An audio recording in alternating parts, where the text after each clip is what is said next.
Oh my god. Hi. How are y'all doing? Guess what we got today? Or, well, not today. We got it yesterday, but it wasn't set up yet. Ba-ba-ba-bum-ba-bum. We have a new camera. Look how fancy it is. Look at all the frames. Hey, what's up? Weird. It's much higher definition. Much more like solid. Yeah, right? Right? Whoa! I count at least 4 frames. Yeah, there's at least 4. I got this neat little controller here. So I can do this.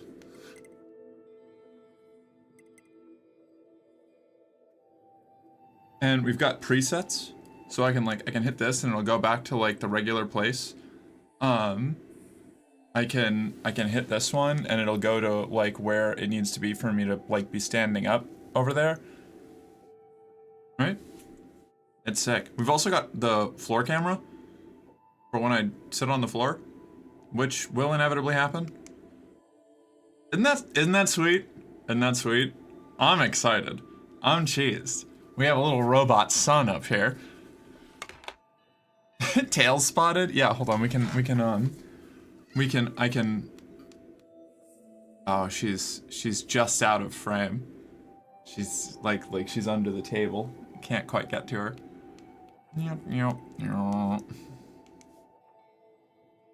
It's rad. It's rad. It's very cool. Lower!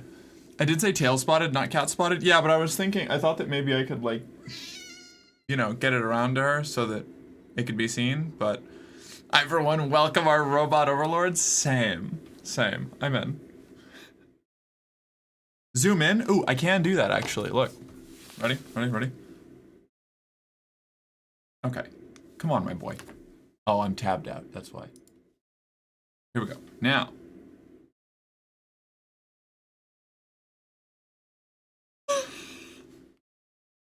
Yes, hello. It's good to see you. Closer. Wait, closer. Oh.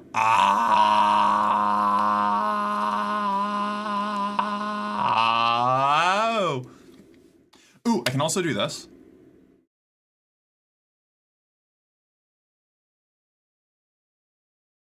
It'll just like follow me around. Yes, Lily, that's right. I'm free. I'm liberated. I can go wherever I like.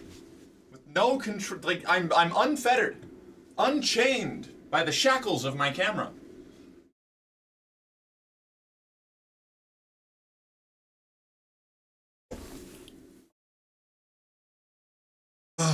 Okay, and then we're gonna go, hello, my son. Please stop tracking me. Very good. And now, go back to your standard position, my boy. Very good. Excellent. You're free, unfettered, liberated, unchained, able to go wherever you want. You must be hating it. A little bit. A little bit. Consider the responsibility that I now face, you know? Wish I had a free pack of chips? What do you mean? I must see the pores on your face or else I'm boycotting the stream. No. Time for your close-up. Dear ma'am, can you please turn floor time back on, please? Yeah, probably. Yeah, I guess so. What do I... You can turn floor time back on, can't you? You're an editor. What do you mean? Are you not? Did I not make you an editor? I thought I made you an editor. I said I wish I had a free bag of chips. Okay, let me see.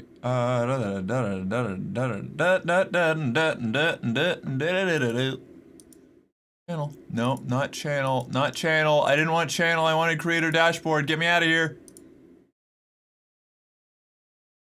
Oops. You're live. Manage stream. What do I do? Viewer rewards, power-ups, and channel points.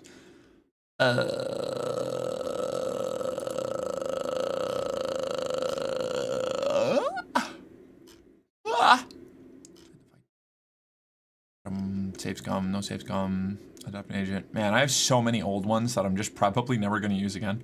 Floor time. It's back on. There we go. Okay. It is fixed. You disabled floor time, not paused it. Any moderator can unpause the pause routine, but only the streamer or any bots they authorized to access them can enable one. Even with editor privileges? I thought with editor privileges you could do it. Maybe not. Oh. I'm ready for my close-up, Mr. DeVille. Mr. DeVille. Bigger! Bigger! Wait, hold on.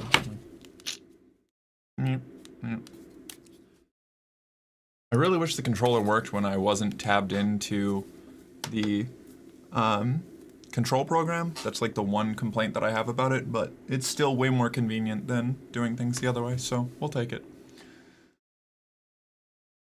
Mark, Warhound has fundamentally changed me as a person. I can't fucking wait for you to read it. It's probably just gonna be a lot of me going, yeah, that's so me. Like...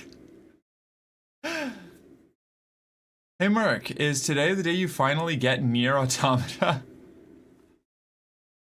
What do you mean? What do you mean? Hi Sarah, how you doing? It's good to see you. Enhance. Mark can read? Sometimes. Usually I listen to things, but... Wait, Misty's an editor? So I could have been pestering her, not you, to publish VODs all along? Yeah, I think my editors now, I think I've gotten most of like my present moderators before the mod team expansion that I'm planning to do, but haven't done yet. Pretty much all have editor. I think it's Flute Right. I think Apple Cider is an editor. I think King Kodiak is an editor. Maeve is an editor. I've got a lot of editors, actually. We just haven't got to the point where they've started flexing their power. Make me a mod. I can be trusted with this responsibility. I don't believe you. I'm an editor. No, I'm an editor. I'm an editor. I don't know. I have a good chunk of them. I think only Flute Right is a lead mod though. I think that's the case. I think Flute's got the battle axe. Kiss my personal leg rest. Yeah. Yeah. Operator Emma is an editor. We're all editors. I can see that I'm gonna get a ton of messages in the near future. Yeah, we're getting there. Have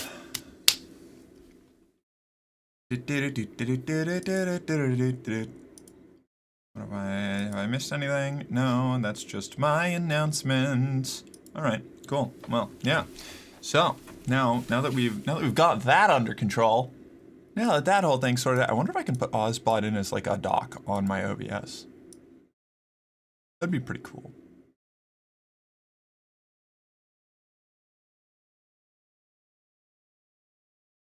All right. I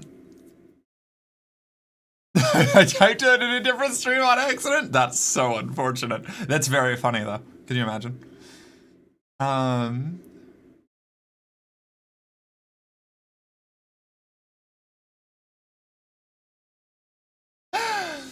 Yeah, you can probably publish all the VODs. The bunny stream, I think, is technically, you know, like as CRJ said, TOS, but also like, it might be far back enough that I can not get in trouble for it. So the people who want to seek it out can, and if anybody reports it, I'll just do some collective punishment and ban everyone and burn my own stream to the ground, you know? Let's see. Mark used me as a chair, TBH. Fair. Honestly. Where's my coffee? I left my coffee over on the table. One sec. My son, follow me. Let's go, my boy. Where did I? Wait. Oh, it's over here, actually. Here. Hey, did you lose track of me, kiddo? Come on. Let's go. Good boy. Cease. Love you, my son. Return to position 1. We're tabbed out. Fuck. See? Did I close out of my Ozbot control by accident? Fwick.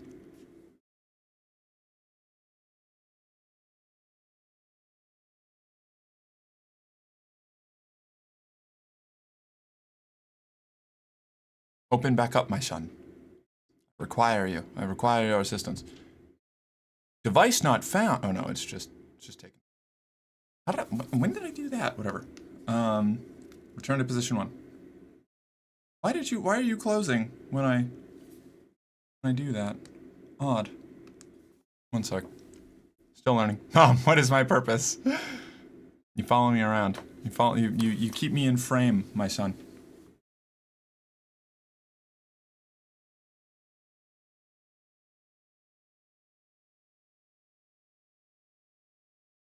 Why are you closing? What's going on here? Hold on. My boy is rebelling. Give me a second. Why? Why, my child?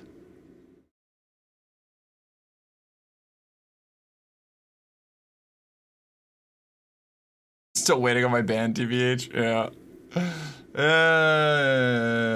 All right, maybe I just. Why are you exploding, my son?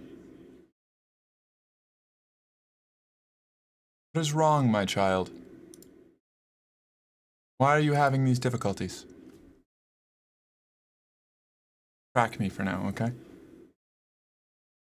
Wasn't this plot point from the Terminator? No. No, the Terminator's much more grim.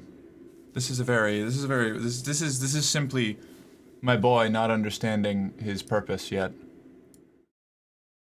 Why are you fucking crashing immediately? Hold on. Alright, wait a second. This is not good. Bad.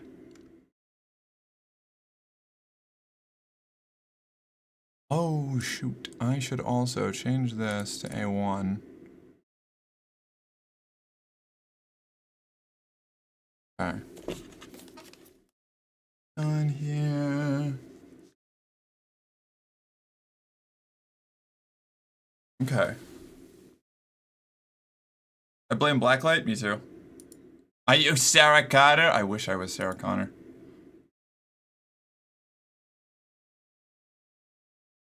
See the fuck with Merc's camera redeem is active? Yeah, no kidding.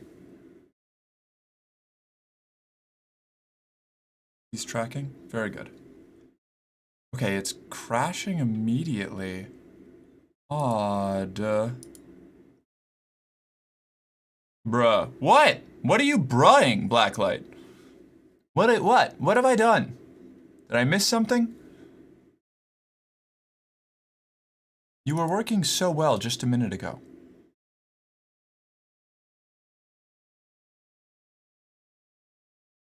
Oh, this is the setup. I don't want that. No.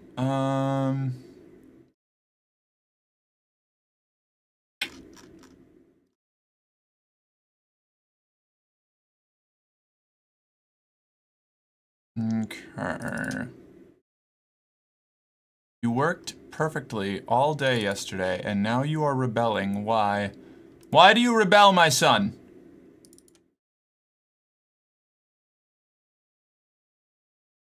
Set up, uninstall, bin data. Where is the actual program?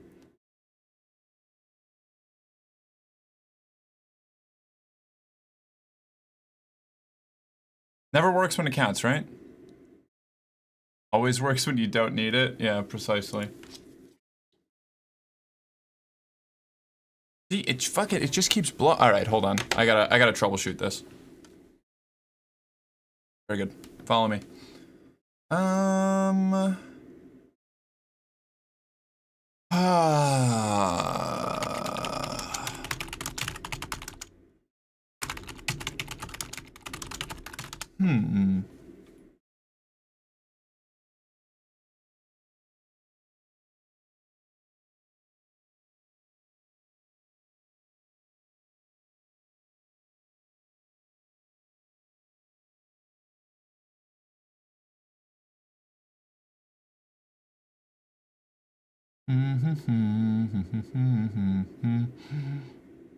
Oh, you know what? It might be.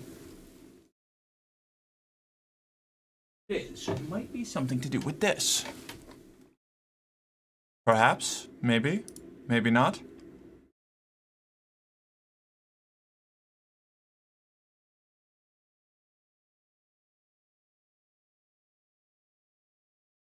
No.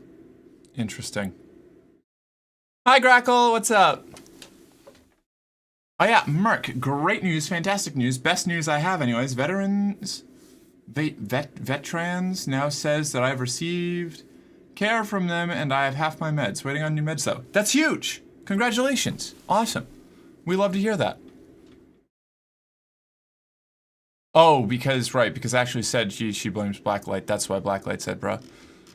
Alright. Why? I really need this to work because, this is how I control my camera. And it's not where I want it to be right now.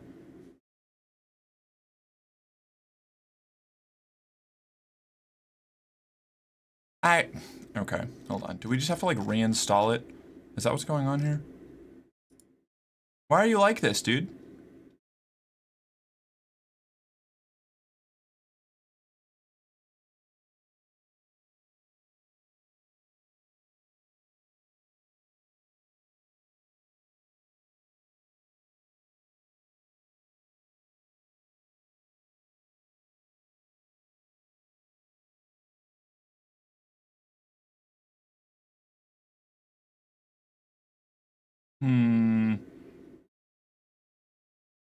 Interesting. Could just leave it on auto tracking for now, but I really want to figure out why it's not working.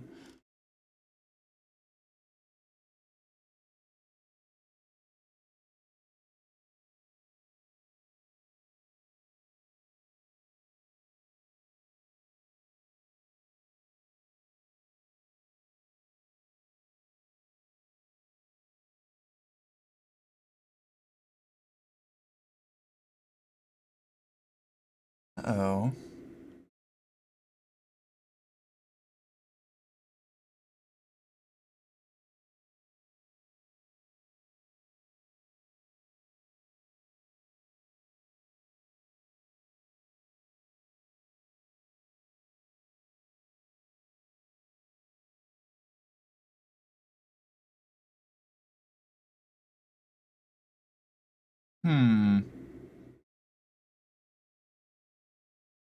Mark, your son's going through a phase. Yeah, does he have to go through it right now? Exactly.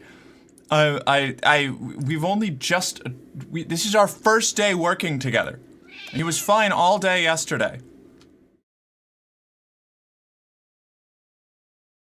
Why are you like, Lily, not right now. Do I have to like, hold on.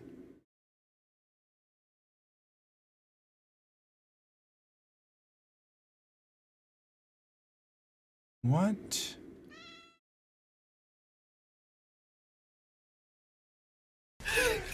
Commander! What's up? What?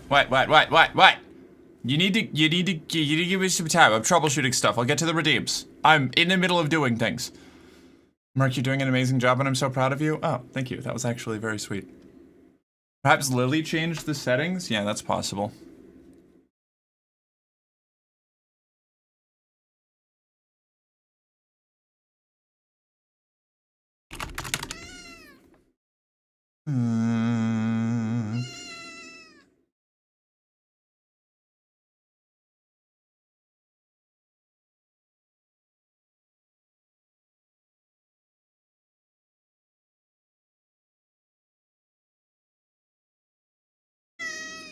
Yes, Lily, that's right. I am ignoring you right now. It was working perfectly fine before.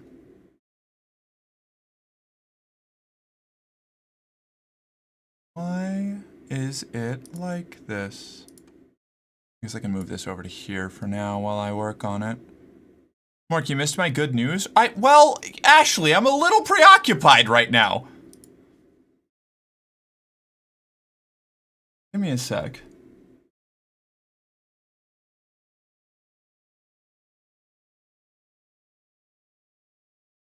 Don't yell at me. Don't tell me what to do. Hold on. Steam, Windows security, Bluetooth devices, you. There. I revoke my good news!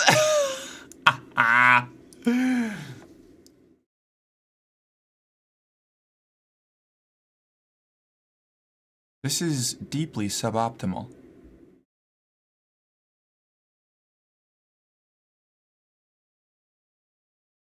Why? Why? Why the moment that I decide to start actually using it? You were fine all day. Whatever. I guess we're just gonna stay like this for a little bit. I have good news. You're a very, very good puppy. Yes, you are. Who wants a treat? Do you want a treat? I'm at Walkies. Does Mork want to go for Walkies? Right now, I want my son to work. I want my sweet baby robot boy to function properly. But thank you. I do appreciate that.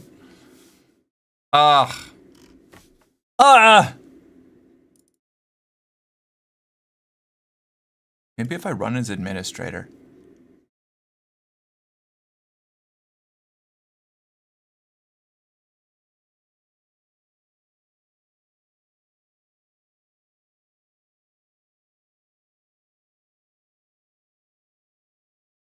Why are you crashing?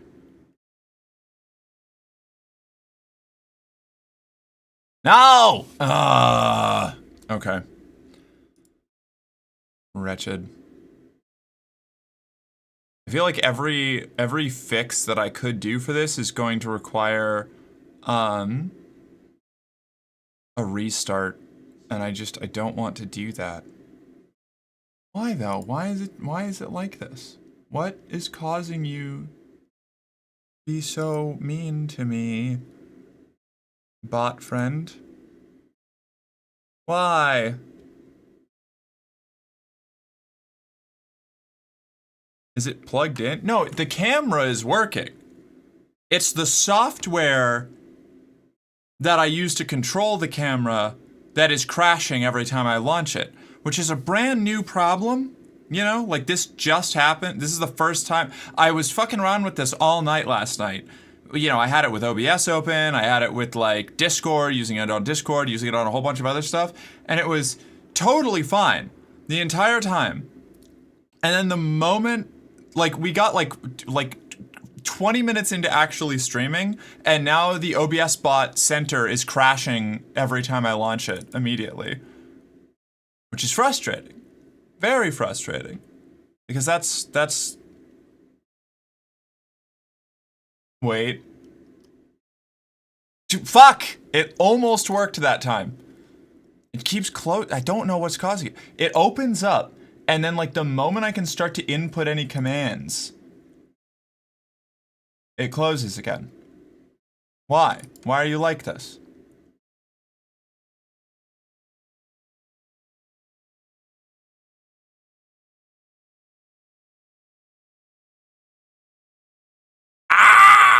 I'm fine. Hal, open the pod bay doors, Hal. The software's edging you? Yeah, a little bit. God damn it. And I can't find anything on what this problem could be, like when I search for it, you know? Like...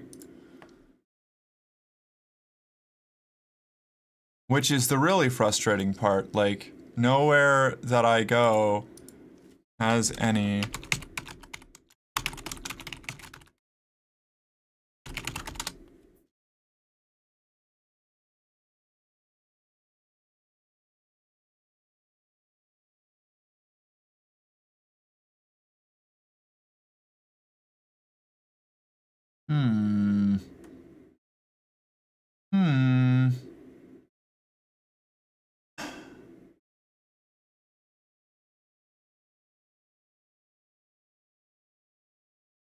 Awful. Just awful. Why, my boy? Why? Why do you do this to me? Why do you hurt your mother so? I can't just sit here and keep relaunching it and hoping something will be different. Like, that's going to drive me insane. I think I just have to ignore it as if nothing bad had happened. I just really wish that I could get it back to the preset that I had. It's fine. It's fine. It's fine. It's fine. It's fine. It's fine. I'll just stream like this. I'll just stream like this with the tracking and not be able to change any of my settings for the entire stream. It'll be fine. I'll be fine. It's just gonna be on torso tracking the whole time. It's okay. I didn't want more control. It's not like I got this camera explicitly so that I could have more control over my camera. It's not like that's the whole reason I got it! It's fine. I'm fine. I'm good. I'm normal. I'm actually doing great.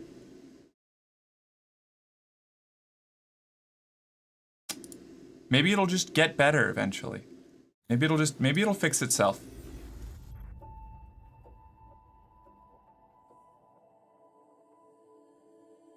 Yeah, perfect. Stay there. Good. Good boy. She's crashing out, chat. She's gonna self-destruct and lose her skirt. Yeah. Ah, yes, the definition of insanity is...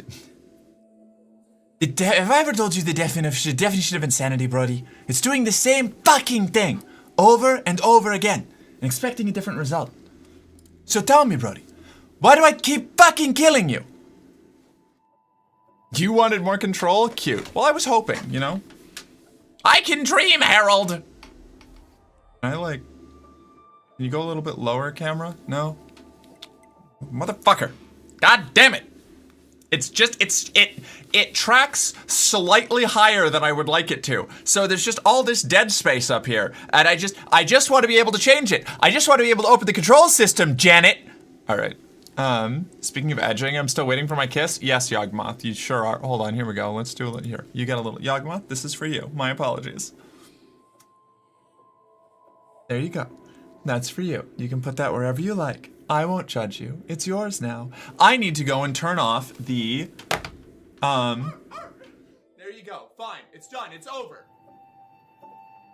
Give me my clip. Terrorist. We having a meltdown, little one. How about a calm, soothing voice for an hour?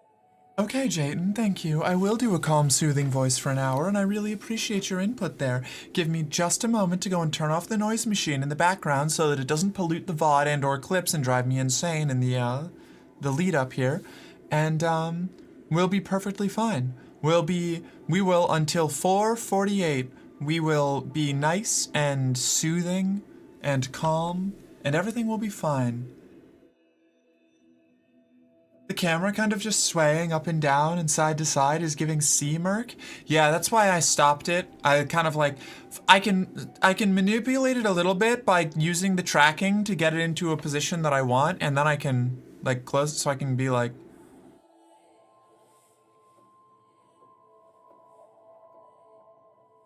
and then if I set up, it's, see, there we go. I can still control it a little bit. I just,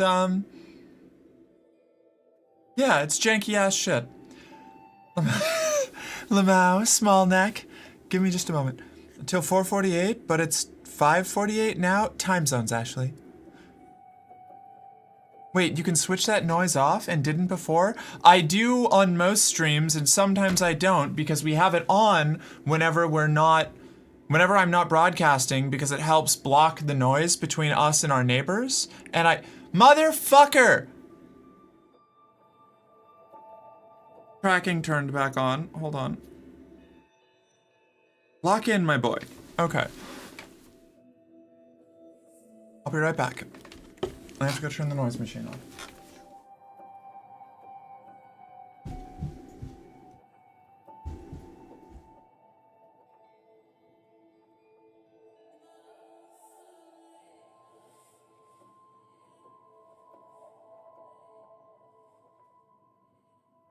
Lily, don't you dare. This is mine. Nope. Nope. Man. Yeah. Meow at me all you want.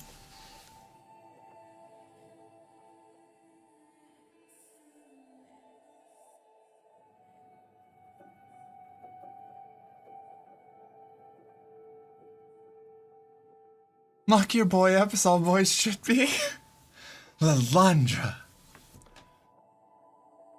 Right, yeah, so we have the noise machine for a couple of reasons.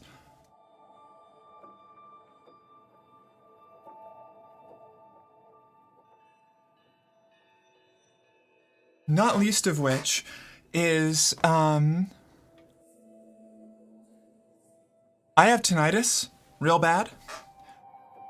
So I don't even notice the noise machine most of the time because it really just creates like white noise to drown out the constant ringing in my ears. So if I don't like consciously think about it, I don't even notice that it's active most of the time. Again, most of the time. So it's really easy for me to forget leading into a stream. Let me try to launch this OBS bot one more time. Trick maneuvering is so funny. Well, you know what? We make do, okay? I'm launching the OBS bot center one more time. No! I mean, no! Oh, no. Okay, it's still broken. It's probably going to require a full reset. That's fine. We'll just use jank controls for now. She goes shrink. Like a snapping turtle. We need Merc to do the big box, small box dance so OBS bot goes insane. I turned off the zooming with like the zoom controls doing all this because I tried to use them initially and I blew it all up. And now I'm regretting that because it would have given me at least some level of control. The problem is I talk with my hands a lot. So I end up activating the hand gesture controls like really, really often. Very frequently, in fact. Oh, Mark, I think I found out that someone at work likes me. Unfortunately for him, I'm profoundly gay. Ooh, rough. Rough. Tragic for the boy.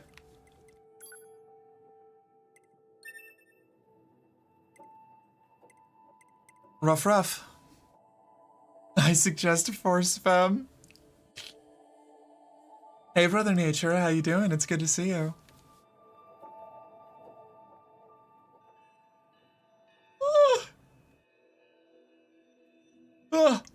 I'm not breathing deeply enough for this, like, tone of voice.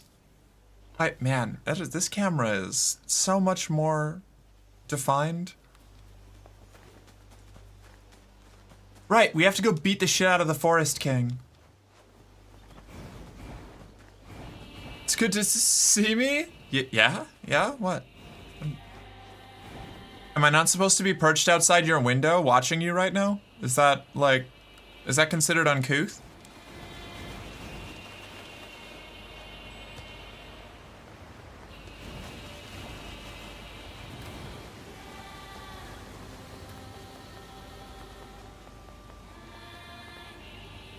This is a not insignificant part of the reason why I don't talk in this voice as much. Is the amount of breath control that I need to have to stop myself from yawning constantly is, frankly, maddening. I could do this constantly if I was better at my breathing.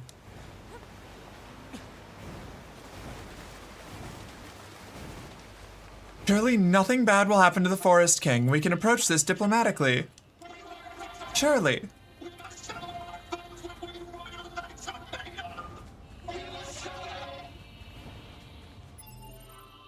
Oh yeah, Mark, while you're out there, could you do me a solid and push the bird's nest out of the tree? It's a bit of an eyesore. No, I like bird's nests.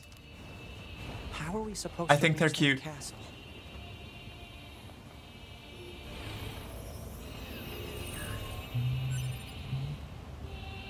Damage, absorb 1, obtained.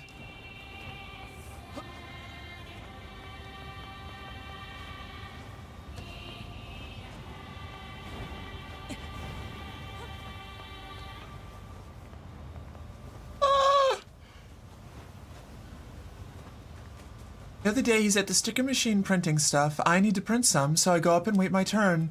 He starts fumbling with it when he wasn't having a problem before. I decide to make a joke and say, "What, am I making you nervous?" And he fucking turns his head. Oh my god, amazing.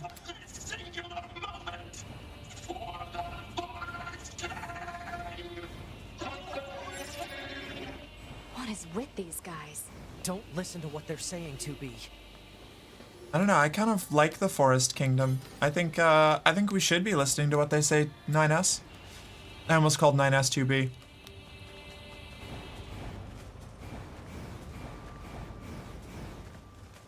Ready, aim, thrust. Okay, intruders. Get information now. Take position. Leave me alone, Forest King soldiers. I don't want to hurt you today. Alright.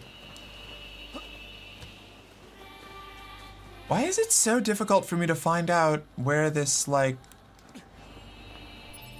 crossing point is? I feel like I found it really easily the first time I was here.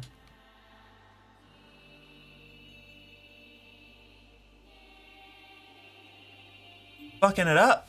Okay.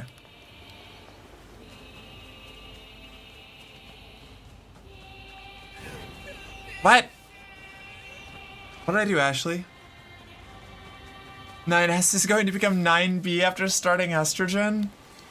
Many such cases.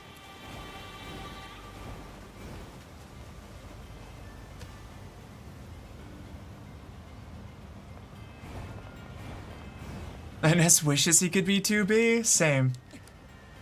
Same, dog. I understand for some reason watching birds in their natural habitat is culturally acceptable, but when you try that on your neighbors, you get the police called on you? Only if you get caught, amateur. Skill issue. Whoa! Weird.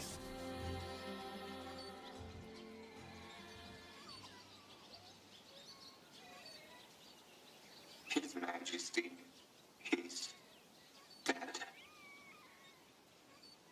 The king who gave all for us. So benevolent and kind, and now he's dead.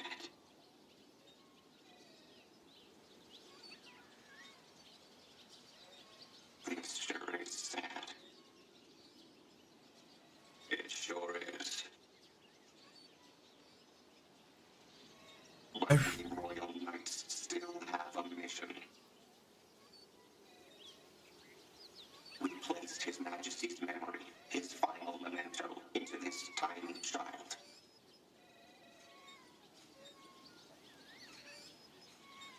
And now we must raise this child so he might one day be our new king. He deserves a royal upbringing. He deserves protection. I love these robots. I love these machine life forms living in the woods with their tiny king. That tiny king is probably not a tiny king anymore because that was 128 years ago, but it's very funny. I like them a lot.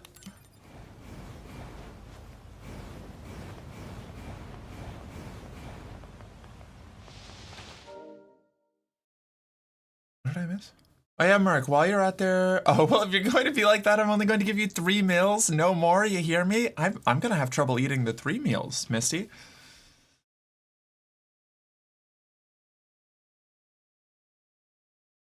I understand for some reason watching birds in the... Oh no, okay, I already got that. Producing an android homosensual unculus called 9B to Lesbimax. Incredible. For anybody tuned in to internet subculture drama, the Looksmaxer guy, Clavicular, has just been catching L's endlessly lately. Not only is he, you know, waiting to be thrown in jail for shooting an alligator in the Everglades on camera, like the genius, the true specimen that he is. He also got, like, styled on by a 60 Minutes reporter. Just like, as usually happens when, like, fringe internet weirdos have to speak to somebody that's, like, has any idea of, like, any level of media training and, like, competence dealing with, like, weirdos, like fringe freaky people like that. I say as a fringe freaky person with some measure of, like, social acumen, like, just completely embarrassed on, like, the national stage. It was beautiful. It was, all is on Hot Wheels. Clavicular is so fascinating to me in a bad way, but, like, no, I agree, Song. I just found out about this guy, like, a month ago. Not even. Like, a couple weeks ago. I saw, like, I had, like, vaguely heard of him in, like, passing, and I knew more about, like, the whole incel looks maxing thing than I did about him in particular, because he's kind of, like, become their icon, but that whole thing was around, like, before him, you know? He's just, like, the one who picked up the torch and really ran with it. Finally catching up on what this guy has been up to, I agree. Fascinating. train wreck of a human being, though. Oh boy. He can't fathom being satisfied with his appearance, and it's genuinely sad. But he is also horrible, so I don't feel too bad. Right, well, that's something that I ran into was, like, a lot of the, like, core problems, like, the fundamental, like, internalized problems that lead to somebody like Clavicular and, like, incel looks maxers is not that fundamentally different. Like, it's dysmorphia, you know? And possibly dysphoria in a similar way to that, like, that, you know, trans people experience. But instead of trying to, like, approach it in any kind of healthy way, they take, like, the most toxic, like, aggressive, like, worst faith interpretation of that impulse and, like, obsess over it to it's like trans meds. It's like a really awful incel version of trans meds, you know? It's wild. Like, if he was just getting his gender affirming care, I'd be fine with it, but he had to shroud the culture of shame with that. Right, well, that's what I mean. Like, nominally, this is a person who, like, at his core, that, like, I would like to see get treatment for the issues that he's experiencing, you know? And that's, like, kind of fun. It's kind of tragic, you know, in a way. Like, when you actually, like, get into the under the skin of this person, there's a fundamental tragedy to it, but he's also, on top of all that, like, a really deeply awful person, you know? It's like when I look at like a Blair White or something like that. Like, it feels kind of similar to that situation, you know? Like, these are people who have spiraled so phenomenally outside of the range of, like, being able to be helped by anyone, and they've created they've fabricated an entire reality around themselves where they are, like, driven deeper into these spirals, like these self-harming, damaging spirals, and just lashing out at everybody around them while they, like, descend into self-destruction. And it's awful, it's tragic, but also, like, fuck that guy, you know? Like, I've got brutally brain mugged by a 60 Minutes reporter and you're laughing? Yeah. Yes, and I'm tired of pretending that I shouldn't. Hey, Bridget, what's up? How you doing? Yeah, no. Communist Twitter rediscovered young Eric Honecker's mugshot from when he got arrested by the Nazis for being a communist and imprisoned for 10 years, and they started comparing him favorably to Clavicular and saying he's more naturally handsome. Oh, God. Oh, boy. Okay, wild. That's funny. My lack of abilities to touch my toe is a skill issue. What you're talking about is a cultural one. No, not true at all. It's obviously a skill issue, you know? If you get caught, like, you know, you shouldn't have got caught. You should have simply not been caught. Watching your neighbors like birds.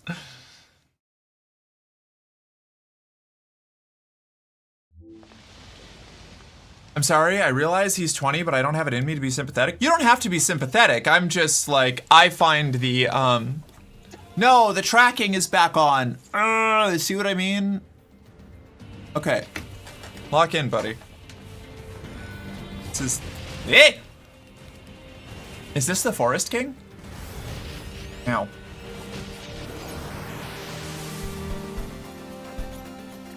God, I wish my control center was working so I didn't have to use the auto tracking to maneuver everything. Ow, what even hit me that oh, it's the... Is this the Forest King? Is this him? Oh, man. Sorry, guys, I'm gonna kill your god.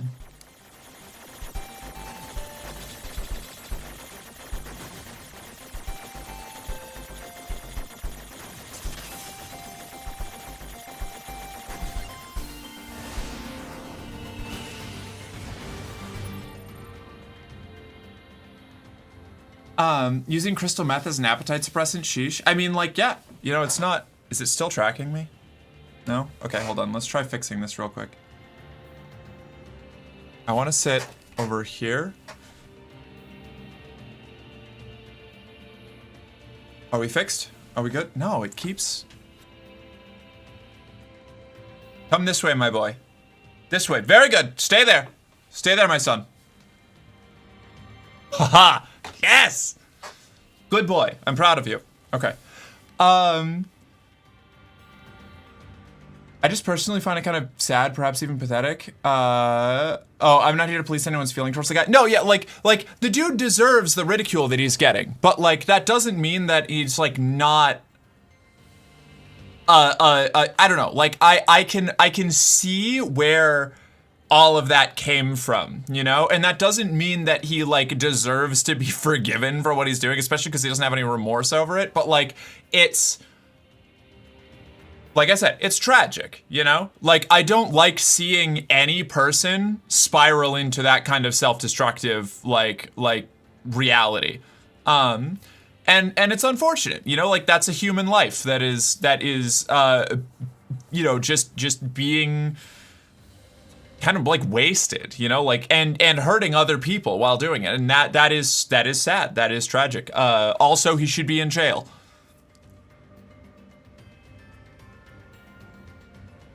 That I relate to because I smoke instead of eat sometimes, and it really is not my issue with them at all. No, I get that. You don't use crack as a stimulant to wake you up in the morning? Okay, but Misty, wait, hold on. I do want to pause here. I am a person who uses a lot of different intoxicants to cope with issues that I have, you know? I have used nicotine in the past as an appetite suppressant to get me through days, you know? Like back when I had my eating issues. Like that is not the thing that I'm like it's again unfortunate that he's in that position doing that, and it's like not a good thing that you should be promoting to an audience, and like the fact that he does that is bad, but like him being a damaged person who thinks that using meth as an appetite suppressant is like a good way to like fix the body dysmorphia that he feels is like not the part that I'm going to like dunk on him for, you know? Like it's a bad idea. You shouldn't do it. But it's also like not that dissimilar from exactly the kinds of coping mechanisms that I've developed. And I guess like that's the part about his whole descent that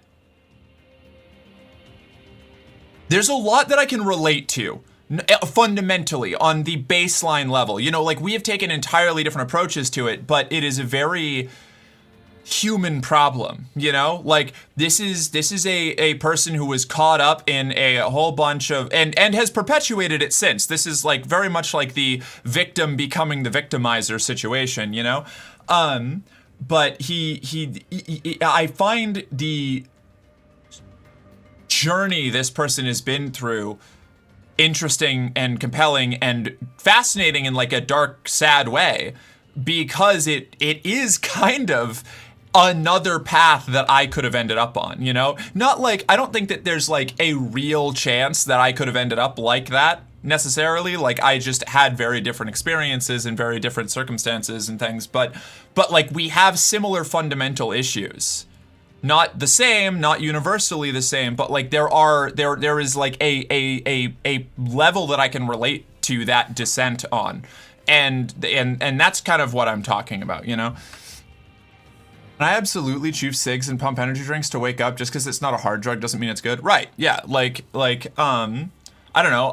Yeah, you shouldn't do it, but I'm not like in the same way that I don't like to dog on addicts for being addicts either. Like I have been and still am addicted to plenty of substances. Now I just keep it to caffeine, and I try really hard to not fall back into it with alcohol and nicotine.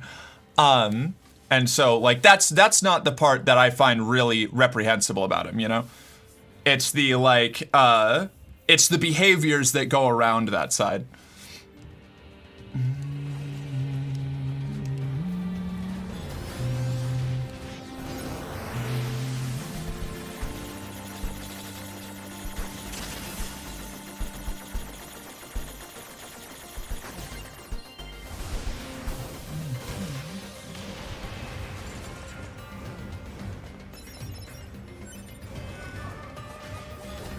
I don't know, especially, I guess it's an especially soft spot for me because, like, I am somebody who is, you know, supposed to be on,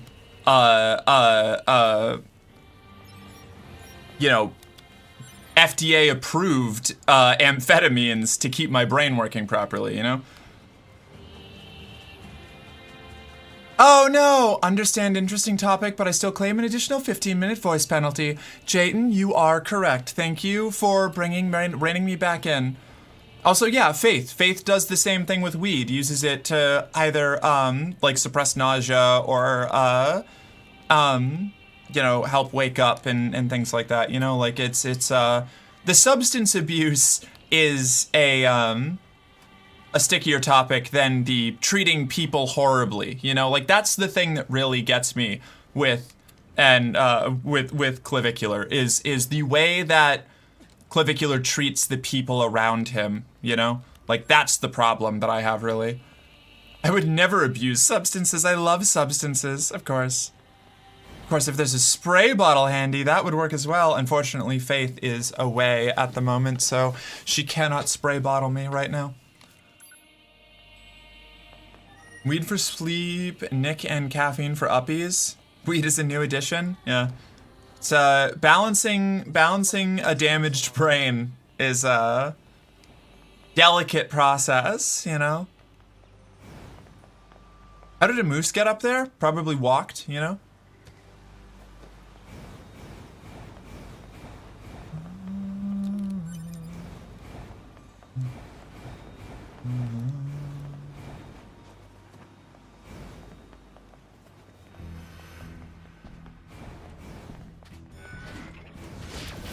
Meow.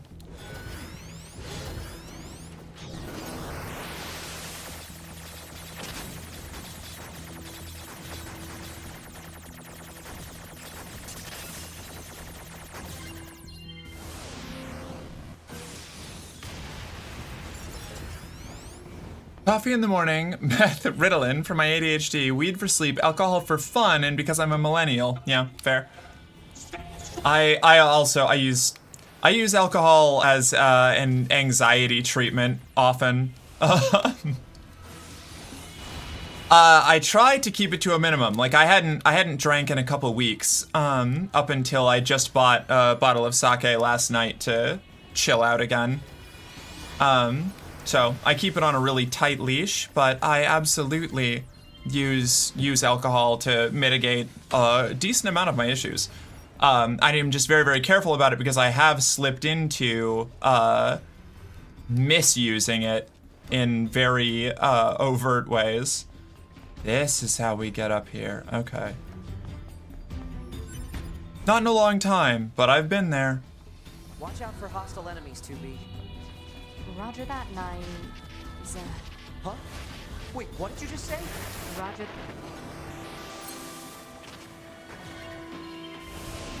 I drink regularly, but usually only one. Wait, no. I get you. That's not what you said. You said 9s, or at least something close to. Cut the chatter and engage the enemy. Ah. I know one of the, well, I understand where you're coming from, but I can't fully agree. I understand using nicotine, weed, inhale, even alcohol. I've been around a ton of addicts, and I don't feel the same way you do about these things. Okay, I mean, that's fair. I've also been around a ton of addicts. I come from an entire family of addicts.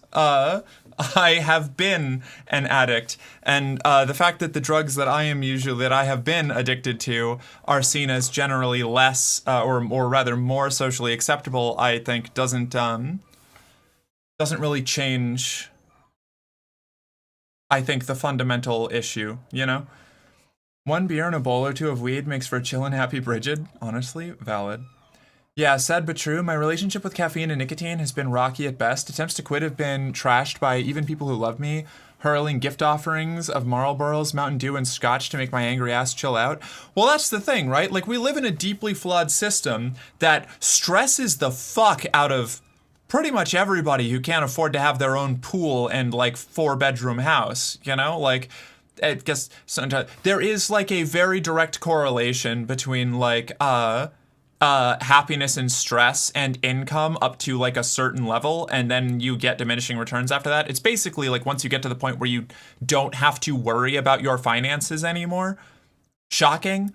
And you know, we look for all kinds of ways to mitigate that, you know, and you add on to that like the strained, like overburdened, like mental health care systems in a lot of the world, but I'm going to specifically focus on America because that's where I live. You know, so like economic issues compounded with lack of medical care, compounded with both innate and accumulated mental health issues from those stressors. And like, yeah, I have a hard time really like seeing it as a moral failing that somebody falls into, like using substances to mitigate that stuff. Now, that doesn't mean that I think that it's a good idea to be taking meth as an appetite suppressant, but I don't think it makes you a fundamentally bad person or that it is a deep character flaw if you have fallen into abusing substances to deal with, like, to cope with the, like, social, economic, and like, material pains. Wait, the other one? Oh, addicts deserve help, bigots don't. Bigoted addicts suck, but not because of the bigotry. Oh, but not because of the addiction. Yeah. Right. And you know what? I would argue that in a perfect world, in ideal conditions, bigots do deserve help. Because bigotry is not like a rational thing. You know, it's like, it is something that you can teach out of people. And it is often instilled from a very young age. However, helping bigots out of being bigots is like a third string approach for me after protecting the people they're being bigoted towards and fighting back against them being bigoted, you know? Fair, worded that poorly? No, that's good. I just wanted to, like, you know, I wanted to like I agree with you. I just wanted to elaborate on it more because I have the moment to, and this is my platform, and like when I say things, it reflects on my like whole deal.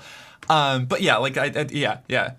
We should be helping addicts, not throwing them a present. 100% agree with that. Yeah, and like, look, addicts make a lot of bad decisions when they are addicted and desperate, and like you need to be held accountable for that stuff. But also like, I don't see the addiction itself as a character flaw, you know, and I don't see somebody abusing substances as like the thing that they should be most criticized for, you know, like because that is really a medical issue, more than anything else. Like very, very few people, if any, like you would really have to, I would be real hard pressed to believe that pretty much anybody who is abusing drugs is doing it because they just really like being addicted to drugs, you know? Like, there is, like, a level of that because, like, you know, it rewires your brain a bit once you're in that ditch. But, like, there's generally an underlying issue, pretty much always, that you want to try to address. Bigots don't deserve a seat at the table, but they do deserve healthcare because everyone deserves healthcare. Right, yeah, exactly. I feel your pain. It's why for years I relied on either A, a large pool of ex-lovers that were always down for hookups, or B, a long-term partner that was okay with me periodically having to crank it like a howler monkey. Oh, you're talking about the using weed to mitigate libido, like hypersexuality. You want to talk about like character flaw addictions. I used to use, and like I'm not gonna say that I don't do this still, but like I do it a lot more ethically. I used to use relationships and sexual contact like just the same way that I did alcohol and weed, you know? Like I used to just seek out any kind of like sexual attention and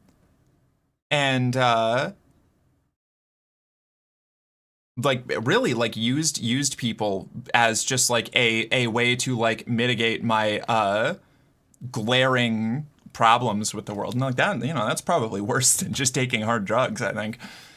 I'm not mad that a person is addicted. It's choosing to use the substance as hard as that causes that much damage that hurts people around you like it does to solve the issue. I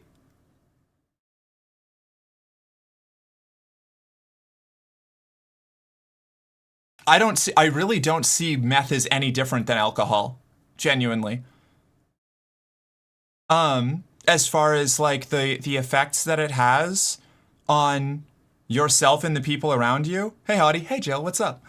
Like, again, like, alcohol is, like, one of the most dangerous substances that is, like, regularly consumed by humans.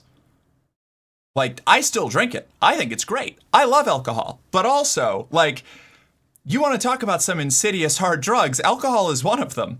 Like, alcohol causes extreme physical, like, racking withdrawals. Like not like just like a mental, like alcohol is fucking vicious. You know, like, it is bad. It is. I lived under the thumb of alcoholics for a long time. I was one for a while. I never got, like, nearly as deep into it as my parents or the rest of my family did, but I still was there, you know?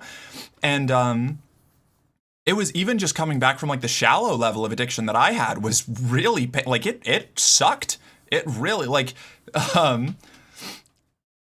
it's one of the few things that going cold turkey from could genuinely kill you. Yeah. Yeah, so I just don't, like, I don't see somebody using meth as an appetite suppressant. Like, again, bad thing, should not do it, but, like, I don't see it as any fundamentally worse of a character flaw than somebody who abuses alcohol, you know? And I would rather address the problems that are arising from that and that cause it, rather than being like, yes, this is a bad person because they use meth as an appetite suppressant, you know?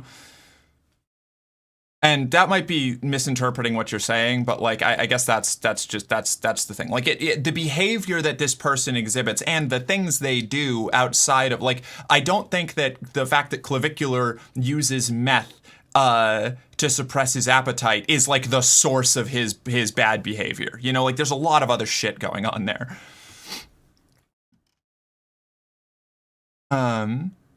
I left for a bit. What the hell started this conversation? Yeah, we're talking. I find the looks maxing, like, incel influencer Clavicular fascinating, and his downfall recently has been extremely I don't know, like, it has been a combination. Fuck, I did it again. I turned on the tracking. Get down here. Okay. No. This way. Not? Good boy. All right. Gotcha. I have no idea who that is, and I think I'm fine with that. Yeah, probably you should be. It's... let's see. It's date night, so I'm not actually here. Oh, well, enjoy your date night, Chill. Thank you for swinging by. Anyway, the XPF worked as a rehab nurse before getting a full RN. Alcohol was one of the worst come downs in terms of having to constantly check health. Absolutely, yeah. No, it's bad. It's bad. Like a lot of times, like, you need to actually step down, wean off people, not just from a mental standpoint, but from the, like, physical racking pain that can kill you if you're deep enough into it. Like, it rewires your body to require it.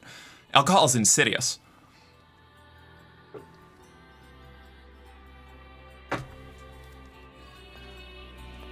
And, you know, again, I say that as somebody, like, I'm not being like, nobody should be drinking ever at all. You know, I have a, like, half bottle of sake here that I drank half of last night as a treat for myself for accomplishing things. You know, I'm in. but I've had to, you know, reckon with how dangerous it is, you know, in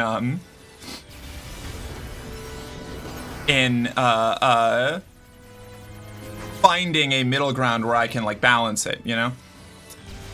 I take a meth-derived ADHD med, and it really does suppress my appetite to a manageable level, though I do not take it for that side effect. It actually really messed with me while I was in school, as I stopped eating lunch and wondered why I was shaking and mentally hazy at the end of a school day, that I either gorged on my food or let my cat eat most of my dinner. Yeah, it's something that everybody who takes, like, Ritalin or Adderall or Concert or anything like that has to be very careful of, is the appetite suppressant effects.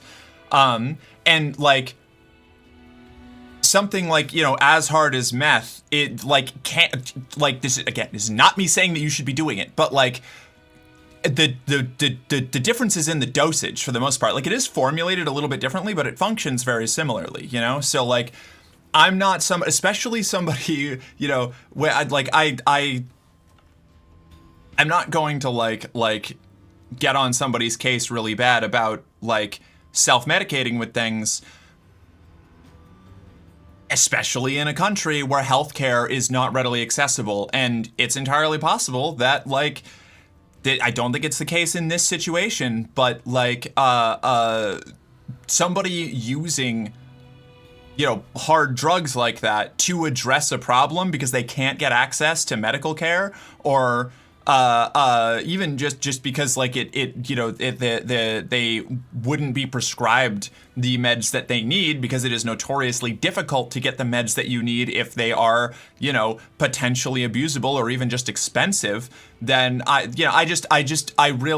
don't see the like using hard drugs thing as, you know, the difference between hard and soft drug is like itself entirely like conjecture, you know, like it's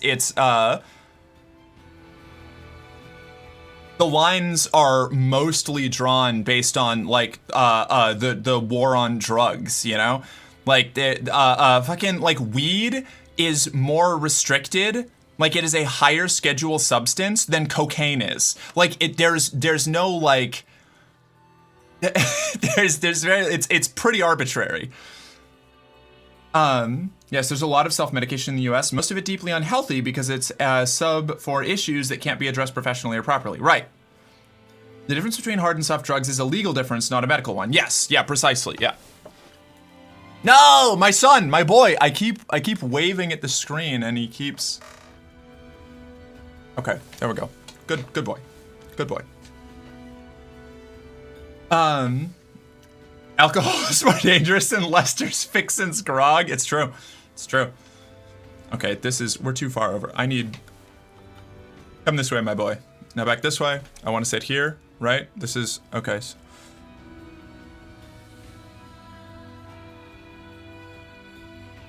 Someday my control center will work and I'll be able to adjust this again. While I respect your point of view, I cannot share it and I won't bring it up again. Okay, fair enough.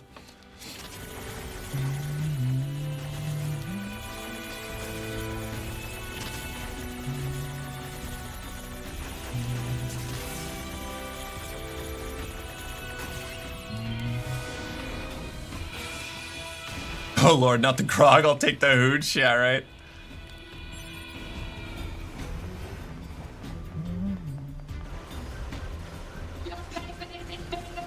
Don't let them take anything else from us.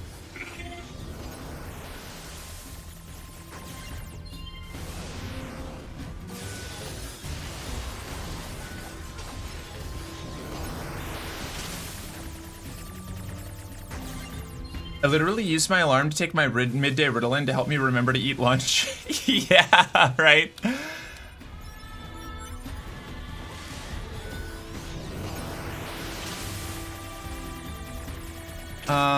Right, well, it actually really messed me up. Stop. Then I got, okay, I already read that. Okay, I think these guys are just gonna keep coming, so we're gonna roll out.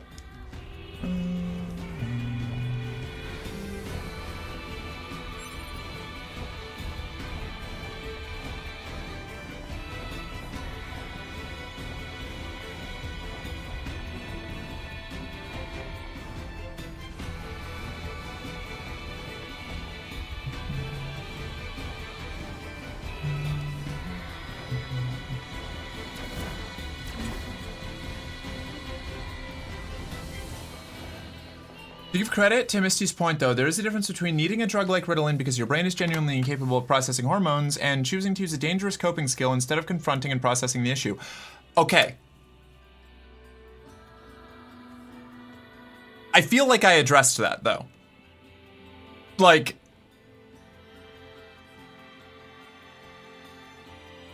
I think there is a... I am really... I'm very titchy around somebody, around the, like, just choose not to be addicted to something or just choose not to take, like, a dangerous option. He is doing a lot of dangerous things, and he's doing them for bad reasons, but I don't, like, the issue that I took was, like,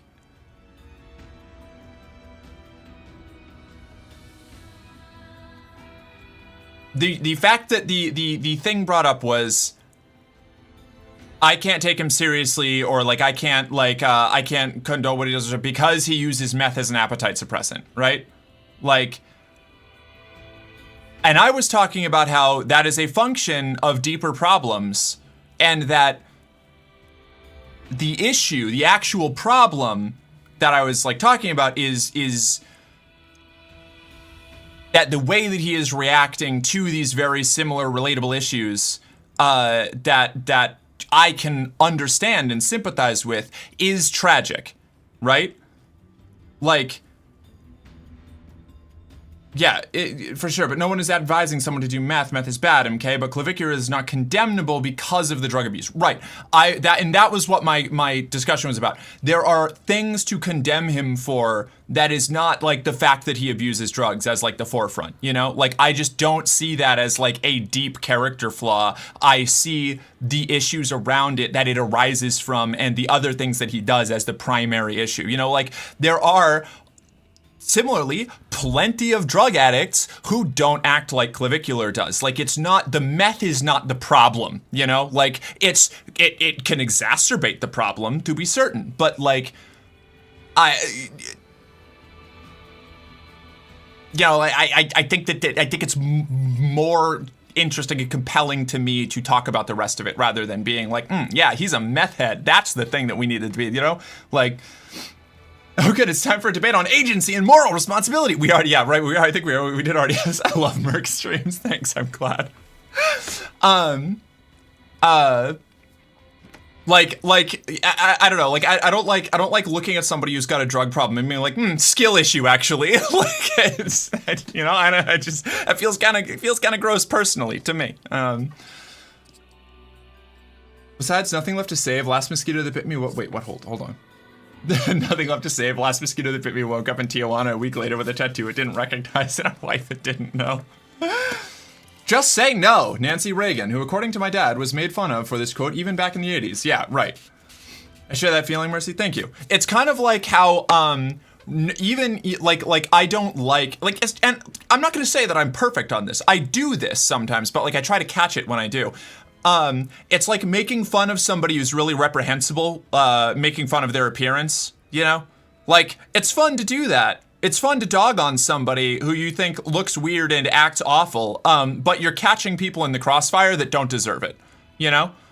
Like, I don't know, like making fun of J.D. Vance for being like short and a little overweight, you know, is like catching a lot of strays for people that like don't deserve that. Like, you shouldn't be making fun of him for being short and overweight. You should be making fun of him for the fact that he's a wretched little troll who like says and believes terrible things, you know? Hello, internet lady. Hello, Apple Cider. How are you? There's a channel I saw recently that reminded me of Grog, where they roll dice for soda combinations. Grog, yes!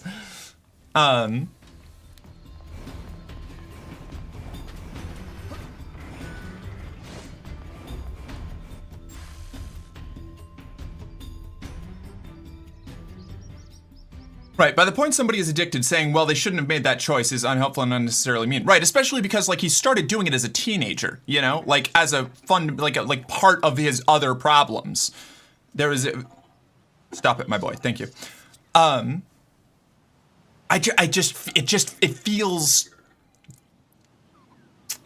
feels not right to me to be, like, dunking on him for that, you know? We're too dumb to figure that out.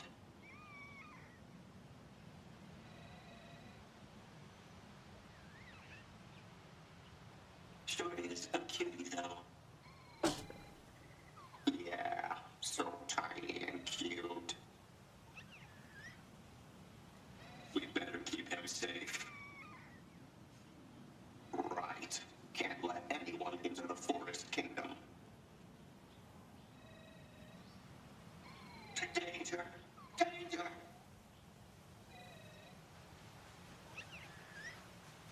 Everyone, get out now! Intruders in the kingdom! Don't let them in here.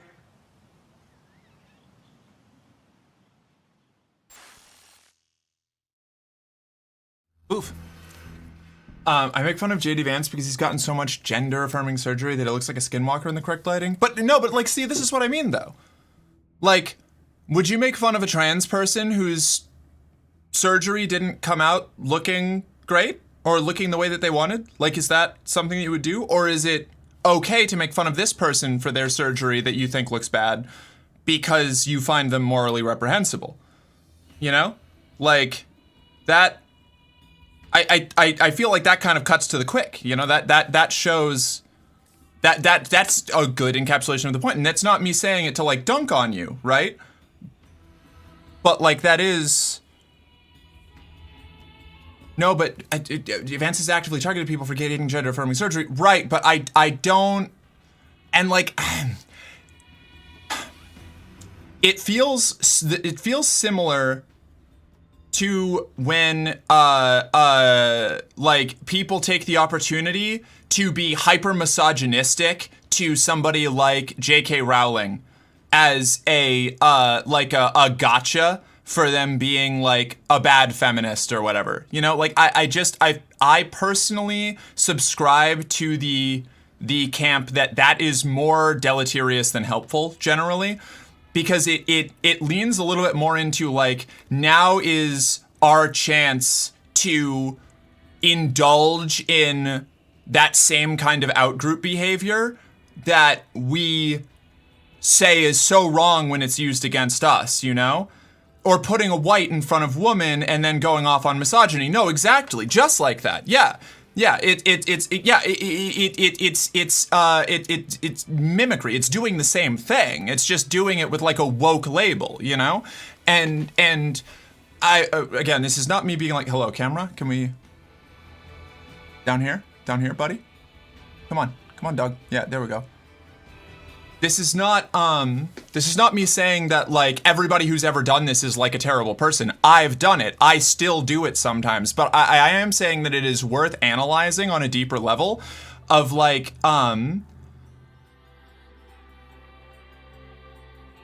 why we're doing the things that we're doing. Why we are choosing specifically to insult this person for their surgery rather than, like, you know, like, and you can point out the hypocrisy of somebody getting gender-affirming care while condemning gender-affirming care, but saying, ha ha, your facelift looks like shit, you ghoul, you dummy. How's that gender-affirming care treating you? Like, that's very different. Like, that is a very different thing, in my opinion, you know? Jorkin, DePenis Vance getting the surgery that makes him look like the altered meme images of himself, and he gets banned from the US because he activated the Vance meme detector at the airport. And that would be pretty funny. Okay, but I think separately from misogyny, a lot of white people do genuinely act different in a negative way, in a way that both their race and gender factor into it based on how those things affect their lives, upbringing, etc. Okay, but Brother Nature, here's something. There is critiquing the way that a demographic acts, or, like, broadly, like a lot of members of that demographic will tend to act towards other people, and then there is saying, white women in they lattes or whatever, you know, isn't that stupid? Look at them being dumb in the Starbucks line and liking Twilight. Like, that's different, you know? Like, like when you follow up, like, when you just apply white women and then do a misogyny about it, like, that's not actually praxis. That's not a class analysis, you know? Like, that's not an analysis of how demographics and people interact. That's stapling on, that is designating an acceptable target. And that is not great. You know, that's not awesome. Like, I don't know. That's Big Mark Little Game. Yeah, that's a good point. I'm kind of just yapping right now, huh?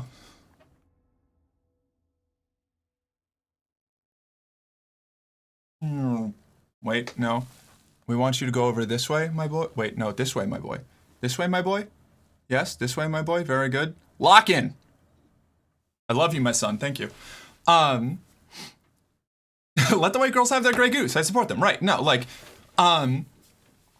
it's kind of like repackaging, it's repackaging a lot of, like, misogyny targeted at women in general, or even other demographics, aiming it at somebody who's, like, you know, again, acceptable target, and we can get into, like, the nuances of why, you know, white women are the acceptable target.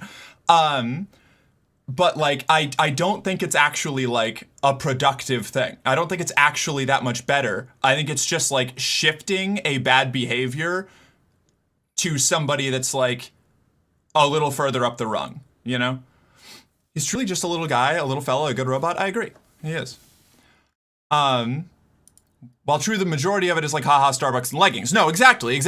Yeah, no, you were right on the same page, son. Like, it's like, and a lot of the things that's like, haha, white women do this is not like a white women thing. It's just a thing a lot of women do, and it's fun to make fun of women because, like, haha, women, you know? I'm just saying, I don't apply the blanket version of it where it's all just misogyny. If you mention something about how a lot of white women express racism, stuff like, well, yeah, but that's like that is a very different, like, that's a different thing. Like, if you're talking about, like, the fact that, you know, broadly in America, a significant number of white women, like either a plurality or a soft majority, you know, willfully vote against their own interests and support white supremacists because, you know, for a range of reasons, but largely because it's really deeply instilled in them that it's better to be the servant to the dominant group than to be on equal footing with all of those terrible, darker skinned people. You know, like that is a legitimate critique of something that, like a real, like, demographic trend among white women in America. That's one thing. But then there's like, which we've already talked about. It's like, I don't know. It's like this is like a silly, really like silly over the top. But it's like the white people can't dance. You know, like it's like yeah, it's funny, but like it's also not true. Like there's plenty of white people that know how to dance. Like it's a funny bit. If it's among your friends, that's cool. If it's you like screaming into the internet about how like, you know, demographic can't X. You know, it just feels it's just the same kind of thing, you know? I don't know. This is a fascinating conversation to listen to while Nightcore is playing in the background. Hell yeah, good backing track. No matter how rancid the person is, if you make fun of them for something they can't control, you're endorsing that behavior towards anybody. Right, to a certain extent, yes, I agree. I agree with that. Why are white women so weird about black men can be valid depending on where you're coming from, but why are white women so insert cultural cliche about white girls is not anti-racism, it's misogyny. Right, yeah. Exactly.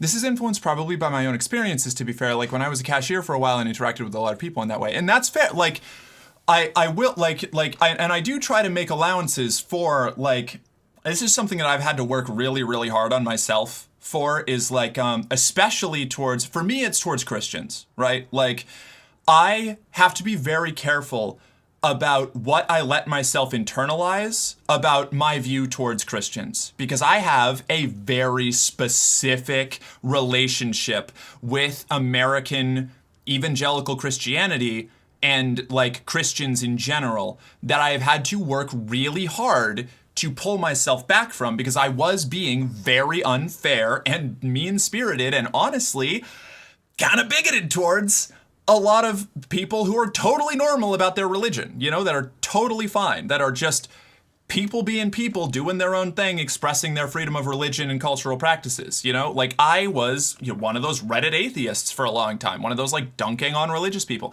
And that's, like, it's kind of the same thing, you know? Like, I don't love it when people are, like, hit it with, like, the, you know, Christians are all like fundamentally socially backwards, like tyrants, you know, like they're not. There is a very specific block of Christians in America that have also spread into other places, and there are blocks of Christians in other countries as well that are fundamentalists or extremists or you know, utilize their beliefs to oppress and harm people, but that's not everybody, you know.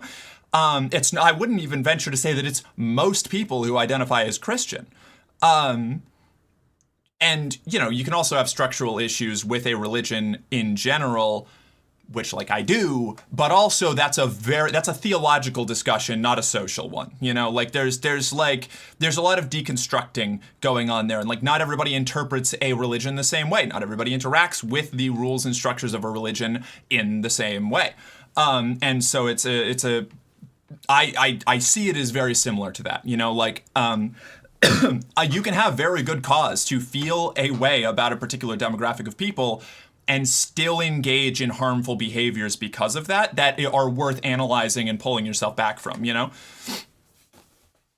I should mention for people who aren't familiar, I'm a black man, by the way. Right, yes, yeah. Well, not me, obviously. I was reading Brother Nature's message. Yeah, I don't know. I guess that's where I'm at with that, I guess. Damn, hope I didn't just lose like the entire plot there.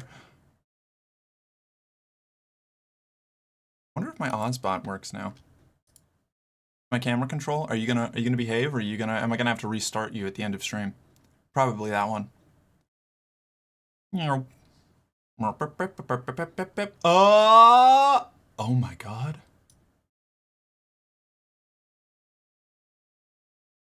Maybe.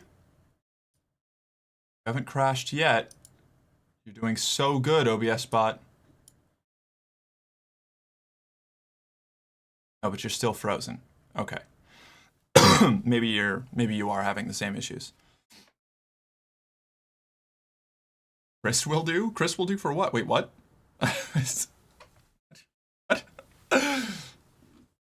Are you working now? No? No, you crashed again. Okay, we're gonna have to reset the computer.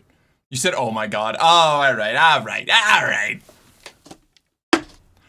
Nah, you're good. As an apostate Catholic, I like to go off against Christianity, but specifically the harmful practices, not the Christian identity itself. Right, and that's something that I had to work on too, you know? It's why I specify a lot, like, when I'm talking about my particular gripes with Christianity, I try to talk about specific sects or specific behaviors. Because it's worth making that distinction, you know? And I think it's really easy to fall into tribalism. Like it is like in-group, out-group dynamics are very fundamentally human, and you have to fight against them really, really hard. It's also similar to like saying everybody in the South is like an uneducated conservative idiot, when in fact, like, large swaths of the population are basically held captive by gerrymandering and voter suppression, you know? Like the American South has some of the highest percentages of minority populations in the country, you know? And so it's one of those things. I don't like it when when a disaster hits Florida or something and you see a lot of like I guess well-meaning or like nominally on my side, like liberals or leftists being like, haha, finally got what's coming to you, you authoritarian freaks. And most of the people suffering the worst are like minority communities that aren't getting aid, you know, that are when their neighborhoods are flooded. It's like, it's really easy to be spiteful and catch people in that like that crossfire that not only don't deserve it, but who you are nominally like declaring your support for, right? That sentiment is the very reason I spent so much energy in my childhood trying to eliminate any Southern influence from my brain. No, for real, I cut out all my y'alls and yanks and y'aldivs for a long time because I didn't want to be thrown in with having any connection to like redneck hillbilly or Southern culture, because it was so locked into my brain as like this anathemic bad thing, like these like and so like you end up with those kind of like self-policing things. I've taken y'all back. I like y'all too. I like my y'alls, my yanks, and my y'aldivs, you know? They're nice. They're solid. I slip into a drawl every now and then. For instance, Pope Leo is getting a lot of good press right now, but I'm constantly reminding people that he compared trans people to WMDs. Yes. Another thing. Remember, people are complicated, and just because they're really shitty about one thing doesn't mean they're really shitty about everything else. And sometimes you can be really good on one issue and really bad on other issues. You know, somebody who is your ally in one aspect can still be your enemy in another. Like, people are complicated. We like to paint things in like really clear, delineated black and white terms. And it's easy, and it makes life a lot simpler, and sometimes it's even valuable. Sometimes you need to allow yourself to do that, which after this whole rant is probably going to sound very contradictory, but if you are in a very high stress or dangerous situation, and it really does come down to a couple of qualities lining up with somebody who would otherwise you would never like share a room with, sometimes you got to do that to get through it, you know? But you have to be careful about when you do. It is like kind of like figuring out how your brain works is like it's a tool, and you can use it properly or improperly. You know, look at all those frames. Look at the frame rate on this camera. I'm sorry, I was just looking at myself in the monitor, and it's like I'm so smooth. Anyway, hi. See, Gavin fucking Newsom. Fuck Gavin Newsom. But also, oh God, I hate that man. I hate Gavin Newsom so much. I hate him so much more now that I live in California. There are situations where I would side with Gavin Newsom. There are. I don't like thinking about them because I really don't like him. I don't know, Merrick. I'm pretty sure things are only black and white with no spectrum of gray. Yeah, I know. It's almost like you got a green screen behind you, right? Isn't that weird? Isn't it weird? It's so strange. It's like, I'm so flexible. I'm very excited for my Saturday stream with this new camera. Hopefully I'll get my little control panel working better by then.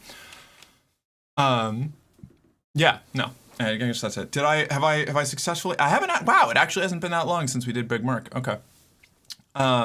Yeah, God, Gavin Newsom. There's a banner on the way down to Sacramento, on the highway, that just says Gavin Newsom is a lying fucking hypocrite or something like that, and they're right. He's a bad man. Merc, imagine a Harris Newsom 2028 ticket. I don't want to. I hate the compliance in advance that we have of people being like, isn't Gavin Newsom so great? He's so good at doing exactly the stuff Trump does to his political enemies. Don't we love that? Don't we just want a blue-colored Trump? Wouldn't that be awesome? Oh, it's fine. He only agreed with Charlie Kirk live on a podcast about the fact that trans people should have less rights and just be more normal. Yeah, he only agreed with like an out-and-out Christo-fascist on trans issues. He's not actually a threat to you. It's fine. He's actually really cool and based. Did you see that he edited a photo of Trump eating poo-poo out of a toilet? That makes him a capable and benevolent leader. Isn't that awesome? I fucking hate that guy. All right, I'm sorry. I'm good. I'm not sorry. But, the rant was that was a little much. I got a little heated there. I got a little toasty. We got a little crispy on the outside. There's a little burnt skin there. Now I'm gonna have to flake and get it off. Gavin Newsom is like Accutane. Yeah, it can do a lot of good, but at what cost? Yeah. Has Gavin Newsom done anything even mildly good? Like every time I see him now, it's like he destroyed a homeless person's stuff for a photo op, or he said the Democrats should stop focusing on trans people. So the answer to that is complicated, Brother Nature, because he does do good things, but I personally think the bad things outweigh the good things. However, I think that about most liberal politicians. I do, however, believe that Gavin Newsom would be a world better than a conservative politician, especially a MAGA politician. However, that is a low bar. I do not like him as a candidate. I do appreciate that he is willing to openly and directly abuse the system to fight against MAGA policies. I think that members of the Democratic Party should be more willing to play dirty. And I like that in a politician. I like my politicians effective, even if they're questionably moral about it. However, I don't like a lot of his takes on things, which makes me very aware that that same abuse of the system to get things done will be turned against me, mine, and my allies, should it ever be even remotely politically convenient or expedient for him, which is itself a big concern. Like, I get shit for not voting for these people, but damn, like, every single person being talked about as a possible presidential candidate sucks so much ass cheeks. However, like I've said, it's easier to fight against a centrist than a fascist. It's more fun and more glamorous to fight against fascists, but it is easier to organize, operate, and engage politically if you are not actively being suppressed by an organization and party that sees you and is openly willing to admit that it sees you as a subhuman worthy of being purged. You know, like, that is a meaningful distinction, even if the people that we are voting for to prevent that are shit themselves. It is better for the left broadly to have to fight against a center-right government than a far-right government, as much as it's far more glamorous. What are we talking about? Gavin Newsom and how I hate him. I had to fix my furnace motor. Good old WD-40 saves the day again. Nice. I'm talking about how voting is important even if you don't generally agree with either side of the options that you have, and that it is better to get a centrist or a center-right person into office than to try to, you know, just throw your hands up and go, well, it doesn't matter, and then need to organize and fight against a rapidly militarizing genocidal regime that is perfectly willing to, with no remorse, and in fact to the applause of all their friends, exterminate you in the streets. Gavin Newsom doesn't have any genuine beliefs. He will go with whatever advisors tell him, and Democrat advisors all serve the same capitalist system that are creating the world we live in now. Newsom won't change anything. Newsom will not change anything particularly. That is correct. And again, I don't like Newsom. I need this I need it just like branded on my forehead. I don't like Newsom. I would still vote for Newsom over whoever fucking the MAGA puts up as the successor to Trump 1,000,000 times over. Because as much as I hate the Democratic establishment, as much as I despise what they stand for at their core, my son, not right now, you cannot deny that while they wouldn't be great on immigration. They wouldn't be great on Israel. They wouldn't be good on economic policy in any way that doesn't continue to serve the capitalist system. We would not be dealing with, say, open war in Iran and like mass deportations through actual like I'm willing to say death camps with the conditions that have been coming out every time somebody is able to get into ICE detention centers. Like, it's still bad. We still have detention centers under the Democrats. We still have terrible human rights abuses. They are not remotely on the same scale, and it is much easier to continue to organize under a system that is not breaking out like actual raids and sieges on cities in response to protests. Like, that is just fundamentally true. You know, like, you don't have to agree with the Democrats to acknowledge that they are not as bad as the out and out open fascists executing an act of genocide.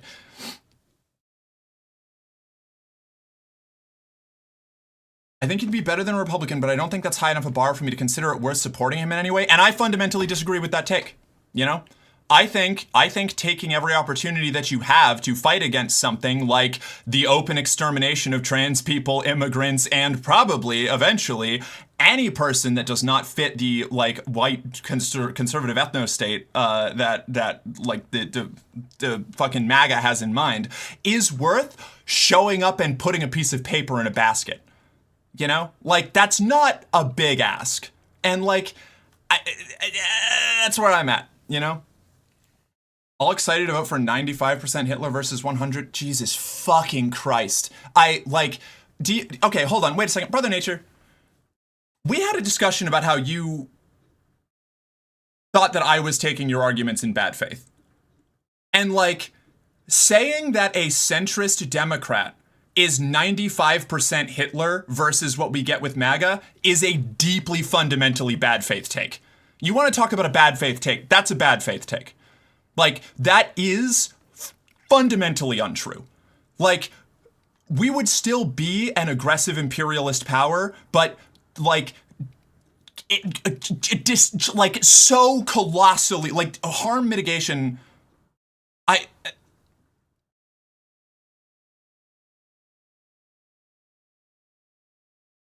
I need to calm down. I need to take a deep breath. I'm sorry. One moment. Floor time. Yeah, I will floor time.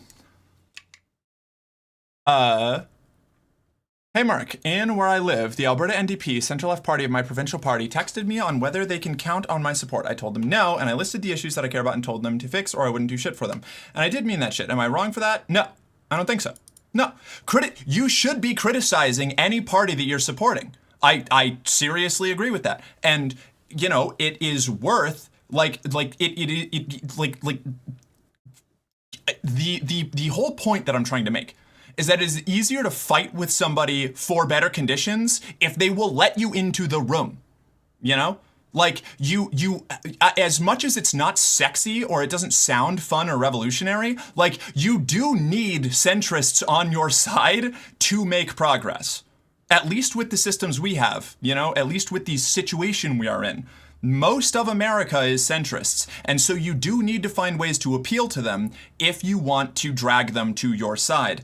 This is not me saying run right. I don't agree with that, but like if you have two options and one of them will at least nominally listen to you and one of them will consider what you're saying and one of them has even sort of like even pays lip service to the ideals that you have, which we do get from the Democrats. It's not great, but we make little bits of progress and we've made, you know, and I don't think that's enough, but it's what we can actionably do right now. And I really think that I'm just not going to vote and watch it all burn down is rapture revolutionary shit. And I don't find it compelling, you know? Okay, sorry, I'll get on the floor now.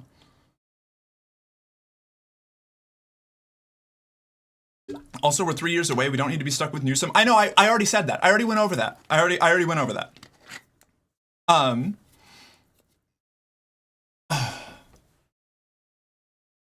This is in part my fault for sending it too fast. It was all separated out. Fair. But again, like, I still think calling a centrist Democrat 95% Hitler is pretty bad faith. If we're talking about like actual functional, like material effects, there is like, we have to accept a certain level of like, hold on, let me sit on the floor. I should probably just change the category to just chatting if I'm gonna keep doing this. Hello, my boy. Go over this way. Okay, cool. All right.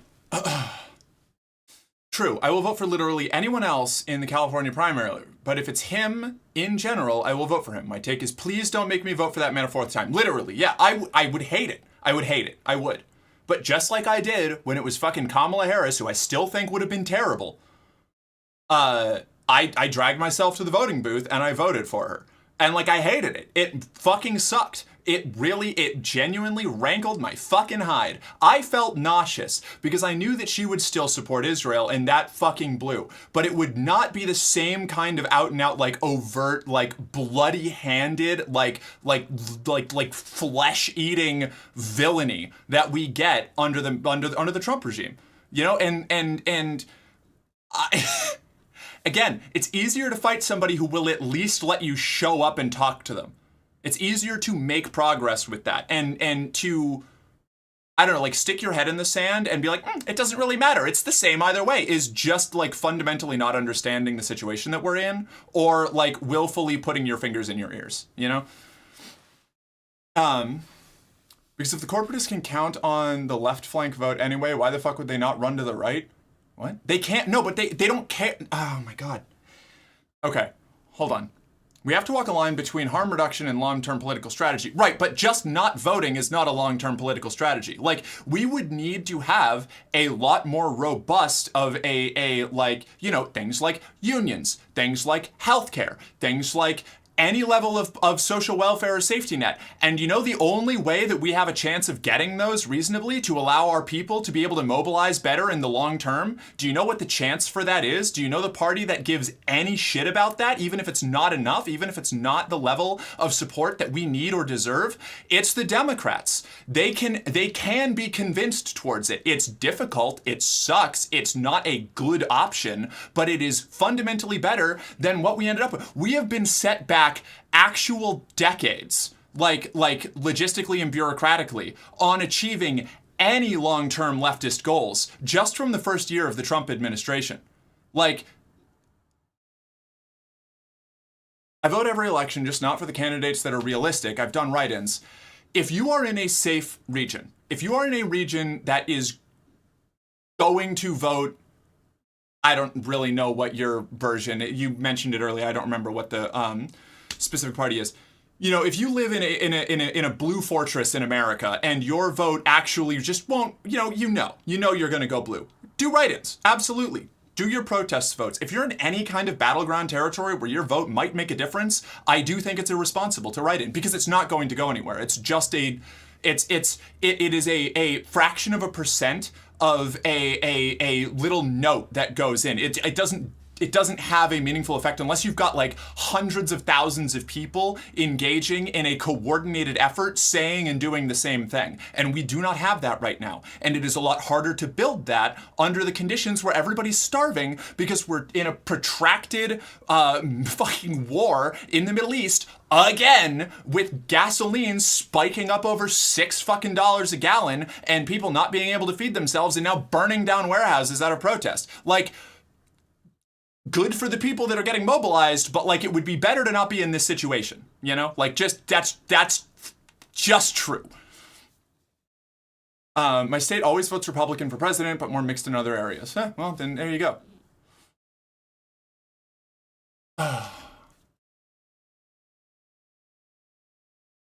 Hey, T-Bell, I would love some, Faith, please. Yeah, let me hold on.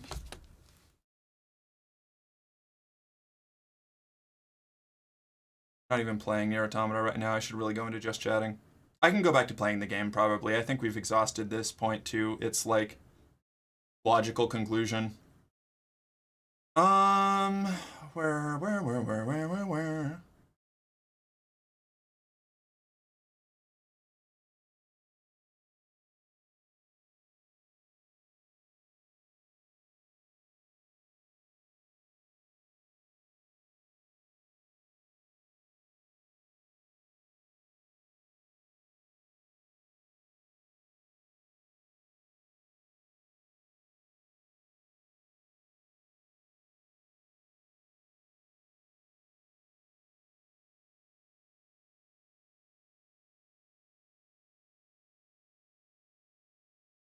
All right.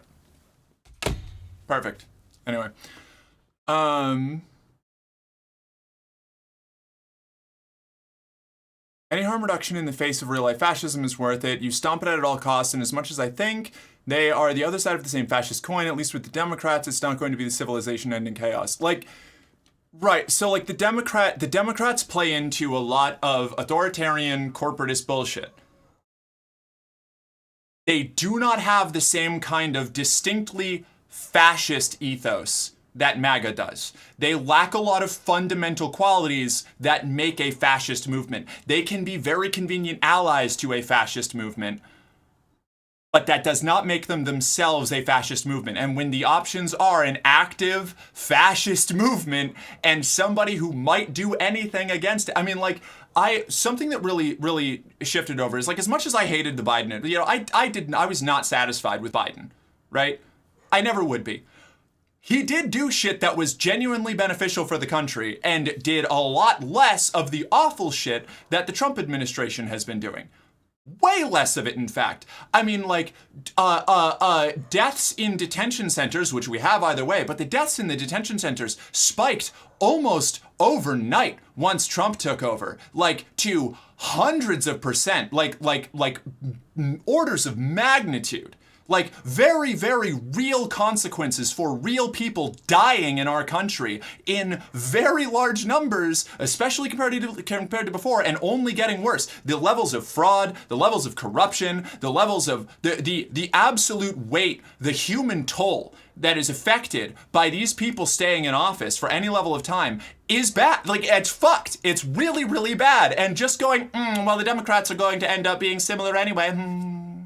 It's just not true. Like, it's not, like, they suck. They do. I don't like the Democrats. I feel like I don't need to keep reiterating this, but it is a fundamentally different ballgame dealing with Democrats than it is dealing with what we have in the Republican fucking camp right now.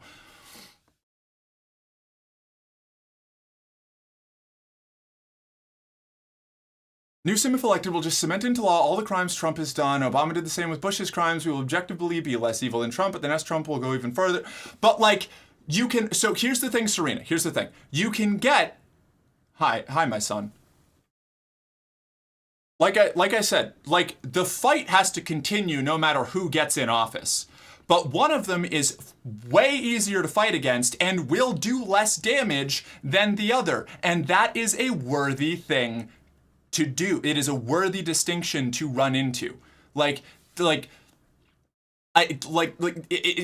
just sitting here and losing and having courts get packed and having rights be stripped away and having like the few safeguards and railings that we had dismantled completely to their bones.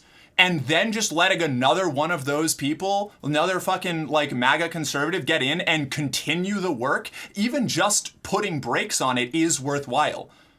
I feel crazy needing to explain this. I just like, I see it like betting. I don't put many chips on Democrats, but I do put a little more chips into alternative parties and directly Democrat prefigurative politics. I mean, right, like, again, I'm not saying, I'm not like an avowed like Democrat supporter, but like, at least on the national scale, those are the options. Third parties in America do not work, at least not on the national scale. They can happen in local politics sometimes.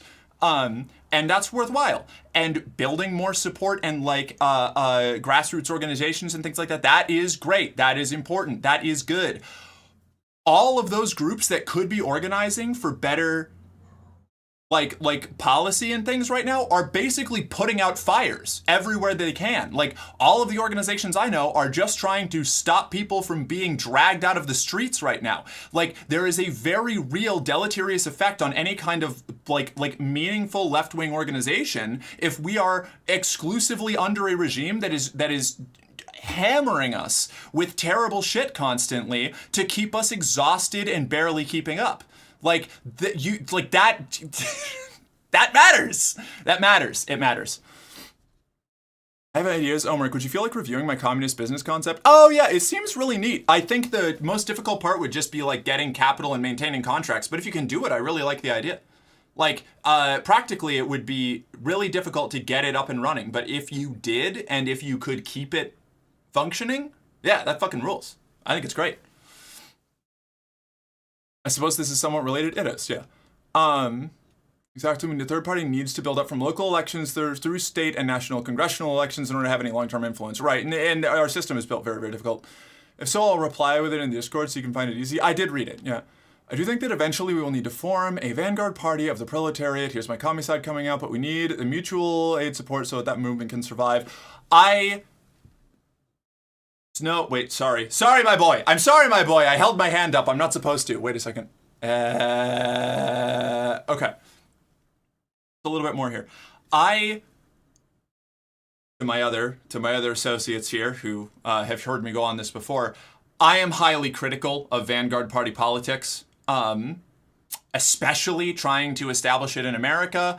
I do not think that the systems exist that would make it plausible. And that's even before I get to the point where whether or not I think it's a good idea. But regardless, I'm more of like a establish a lot of unions and like local councils and things kind of girl. I'm a more decentralized. I tend more towards ANCOM than Vanguard communism. I'm flexible. I go up and down on what levels of control I think a state should have.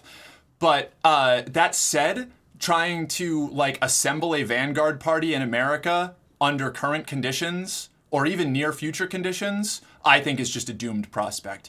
The level, like you need a lot of groundwork laid that is just not even close in America right now.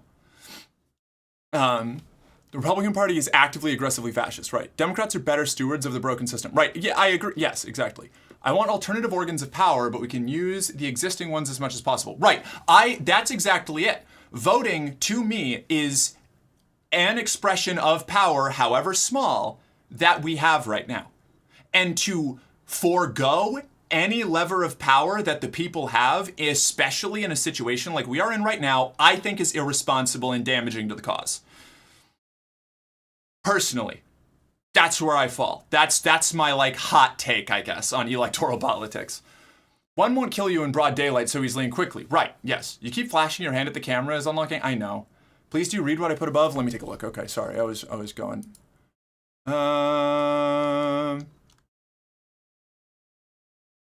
Where was it? My state always votes Republican for president, but more mixed in local elections. Please do read what I put above. Above where? State. Here. This is a lot of what I mean when I say these things. I'm not saying that there's no difference between these people, but things the Democrats also do to immigrant citizens in other countries is so odious. I personally can't support it, even if just by voting. I'll vote on other things, and I do, but I haven't voted for a president in the last couple elections. Okay, so here's the thing. I think if you are not willing to sacrifice a little bit of your own moral superiority in order to make tangible, meaningful differences now, then I don't think that you are a good revolutionary. And that's gonna sound mean, but I don't think that you're. I don't think that you. You'll make all kinds of arguments for the mixed bag of things that like the Bolsheviks had to do to get the USSR up and running, but then you won't vote for an immediate stopgap using the power that we have that will give us breathing room to organize on the left now because you feel that it's a little morally objectionable. Like I just don't see that as like effective praxis. Like I don't see that as like I said, I was nauseous going into the polls to vote for Harris. I didn't like it. I hated it. Fundamentally, morally, I felt that it was wrong, but practically for the actual good of the country, for the people that both here and abroad, because as terrible as a Harris administration would have been on foreign policy, and as much as I would have hated them, it would have been miles better, and there would have been significantly lower death tolls under a Harris administration than under a Trump administration. I think that is a worthy time to make a sacrifice. Like that's making a sacrifice. That is accepting a level of harm and pain on yourself for the greater good. And you're going to talk about like wanting people to like make sacrifices for communism, but you won't vote for somebody who will have an objectively better effect than the alternative. And I find that hypocritical, like a little bit. And I don't think you're a bad person for doing it. Like I understand, I get it, but I do find it. I find it a hard circle to square when it comes to how you talk about like vanguard parties and communist like revolutions elsewhere. You know, that's I guess that's that. It's possible to have a vanguard party as well as unions and workers' councils. Yeah, we can hash out specifics when we have any measure of say in politics that leans communist. That's why, like, whatever. That's fine. We can deal with that later. You and I, me and all the other communists, or like socialist, Dem Soc Dems, whatever you want to, all of us on the left, all that whole big coalition, we can fight about what kind of like implementation of socialism is the right kind of implementation of socialism when we have any level of control over the government. You know, like we just need something. And the only way that we get that is having a regime that is not out and out actively, oppressively, like shoot us in the street hostile. No.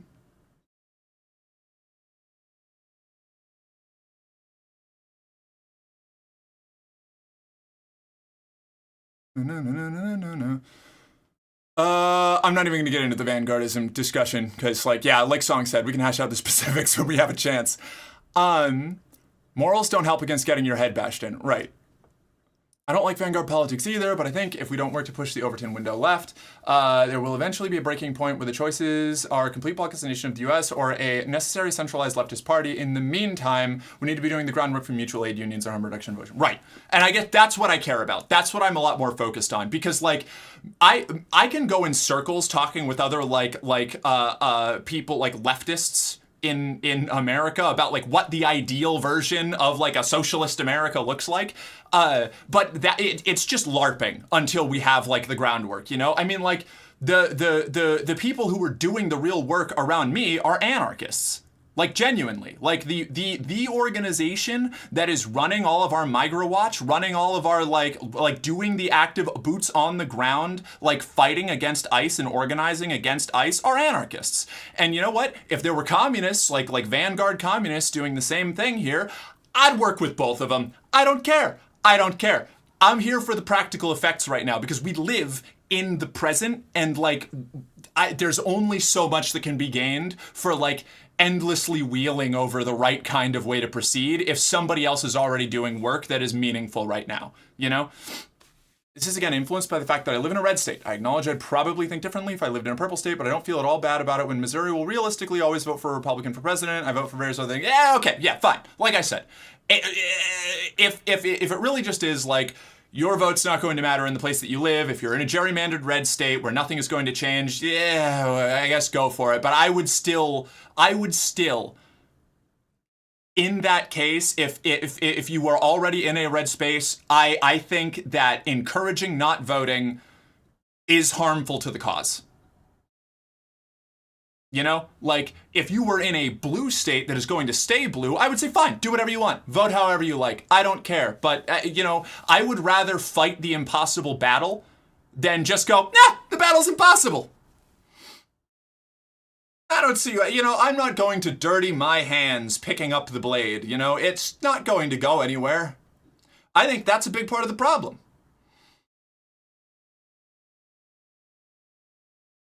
The time for discussing theory is out. What matters now is doing literally anything, any action at all. I agree. Any action. Because, like, a movement is built of a million tiny actions.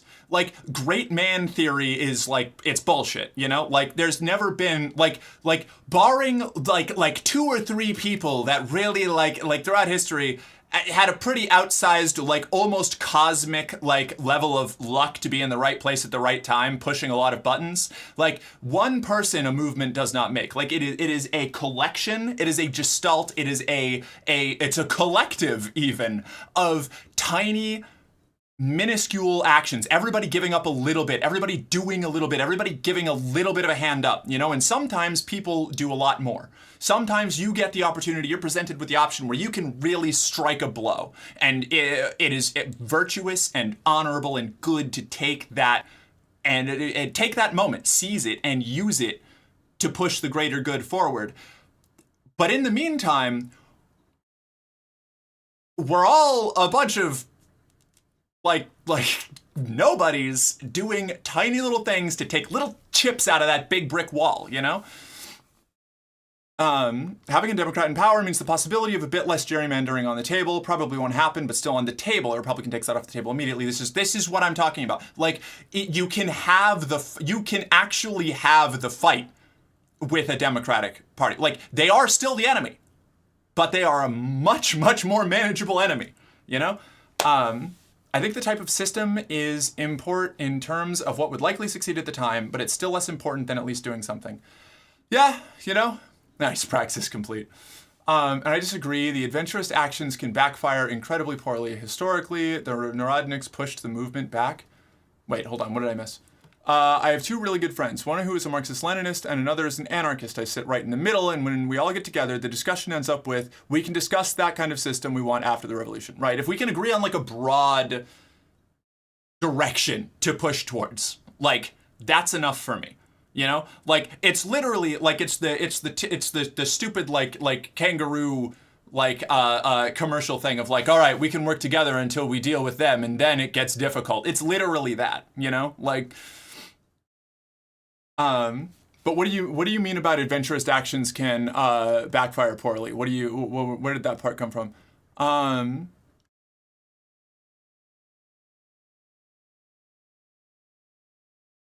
I can puke in my mouth and vote for Democrat. I'll still hate on the people that are happy about voting for center and even far-right Democrats. Here's the praxis on that, Serena. Do you think it's more likely that you will win over a centrist or far-right Democrat by being really confrontational and condescending about their voting. And look, this sucks. Believe me, I hate this. I hate that we have to do this, right? But like sitting over there in the corner and going, you silly liberals and your dumb capitalist bullshit. You're all a bunch of swine. You're not worth licking my boots. I am enlightened and better than you. That doesn't get anybody on our side. Like, you have to meet people where they are. Like, it blows. It sucks. It sucks and blows. But that's like, you want to talk about praxis. You need to win people over. And, like, you don't win people over by acting like you're better than them. Even if you truly believe you are. Even if they're actively doing stupid shit. Like, you can't, like, it's sometimes you can look at someone and go, that was a dipshit move. You know, that was fucking stupid. If you have the social power, if you have the respect, if you have the pressure to do that, apply a harder stance, obviously, definitely, go for that. But it's a tactic. It is a tactic and a toolkit. And just like dunking on people that are like, I don't know, I have friends who are like establishment centrist Democrats, and I have pulled them a lot farther left by being at least a little bit like friendly towards their general opinion than if I was just sitting over there like, fucking idiot. You're a real fucking moron, you know that guy? Oh, yeah, I'll bet you haven't even read fucking Capital. Yeah, you've not even read Capital. I haven't read Capital either, but I'm gonna pretend that I've read Capital because, like, it sounds a lot better if I've read Capital and you haven't, you know? Like, I don't think it's productive. I don't think it's productive. It's fun, and I do indulge in it too. Again, I am not perfect. I am not a saint. But, it's not as intimidating sat on the floor. Yeah. Successful moments have always... Hold on, wait a second. Let me see.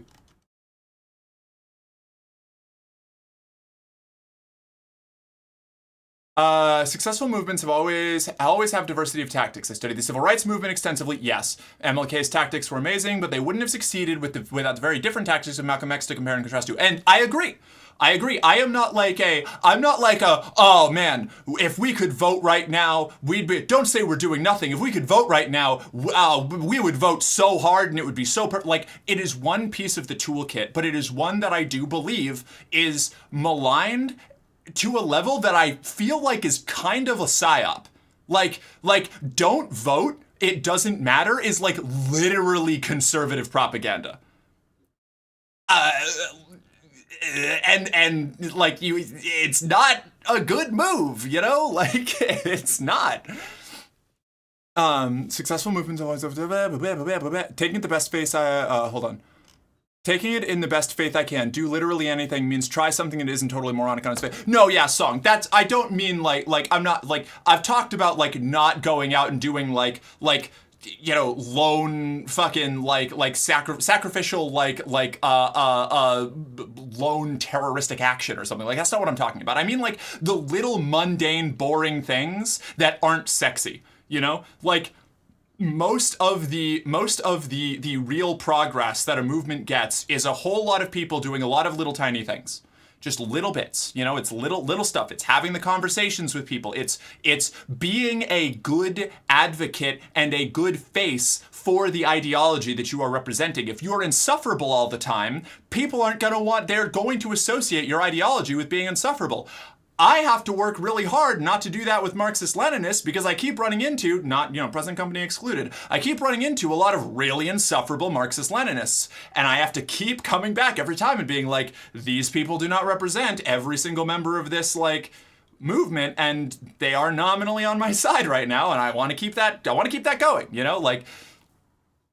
And I think that I do a halfway decent job of that, but it would be, if I just went with like, you know, the impulses that I got from the general interactions that I had with Marxist-Leninists up until having some deeper conversations with people who were willing to talk to me, I would still see it as like basically a joke ideology, you know, like LARPing. Because that's what a lot of it is. That's what a lot of the, like, the people that have platforms that I run into that espouse Marxist-Leninist ideas come across as. And, you know, that fucking sucks. It's not like... similarly to how people who say they're anarchists and just go around, like, you know, pissing on the street and kicking over trash cans. You know, it's like... if that's the extent of your embracing of an ideology and you are espousing that ideology while kicking over trash cans and pissing on street sides as your representation of that ideology, people are going to think that you're a bunch of fucking weirdos. Like optics matter. They're not exclusively, like, it's not like you have to do everything to be like prim and proper all the time. I'm not talking about like respectability politics being like the fucking pinnacle, but like, if you are having a conversation with somebody about your ideology and you're trying to genuinely win them over, you do need to be socially capable about it, you know? Oh, from Kristen's comment? Oh, okay, I missed that. My bad. Oh, gotcha. Understood. I think it matters a bit to discuss what we do during the revolution, because the structure and carrying out of the revolution is, I feel, indicative of how said aftermath system will go. Still largely agreed, keep the debates on the down low and lock arms. Right, but we're not in a revolution, you know? We don't have the structure for a revolution right now. Like, if we were a decade down the line with a lot more, like, organization, sure, you know? Like, if we had unions and councils and grassroots organizations and a coalition of any kind, sure, but we need the coalition first, you know? Like, again, I take a lot of inspiration for my playbook from what I was taught as a fucking evangelical doomsday cultist, because they're really, really good at organizing and getting people to go and act. They moved the Overton window really distinctly right by forming a coalition. Evangelicals fucking hate each other, dog. They hate each other. Like, the only thing worse than, like, an evangelical with a slightly different name on the church, like, 2 towns over, is all the fucking Lib Dem atheist cultural Bolsheviks across the way. Like, that, and, like, I don't want to foster, like, that same kind of, like resentment, but I do want to take the bit of, like, you can work together with people that have nominally the same goals as you and sort it out later, you know? They're sorting it out later right now, and it's causing all kinds of problems for them, but they are fucking in power, you know? Like, it's... Like the average person thinks that evangelicals are crazy, you know? Like, but they're the ones controlling the government because they're good at organizing and they're good at work. Like, they have these structures and they've been using the systems they have. Refusing to engage with the system is self-defeating. You know what really wins people over and won people over in the 20s and 30s? Hope. Hope's nice. Hope's a good tool. The enemy of my enemy is my friend, even if you get vomit in your mouth by shaking their hand for a moment. The enemy of my enemy is not always my friend. However, if there are 2 enemies, if you're mutual enemies, you know, it's worth taking a look at that person and seeing if they can be an ally. There are definitely people who are not worth allying with. But I think the schism has to be pretty broad, you know? But to know what to do, must one not first think? That doesn't mean ponder onerously over the details to the point of paralysis. Yeah, you should. You should think. But, like, all we do, like, the left in America is actually, like, factual notorious for thinking themselves into an action. We do it all the time. It's, what was it? I think, I forget who said it. I think I ran across it in a ContraPoints video. I don't remember if it was actually Natalie that said it or if she was quoting somebody else. But, we do have a problem of not, like being uninterested in seizing power and only really wanting to endlessly critique power. Like, it's a lot of fun to point out what the people are doing wrong, but, like, you have to get your hands dirty in order to be the person with your hands on the lever.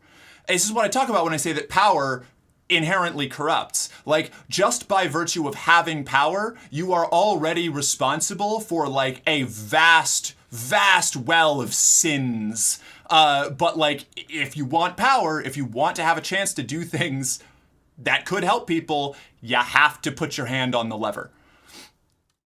Taking it in the best faith, I think we agree. Yeah, okay. Anyway. I maintain that MLs and AES are good, and this is a roadblock for a lot of people. Wait, what? Provisional government motherfucker didn't even know Kerensky existed. Wait, I want to talk to a Marxist-Leninist who said that Lenin overthrew the Tsar. I know exactly what you're talking about. Yeah, no, exactly, yeah. And I do believe the tactics of grassroots organization, direct action, vandalism, and electoral politics all have a part to play in the revolution and are infinitely stronger when they work together than to fight with one another. Yeah. I maintain that ML and AES are good, and this is a roadblock for a lot of people in leftist circles. No, this is like when I talk about Hassan Piker, right? Like, I personally tend to find Hassan kind of distasteful. I've watched some of his content. I don't tend to like the way he does things. However, net positive for the left. Good ally to have. Person that I'm not going to spend a lot of time, I'm not going to spill a lot of ink, like, critiquing him or criticizing him, even if I don't personally, like, vibe with him, you know? Because he is a useful ally. He is a good ally, as far as I'm aware. Like if he's got his hands in a lot of stuff that has pulled a lot of people left, you know? Even if it's not a particular, the details I don't necessarily love, but I'm there for it overall, you know? It's that kind of thing. Like I agree, I think that so far, barring a lot of the interactions that I've had, you know, I'm perfectly capable of seeing Marxist-Leninists as allies. Remember, kiddos, your ideology should be chosen by vibes and aura exclusively, yeah. I try not to label it at first, just say the type of society I want. That's kind of where I'm at, you know? Like, I list qualities that I want to see in the state that I live in, you know? Like, and that's I think the way that you should, like, organize around points, organize around structures that you want to see done.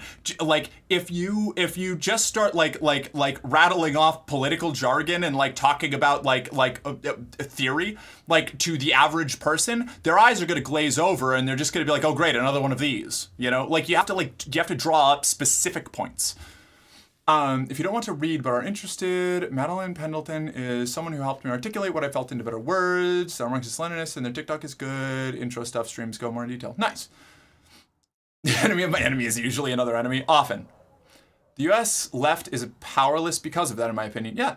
I'm a Marxist-Leninist and I will defend its legacy, history, and contemporary influence if you want to talk about it. Not in the everyone that flew a red flag was perfect way, but it's not apologia because I don't apologize for good things. That's fair. Like, I like talking about that stuff. I am interested in communist politics and history. I'm not an expert on it by any means, but I've definitely done a decent amount of like cursory reading on it, you know? I think if you want good quality theory readings and some commentary, I like Socialism for All. Okay, cool, solid. The problem I have with the US is that it really feels often like LARPing. Oh, we just need to do this and that now, just do it. Right.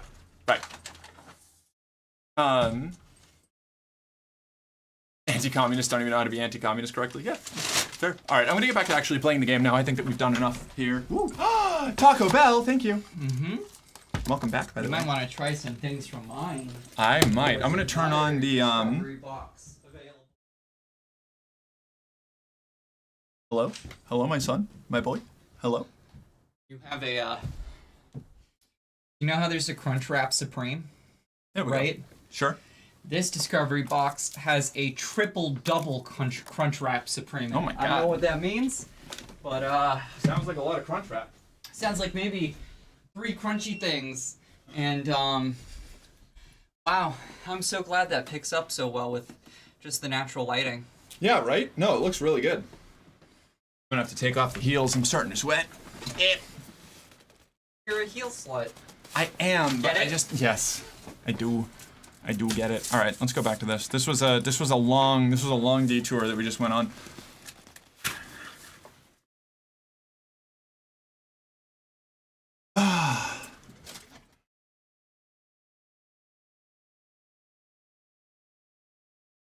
Every time my ML friend goes off on building an insurgency, etc., I always ask her, okay, who's going to run your supply lines? Who's going to be your information gatherer? Who's going to be a voice of reason in politics? Anarchists, that's who generally, yeah. I tend to find that American anarchists are usually the most mobilized, like non-party, like non-like Democrat or Republican organizations.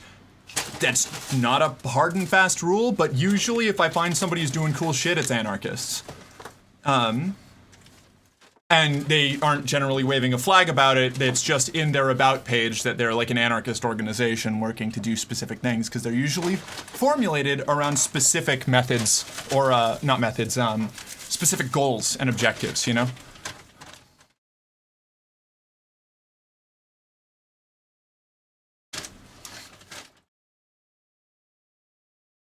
The big issue I have with Marxists, like a lot of I guess just like American, like air quotes revolutionaries in general, is that they tend to think that we can just do the same thing that the Bolsheviks did in the USSR, despite the fact that we don't have a whole bunch of big like influence in the army and navy and like political structures. You know, like it's like, where are you going to get the soldiers? Because like the Red Army existed because there was a lot of Bolsheviks in the military. A lot of Bolsheviks in the military. Merrick, accept the camera cap. No, I refuse. You can't. We don't have that here. Like, the military is firmly on the establishment side at the moment. So like military action is not a functional way to try and do a revolution in America under the present conditions. Historically, MLs have been more active, and to my understanding, it's becoming more popular, but not yet. Much is to be done, etc. I don't think, I have never found in my all of my living across the country, I have never run into a Marxist-Leninist organization that was making progress on anything. That doesn't mean they don't exist, but again, this is my personal experience. It's usually anarchists when I'm going across the country. Leftism is gaining ground among the general populace of the military. Gaining ground is not the same as having major influence. Like, hopefully, eventually, that'll be more prominent. But like, you know, if you wanted to try and kick something off in like the next 5 years, you know, like unless things wildly accelerated, that doesn't go anywhere, you know? Marxist-Leninist Party in Canada is a depraved social club. That's usually the Marxist-Leninists that I run into as like an organization. Or they'll be kicked to the curb, right? I tend to, like, ideological purity is a big problem in almost every Marxist-Leninist space I have ever run into, to the point of being entirely self-defeating. Which is not like a unique problem to Marxist-Leninist, like, political organizations. That's a thing that a lot of the left, a lot of left-wing organization in America is prone to.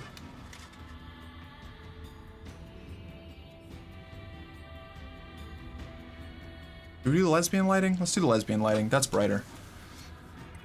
I still wouldn't put any faith in a leftist military person refusing an illegal order right now. Right, no, yeah. We are in the very early stages of securing any kind of leftist support. Lots of calls in U.S. military for conscientious objecting. Yeah, that's good. Recent development, yeah.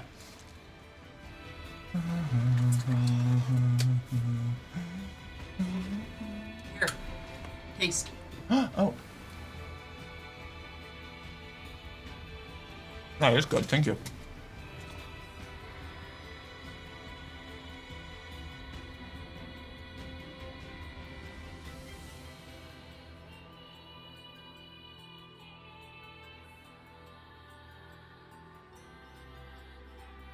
I still have my standing request. I would love to have any Marxist-Leninist organizations that are doing real on-the-ground work forwarded to me. Not as like a gotcha moment, I would just genuinely like to see them. Big fan.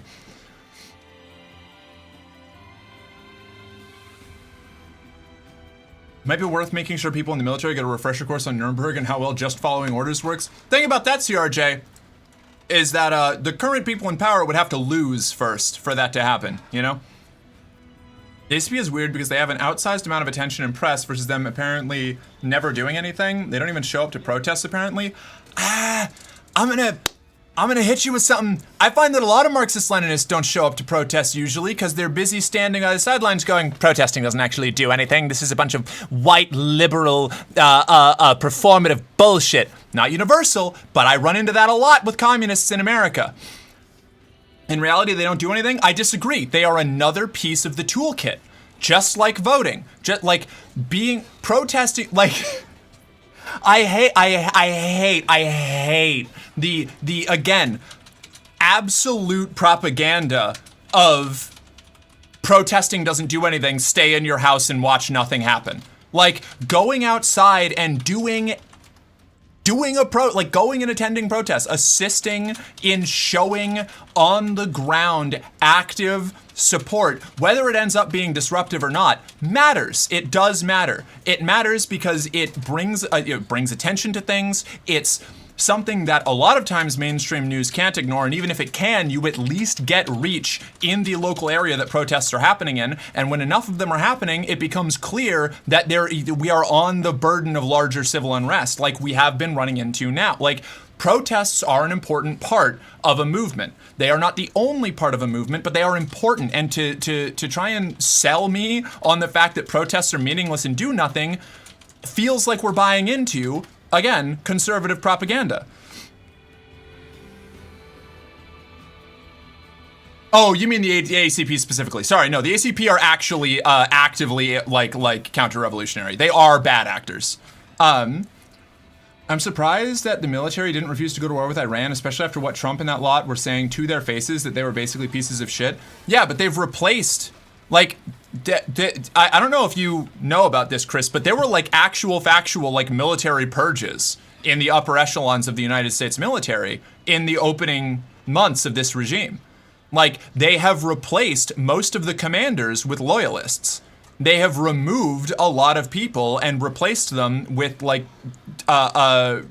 fresh like promotions or hires in specifically in Trump's camp. Like, that's what I mean. Like, this is what I mean when I say that, like, voting Democrat is objectively better than not voting, or, like, just like, grinning on the sideline going, I told you things would be bad. Like, I don't like the ACP because they're social chauvinists, but they do actually do things. They do, funnily enough, mutual aid and organization of labor unions. Oh, man, that feels like the Salvation Army providing, charity work, you know? Yeah, sure. As long as you're not one of those gross transes or other demographic that we don't like.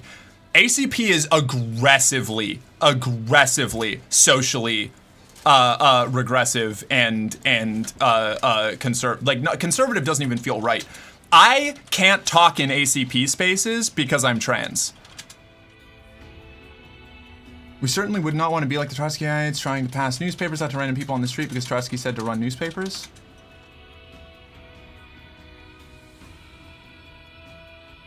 I don't know. There's a plethora of things that need to happen at the same time, and when people see protests, they realize they're not the only ones that are upset. That's also important. Visibility and recognizing that you're not alone is important. Like, again, like, humans are very social creatures. Like, social pressure is important.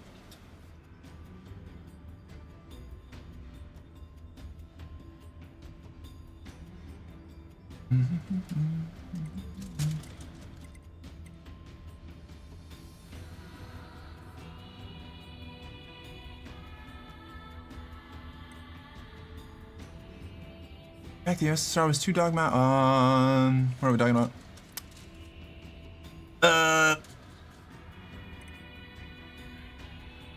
To the extent that we should do what the Bolsheviks did, the idea of building a party that would actually do something as capitalism continues to spiral is a good idea, but you have to actually base what you do in the present and how things are now. You can't copy paste the shit. Right. But we are very much in the building a party segment, you know? Like, and that is not sexy. Like, building a party is not sexy. In fact, the USSR was too dogmatic in its approach. China learned from this, and many MLs don't even know, but the Mao Deng schism was fabricated. The history and the documents show that later in life, Mao despised the GF4. I actually don't know as much about Chinese history and the development of the Chinese Communist Party as I would like to, so I can't really. I have to just kind of take your word on that.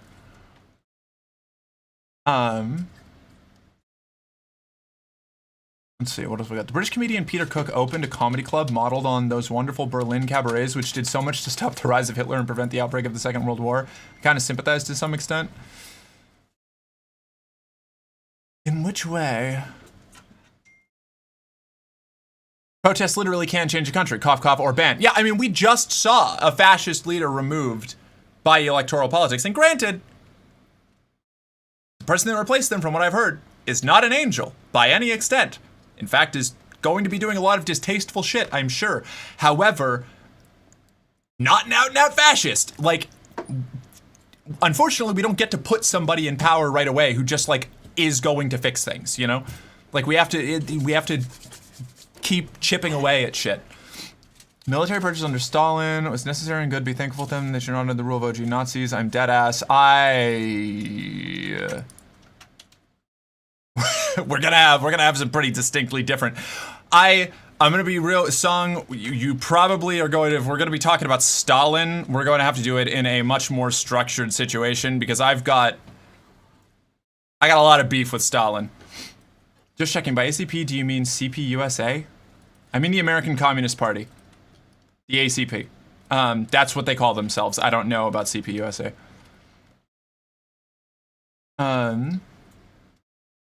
Protests are great motivators because they get people to quietly resist at work, on the streets, in the bars, right.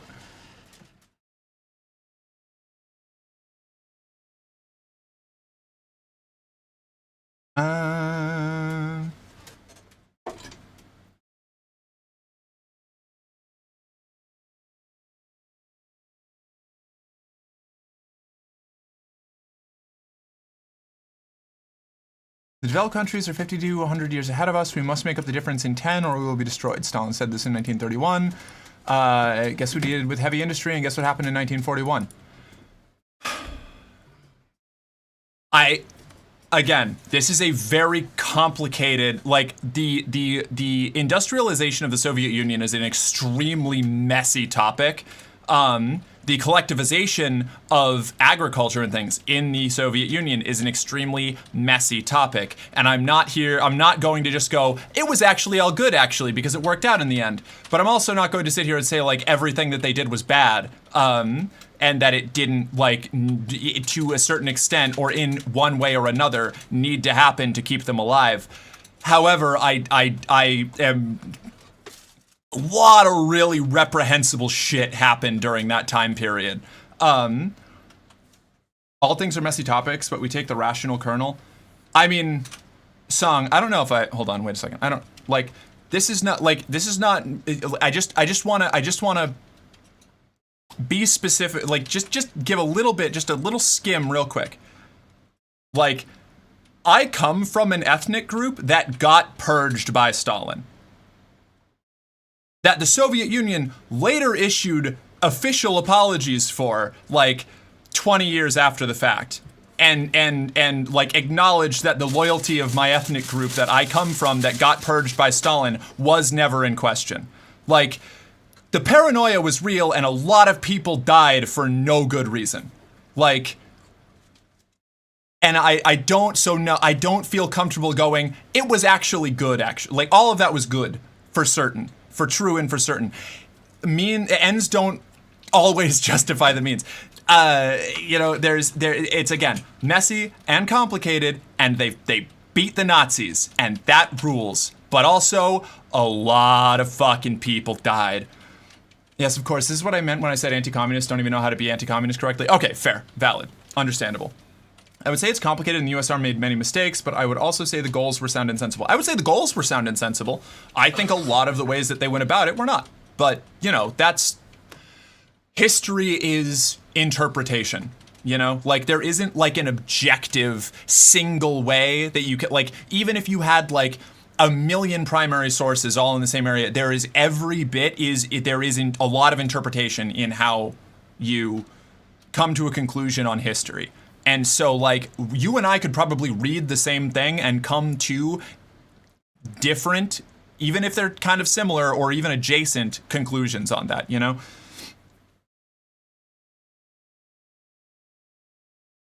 Whoa. Hey, Jill, what's up? Was Stalin's collective punishment against Ukraine bad? Absolutely. Were the kulaks hoarding food while the rest of Ukraine starved? Bad? Absolutely. I'm currently reading a book on the Ukraine famine. I'm going to refrain from getting into the weeds on it right now until I'm a lot deeper into that. That also complicated, messy thing. Definitely a lot of crimes against humanity happening there. Not a good situation. A provocative way of looking at the situation is to say that we helped Stalin win World War II. Yeah, I would agree with that. Yeah, 100%. Rootless Cosmopolitan campaign was complete ass. I feel like I probably know about that without knowing the name of it. Merc, remember to eat? I will, thank you.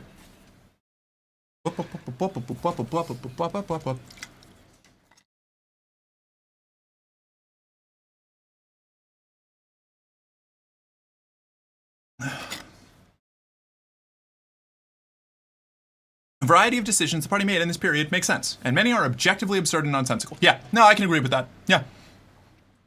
All right, I'm gonna get back to this.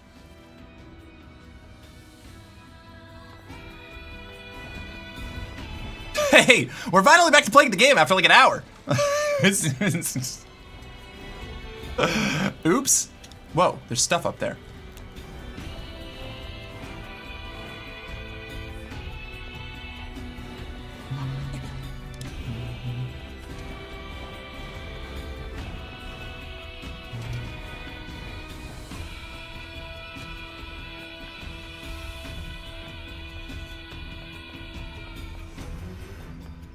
For the latter, I don't believe there's a valid reason to move a large number of people to another part of the country. Yeah, no, I agree.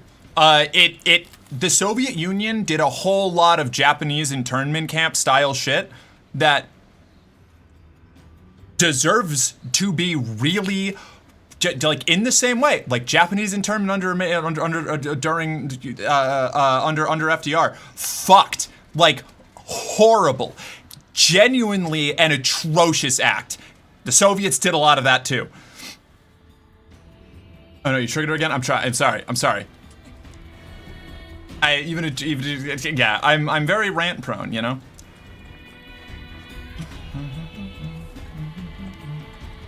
I'm trying to get back to it. Nothing to be sorry for, Captain? No, I know. No, you're right. Nothing to be sorry for.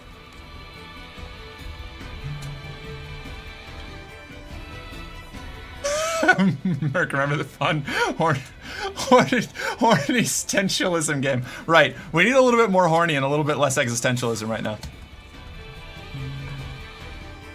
I guess we're not really doing existentialism, we're doing political theory. Oh, that's how we get over there.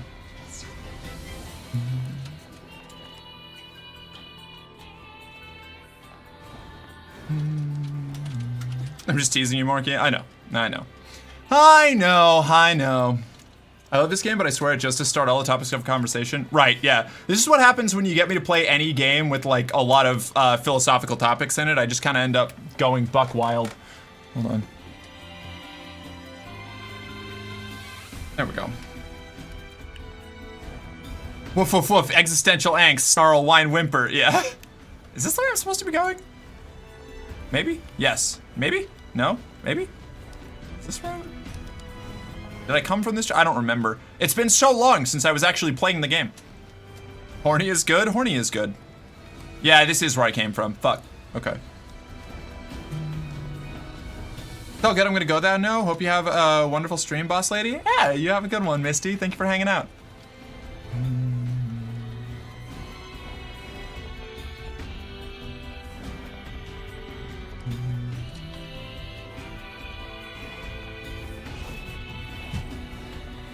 Where do I go from here?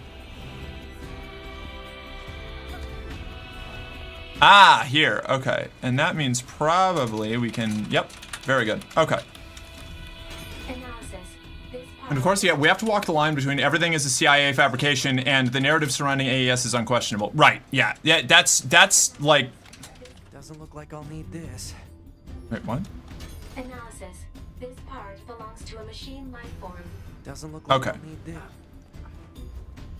Yeah, like, the like everything is Western propaganda is like a real problem that I run into when trying to talk about anything involving like the history of communist movements across the world, because it's like, I'm not saying it's happening right here, but like a lot of times when I talk to people, particularly people that I don't know, who I can't like have a more elaborate conversation on, it just comes down to like, that sounds like propaganda. They wouldn't have ever done that. And it's like, no, we have like they admitted to doing, like, we have the documents.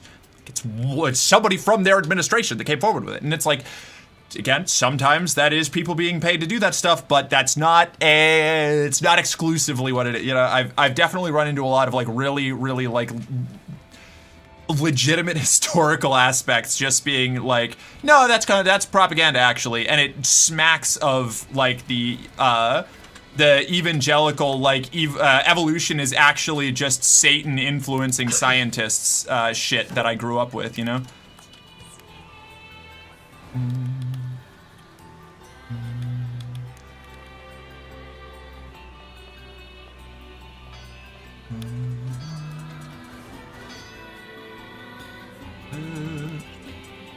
Why is this not opening? Hello? What is... Now? Weird. Okay. Open! Fine.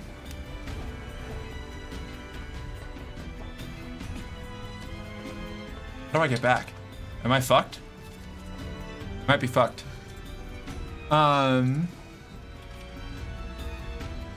Like, come on, be for real. There were documented meetings, like, within the hour. Right, yeah, no.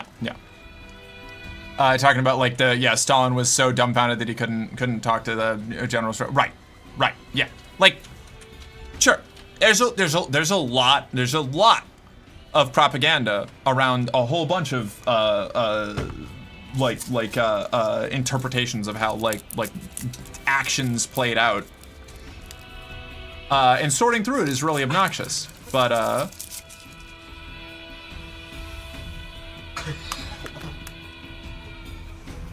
I also run into plenty of people who are like, yeah, actually, the Holodomor was completely accidental or entirely happened because of the Ukrainians starving themselves to death. And it's like, all right, okay. All right, the Ukraine famine.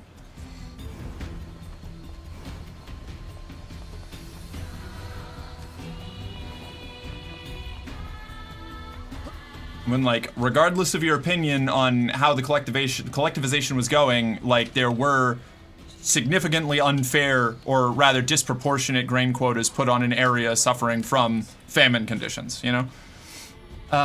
Left-wing freaks, RCA, and the right-wing freaks, ACP, will be forgotten. Yeah. Bark for me, Captain? Oh, yeah? Oh, sorry, you wanted a little... Arr! There you go. Stalin. We totally accidentally filled those train containers with grain and shipped it to Central Russia. Right. Like, Russification was, like, a major problem, among, like, the member states of the Soviet Union. And, like, I can't even get, some people I talk to like, admit that, you know? You're welcome, Jill. Thank you.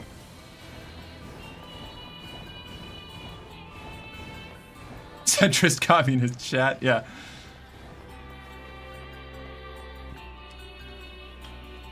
I've heard compelling arguments that elements of it were accidental. Yes, no. Even like what I'm reading, like I'm reading, fuck, I have it bookmarked here because I can never remember the name. God, The Famine of 1932 to 1933 in Ukraine, An Anatomy of the Holodomor by Stanislav Kulczycki, who was a Soviet academic, until the dissolution of the Soviet Union, and was like, has been deeply involved in researching the famine since before he was allowed to, because he was banned from researching or posting anything about the famine in Ukraine by the administration for a while, like a long, I forget exactly how long. I'm not good with numbers. And that's basically what he was saying is like it didn't like start out explicitly as that, but like there were aspects of it. It was weaponized later on after things were already going poorly against, or rather in response to certain counter-revolutionary elements or dissenting political activities going on in Ukraine at the time. None that were like they starved themselves. Like, who the fuck are you? That's some shit the Turkish nationalists say about Armenia. No, like, but that is like I have like, this is like Brother Nature. When I talk about how I've got a really like I'm working my way out of like a really bad opinion towards Marxist-Leninists, it's because most of them that I've run into hit me with that shit. Of course, most of the Marxist-Leninists that I run into are people commenting on shit that I say online, which is not like a good pool to pull from, but it is basically all of the interaction that I had up until like you, Song, and Bridget showed up, you know? Like, it's I've been like, you know, stripping a bit of that off of my brain and like genuinely trying to engage with things, because again, I still disagree, like politically, with a lot of like the nuances. But we can at least have conversations as long as you're not telling me that the Holodomor was entirely accidental and nobody had any idea what was going on. Because that's that same kind of like, it's like, it's that like, post-Soviet like fetishism that has, that a lot of like far-right groups in Slavic areas adopt, where they like repurpose the idea of the Soviet Union as their imaginary like nation that they're fighting for, and they kind of just like make shit up, you know, to like to have like it's really, it strays close. Again, this is one of the issues with talking about communism with a lot of people from post-Soviet states, is their association with a lot of communist imagery and like talking points comes from far-right groups that have risen up and co-opted communist imagery and talking points, and even like history, to push like ultranationalist far-right politics. And like that you have to like peel all that away before you can even like have the conversation with a lot of people. The governmental model that I most subscribe to is democratic confederalism that they were trying to institute in Rojava. I think I agree. I would need to look up that specifically, but I do believe we're on a similar page, at least. This reminds me, I wish the post-dissolution Russian government released more old files rather than the ones that largely serve their own right-wing political purposes. Yeah, that's another difficult thing. Like, the whole, like the methods that the Soviet Union used to propagate itself for a long time, being like keeping everything really clamped down, having like strict like adherence to party line on information that was allowed to be disseminated, on information that was allowed to be like observed from the outside by on what their government was doing, or on like memos and things, has caused a significant amount of backlash, because like we don't have all of the information on what was going on or what the reasoning was, and it is like we do get like selective releases of like and like declassifications. Good night, Queen Mihai. Thank you for being around. We'll catch you later. I will say that there's a huge disconnect between the types of Marxist-Leninists you've run into and the ones I've run into, and it often confuses me at times. That's fair. I think it might even possibly just be that a lot of the communists I've talked to that I've agreed with have not explicitly called themselves Marxist-Leninists, possibly because of the negative association with a lot of Marxist-Leninist organizations that are in America, organizations or groups, social or otherwise. So it's entirely possible. I've had plenty of conversations with Marxist-Leninists that I've agreed with, but that they're not like waving the Marxist-Leninist flag, so it's just like falls into the broader like communist discussions that I have with people, you know? Remember the Iron Curtain only fell 35 years ago. A significant proportion of the population of former Warsaw Pact countries do remember Soviet hegemony firsthand. Right, yeah. And here's the bit that I find most interesting is it's really mixed. You know, this is why, like, when I say that, like, the Soviet Union was a messy place, like any other country has been, and that I have met people from post-Soviet states who grew up under Soviet rule, wildly different opinions on whether or not it was a good thing, you know? God damn it, my son.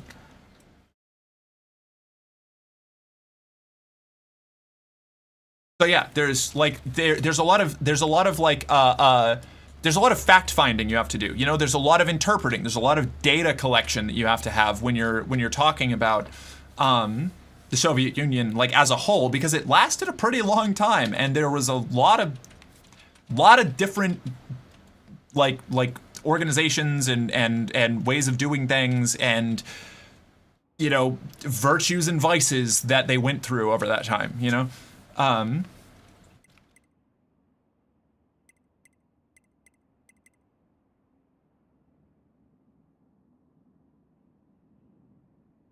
Big place, complicated. Wogue, I know. It's such a groundbreaking take. It's so, it's so, like, we still haven't fought the Forest King. I've been just moving towards the Forest King this whole time, like, not saying anything.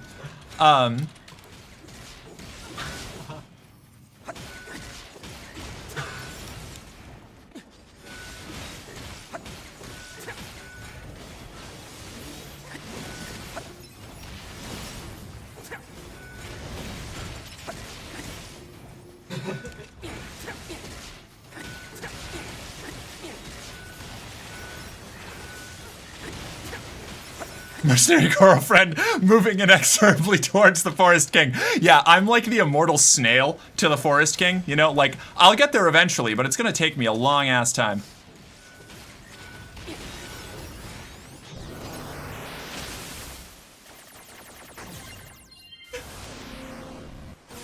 Communist dog girl dismantles monarch, like, locally appointed monarch.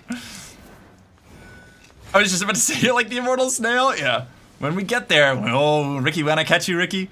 Ricky, when I catch you, Ricky. Thank you all for indulging my hour and change, political dissertation, you know? I have to do those every now and then to I have to aerate my blood, you know? It's like it follows, but instead it's she yaps.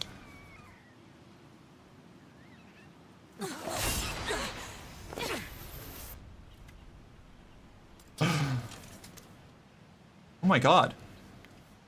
Did you just smash that baby? What the fuck, dude? I don't think she did that last time. 2B, that's an android. A Yorha-type android. Alert. This unit is currently wanted by Yorha. Annihilation recommended. Annihilation? But why? Let's go, 9S. 2B? Mom, get the camera. Second wife just dropped, right? We love a problematic queen. Bunker to 2B and 9S. Hey, dog. We've picked up a signal chill? from the black box of a fugitive known as A. Oh, wait, this is the third player. A2 is the third player character. What? Oh. I only know that because I got cosmetics that say they're for A2.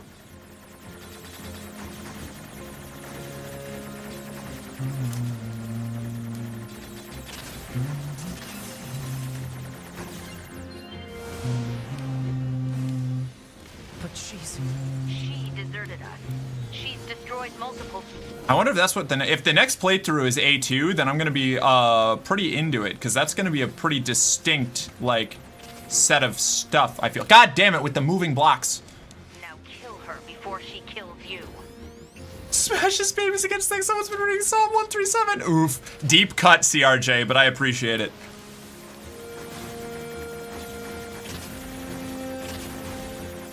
Fuck! Oh my god.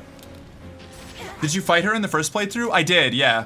I was just hoping that some things have been different in this playthrough, like some pretty notable, like, kind of important things. So I was hoping that maybe I'd be able to talk to her this time.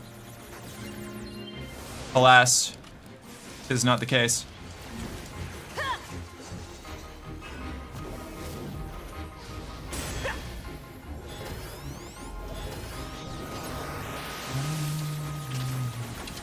I got fucking tagged right off the bat there.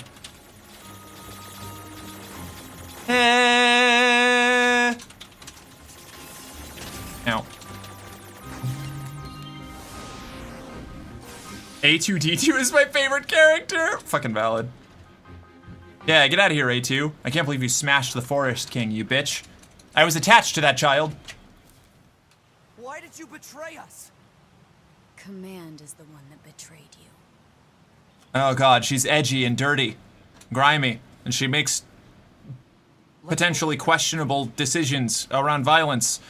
You're just my type. Ooh, you've got a pulse and you are breathing.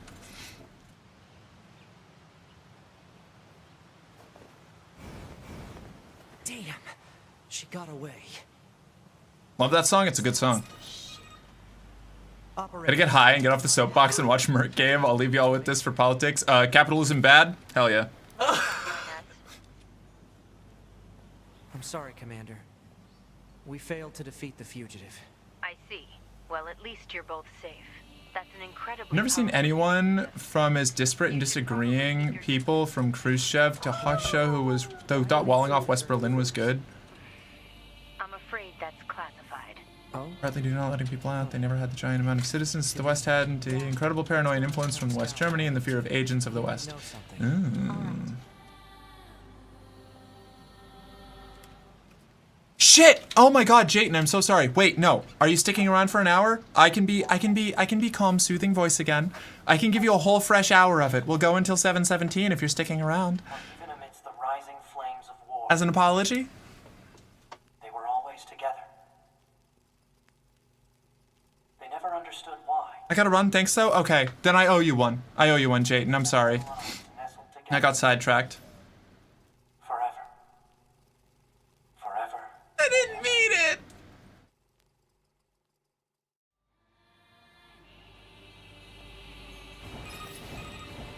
I didn't even see that little vignette because I was too busy being apologetic. Oh, you survived. How wonderful. Yeah, we're fine. God damn it. But there's something we want to ask you about. Of course. Anything. Actually, it needs to be in person. Understood. I'll open the gate. We'll see you later, Jayden. I'm sorry for letting you down. Through there. No! Oh my god, I fucked it up. I fucked it up, chat! I'm in trouble. I'm in trouble.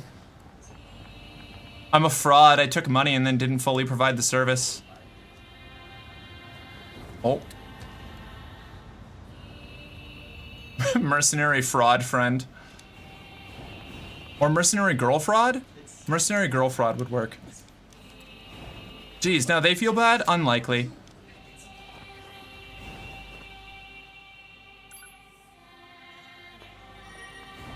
I don't even know how I ended up on that topic. Giant egg obtained.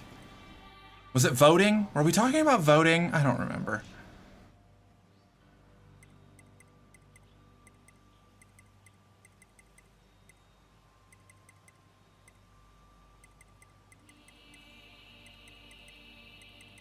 Where are my quests? What are my active quests?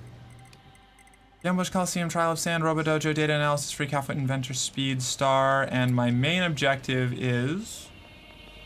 I don't know. I don't know what my main objective is anymore. Somewhere on the map, though. Was it there at the beginning, though? Yeah, that's fair. Wait, you found me back in 2023? Did I? Maybe.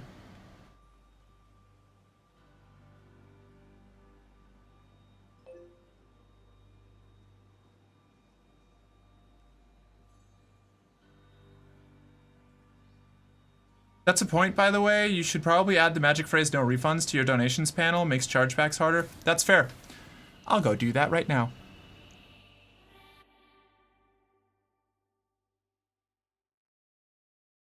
Where am I gonna do that?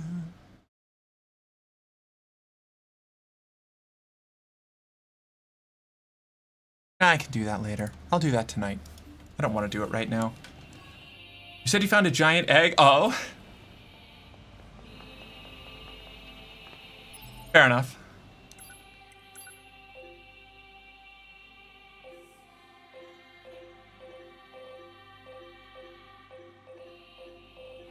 This is another example of me like desperately trying my hardest to be like, hey, everybody, by the way, not a politics streamer, you know? Not my main goal, not what I'm here for, not my primary purpose. And then I'll just go off on like an hour and a half long rant. I'll do that tonight, so before or after you publish VODs? Ooh, that hurts, CRJ. That hurts. Ouch. Maybe I should do it right now. That's a compelling point, actually.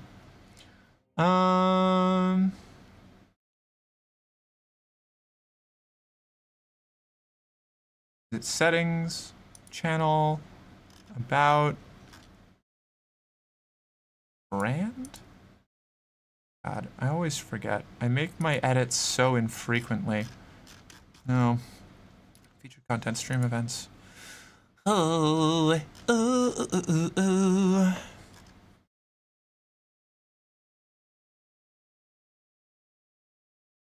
I don't even remember.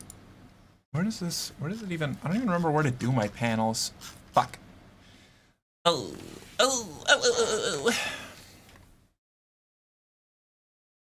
Featured content, stream events, brand, about. It should be in my about, right? There's a way, and I don't remember what it is. Content, collections, clips, copyright claims, moderation, monetization. No. Community? Is it community? It's not community. It's no. It might be in streaming tools. I don't know. I don't know. No, I'll figure it out. I'll figure it out eventually. I use TikTok to download reels that are cross-posted from Insta and to look at clips of comedy specials my friend sends me. I found this place just scrolling on TikTok and immediately went to Twitch because it's a better platform. Legendary find as well, since I legit only scroll TikTok like once a week and did even at the time. Damn, wow. I gave up TikTok 4 years ago, not looking back. Yeah, I started on TikTok and I gave that up. That hurts, CRJ, Merc, smiling. Yeah, that's me. I'm gonna run to the bathroom real quick, because I keep getting distracted. My drink! I'll be right back.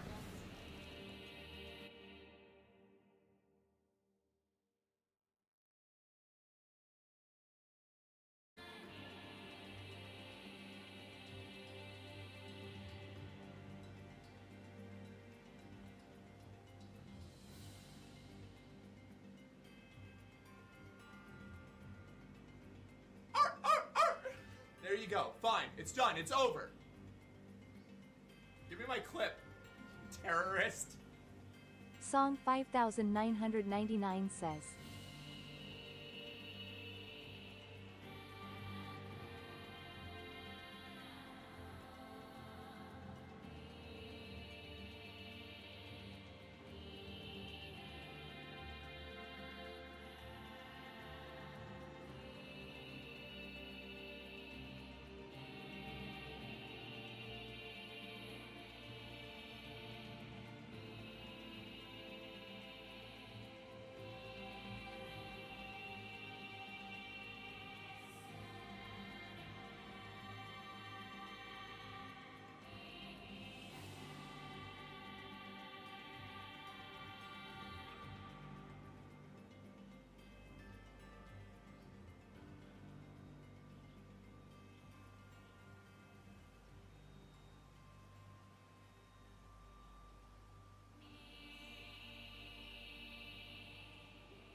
You got pranked. Now it's on tracking mode. I had just set it up into a place that I wanted it to be.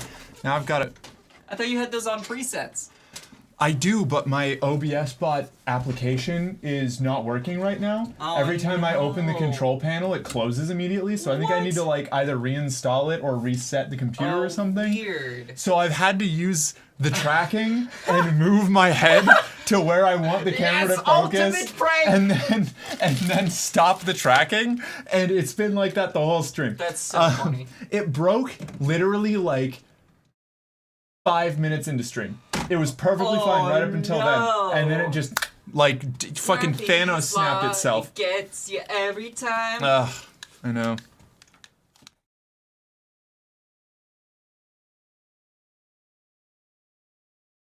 Talk to the hand. Yeah. I can't believe you did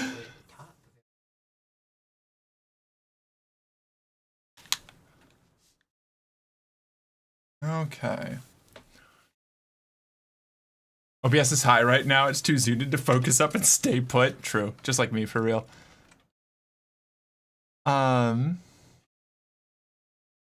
Let's see. If I'm in danger of getting myself a job here, but the right time to have somebody competent help set up a new Discord server is before opening it to its users. Before or after you set up the new Discord? Oh god, I know. I've been very busy. I'm so sorry. Are we still? Wait, I need to.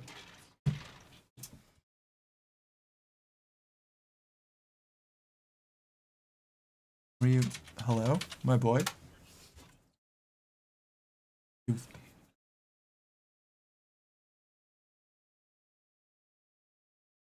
Very good.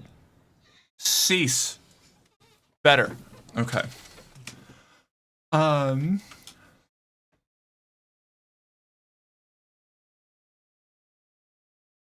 Just as a treat, no obligation, but could I sample the vampire voice? Yeah, so the vampire voice is just the name that I've given to my. It's also my video game announcer voice, sort of thing. Like when I have to give when I have to give a mission control objective to somebody or something similar to that, this is the voice that I generally go with on that end. And I feel like vampire aristocrat is probably going to be the. It's the best name for it, I believe. Something between a It's the kind of pseudo British accent that you would imagine, like an imperial officer on a like a Death Star or a Star Destroyer would be operating with. I've also got something that's a bit closer to a Southern Belle, but that's not really. That's a different kind of vampire aristocrat that I don't think we need to delve too deeply into.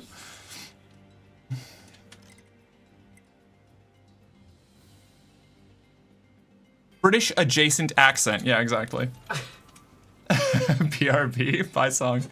Too zooted, gotta eat. Oh my god, yeah, Merc's vampire voice is exactly the same as the announcer lady in Battlefield 1. We've lost Objective Butter. Objective Charlie has been taken.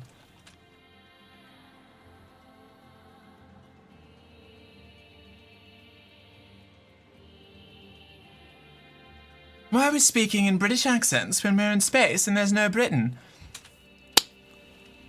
Do we need to talk about coding? I don't think we need to talk about coding right now, but we could.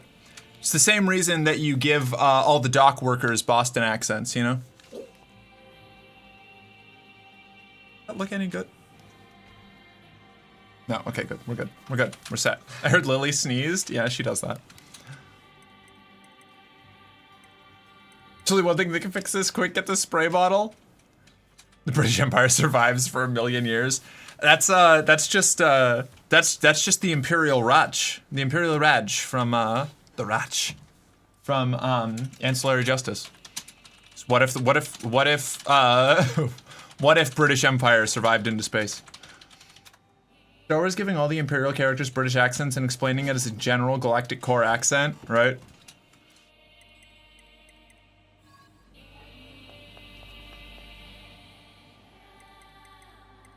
Star Wars justifications for things are a special brand of, like, bullshittery that I find very charming. Immediately after that Imperial officer said that, their Vader analog used his powers to pop the guy's head off. Yeah.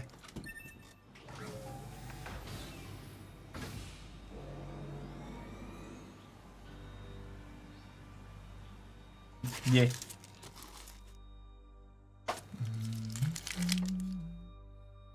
Thank you for the lactate, by the way. I totally would not have grabbed that. Yeah, I know. You're welcome.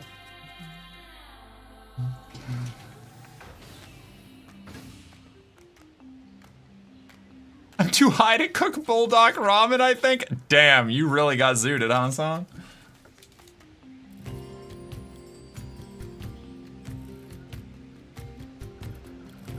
What about that one space Irish guy we met in KOTOR 1? I asked a US writer why we Brits always get the bad guy parts. He explained we are the only ethnic group left in the world that doesn't mind.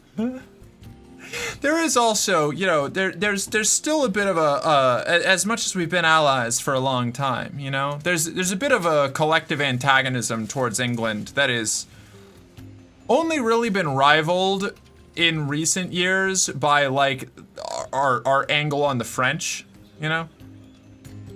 We're also the better actors, sure, dog.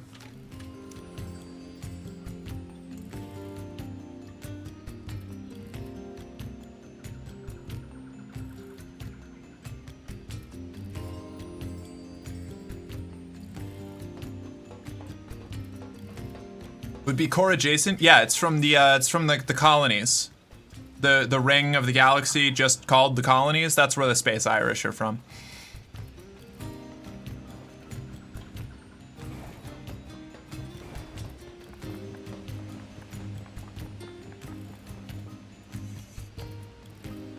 What about a vampire secretary that's in the process of setting up future clients through a phone type accent? Okay, hold on, wait a second.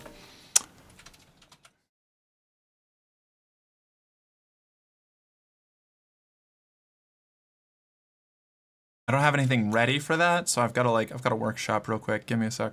Give me a moment. 2 shakes of a lamb's tail, if you will.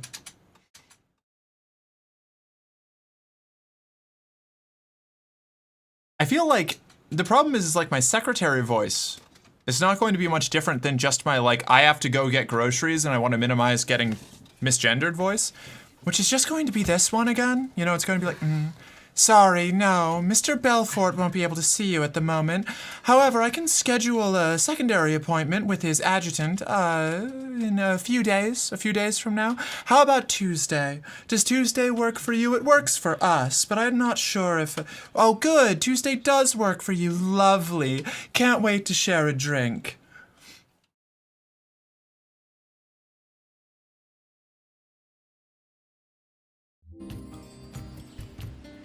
Faith has a tail? Of course Faith has a tail. Why wouldn't she?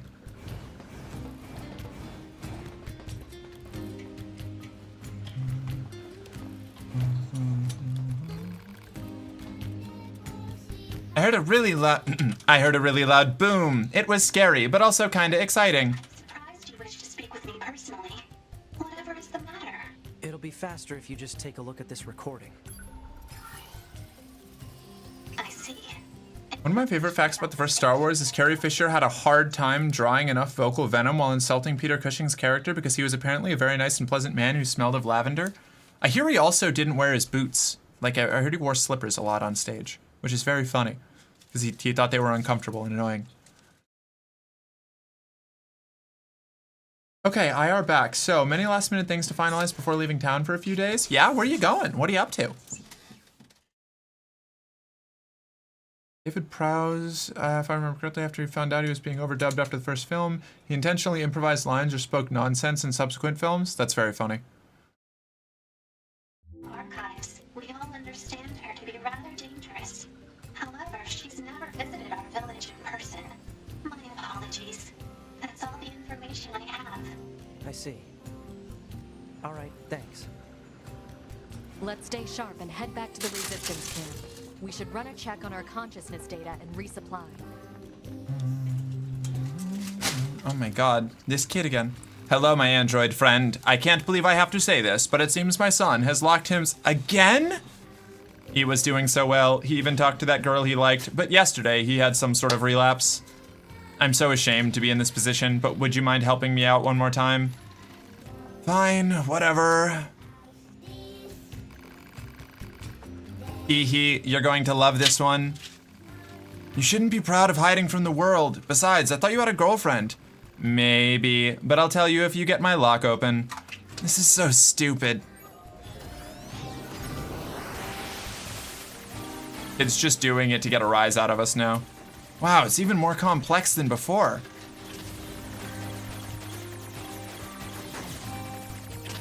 Fuck.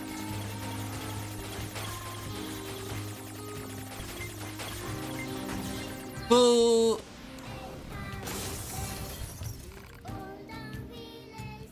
Heading to Florida to take 16 hours worth of CEUs to hold my license plate placement? Whoa, whoa. That was a letter. What are CEUs and what license placement?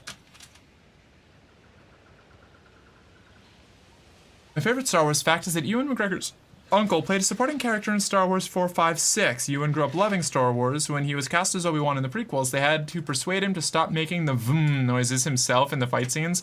I've heard Ewan McGregor was just super cheesed to be on stage the whole time. Ewan, do you even know how much trouble you've caused for everyone, young man? Well, do you? Okay, kids, spill it. What's your deal? I've been trying, okay?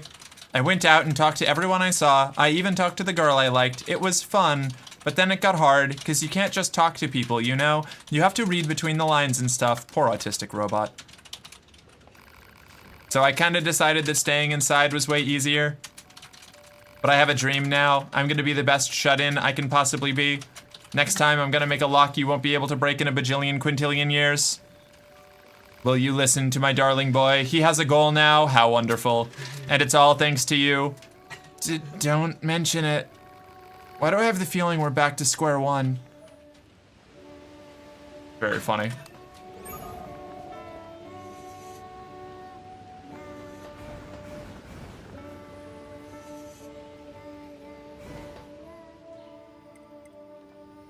Let's do the machine examination. I want to talk to Engels again.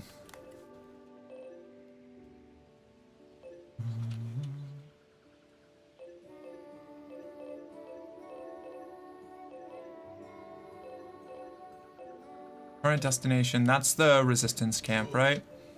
Oh, there's so many quests. I'm not gonna do most of these. Data analysis freak. I guess we could go do data analysis freak. We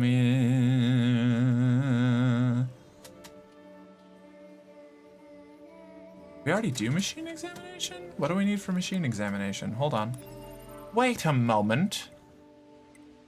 Active quest, machine examination 2. Okay, he just wants to talk, right. So let's go there first. Go City Ruins Center, we'll go talk to Engels.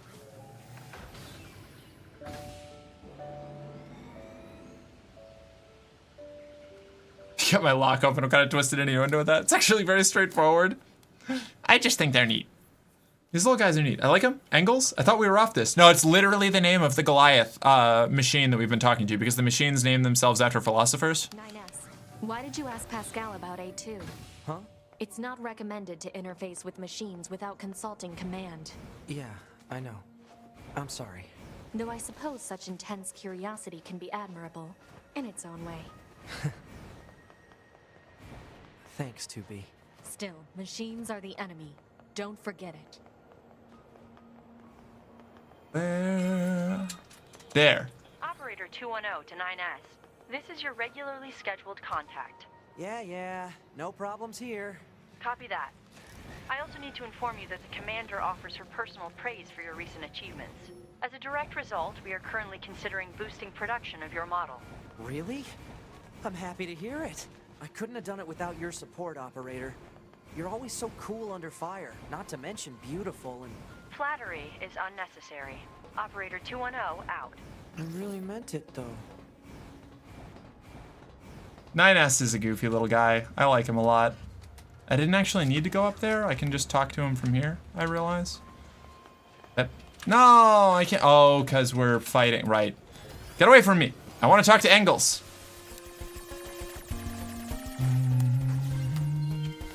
Also, Samuel L. Jackson is totally awesome. He got a purple lightsaber in Star Wars basically because he really wanted one and insisted. I do remember that little bit of trivia. Similarly, he only agreed to star in Snakes on a Plane on the condition they didn't change the working title. Amazing move. The right choice, even. Why are we... Okay, here we go.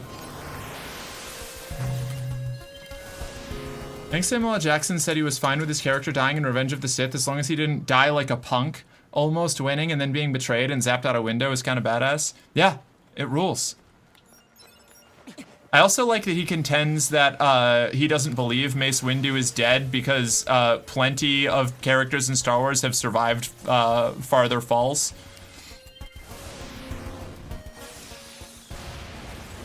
Continuing education units for my massage license. Ooh, I was thinking, I kind of wanted to get into massage for a little bit, but I don't think I have the. I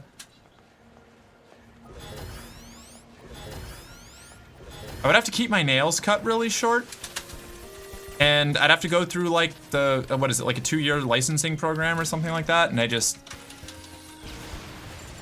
feels like a lot. Hello, androids. I have nothing to do. Tell me a story. What? There isn't much we can tell you. Most of our data is classified. A story of the past would be fine. Tell me about how this city used to be. Well, I suppose we can try. The city was once home to a great number of humans. Numbers beyond counting? Something like that. Don't you remember driving them out of here? Humans were already gone at the time of my manufacture. All I know is ruin and androids. Regardless, don't expect us to forgive you for the sins of your people. Jesus, 9S. Machine life forms do not comprehend the concept of sin. Based. Let's go, 2B. Sounds good.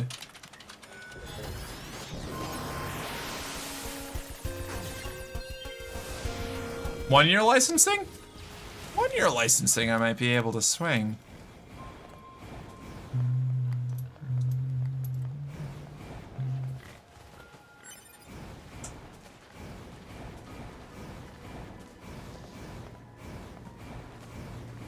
Renewed every 2 years. Okay.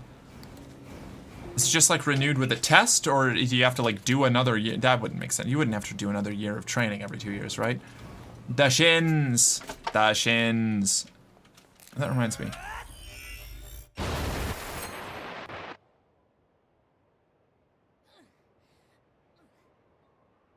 I like that Warwick Davis, who played the Ewok Wicket in Return of the Jedi in one of the later films, his son played a character, an Ewok and Wicket's son. Hell yeah. And we thought she couldn't get any hotter. She considered getting into massage. God, I did. I wanted to do it. I was actually almost talked into it by another woman that I spent some time with in Vermont who was a massage therapist.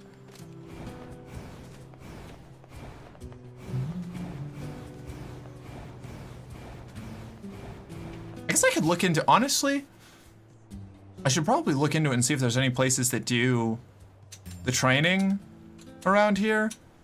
Because, like, it's not that, like, it's like it's probably going to operate similarly if I just do it myself to how I ran escort stuff, but, like, I can actually have advertisements and legal protections.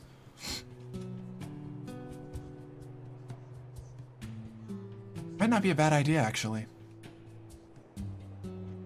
Also, Warwick Davis met his wife on the set of Willow, and they had the aforementioned son. Oh, nice. What's Willow?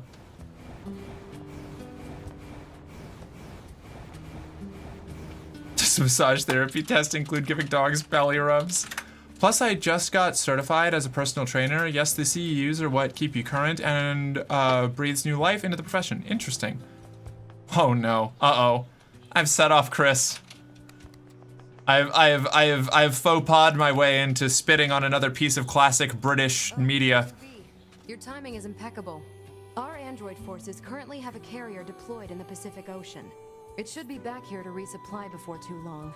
The Resistance is assisting with the mission, so I'd like to ask you to run a little guard duty. Seriously? Dead serious. There's a stockpile of missiles down at the shoreline that needs to be loaded on the carrier. And with all the machine activity lately, we need to stay on our toes. Of course, if you're already working on something for Yorha, I don't mind if that takes priority. Anyway, thanks in advance. I have so much. There's so much food going on here. This is a Doritos Locos Taco probably. I'm gonna eat this real quick because this is gonna keep the worst out of everything. All right. Doesn't know who or what Willow is? I don't know. I don't know. I don't know. I don't know. I don't know. What? Just stop making fun of me.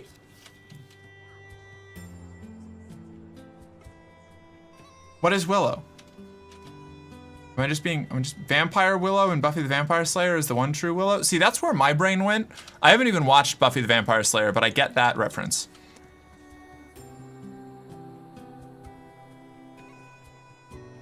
Willow is a fantasy film from 1988 starring Warwick Davis and Val Kilmer. Okay, nobody in here knows Willow? Okay.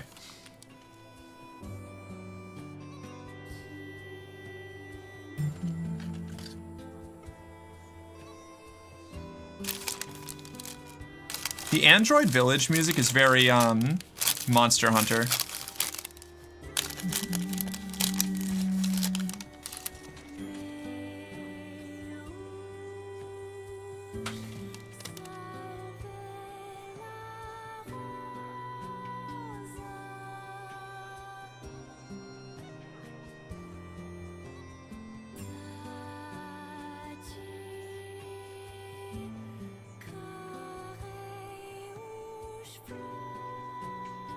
GF doesn't know Willow either? Yeah, okay. It's just not not something that's well known here.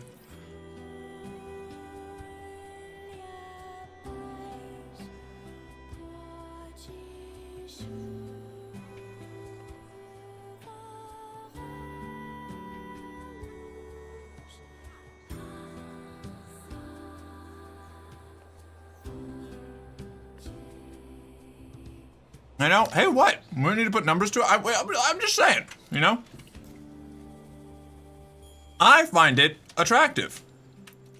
I like it when people, well, I often like it when people lightly condescend to me about, you know, things that happened before my time. I don't know. I just, you know, I find it charming. Sometimes. Tacos. Tacos.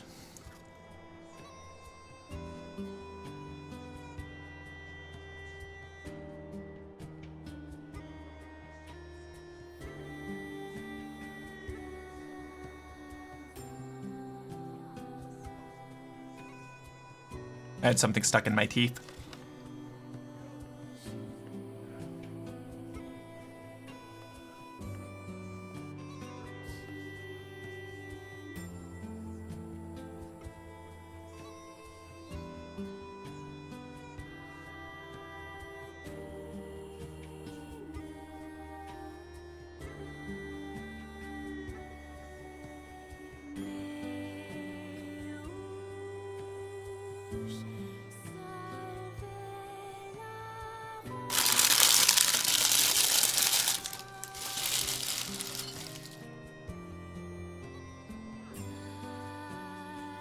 I gotta go wash the taco sauce off my hand. I'll be right back.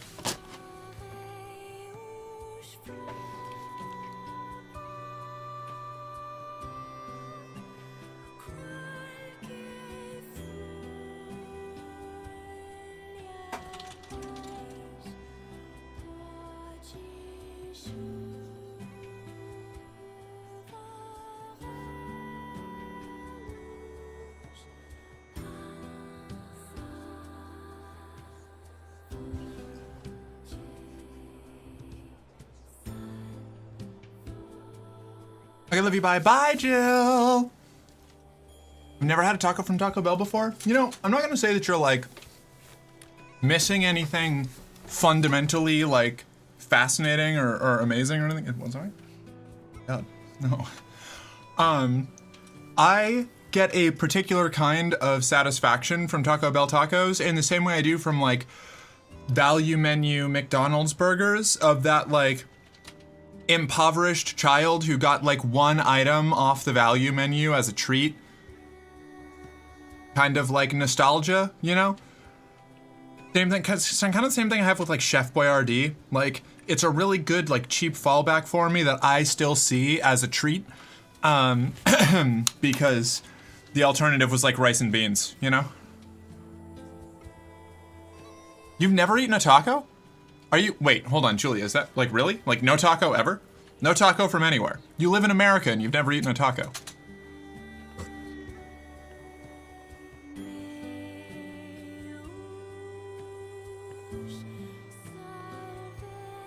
100% not joking.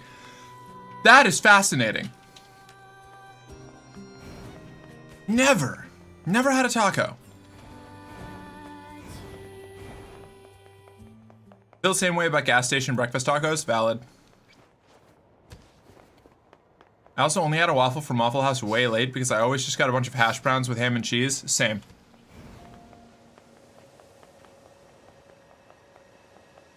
Okay, what missions can we do before we go to the sea? Let's go to the factory and do those factory quests. Part of me just wants to rush through this playthrough so that I can get to A2, but yeah, that'll probably have consequences or something.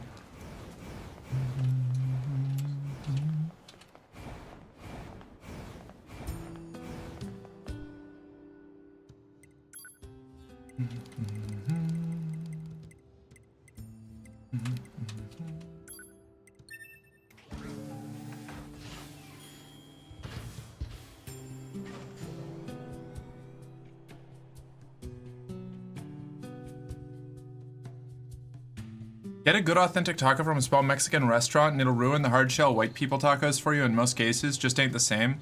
So like, one, I love authentic Mexican food. I love like getting like a good taco from a good taco place. I still love my trashy tacos because I like tacos a lot. So even a bad taco is a good taco for me. I feel the same way about sushi, you know? Like grocery store sushi is not the awesome, like, rad, hand-rolled, like, artisan sushi that you get from a nice restaurant, but it's still sushi, you know?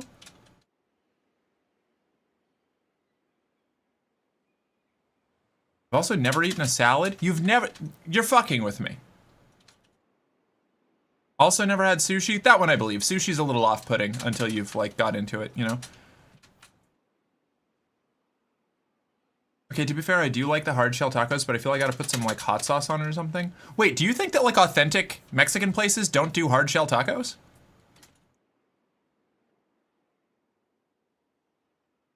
Just say no to gas station sushi? Agreed.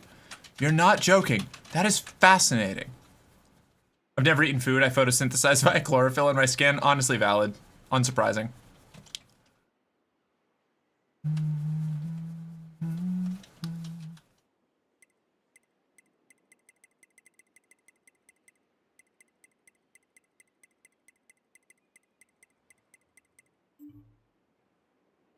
I've seen them do hard shell tacos, but it's rare in my experience. Like one place I can think of does it.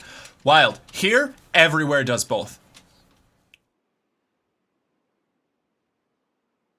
And I'm talking like all the way down to like one dude who owns a food truck and is like making his grandparents' recipes kind of deal, you know?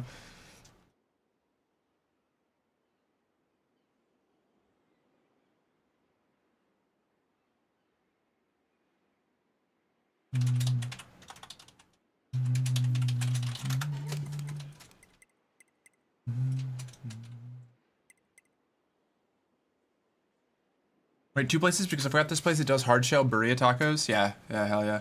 Don't think I've ever had lasagna either. So I'm guessing that you just have a very narrow kind of like food that you generally eat. Like, which, understandable, I get you.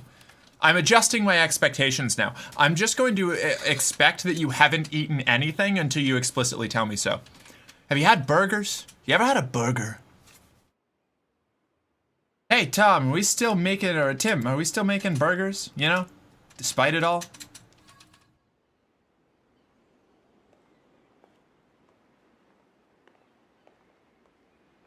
My first burger was in 2019. That is, wow, okay.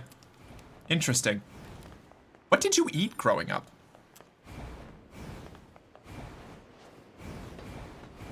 Like a lot of, like, are you like a chicken nuggets and spaghetti kind of person? I mean, like, I love spaghetti. Mac and cheese? Yeah, you do mac and cheese? You a mac and cheese girl, Julia? I'm sorry, I'm like, if you would like to stop the, like, culinary interrogation, you pump the brakes at any time, but, like, now I'm interested. Now I'm intrigued.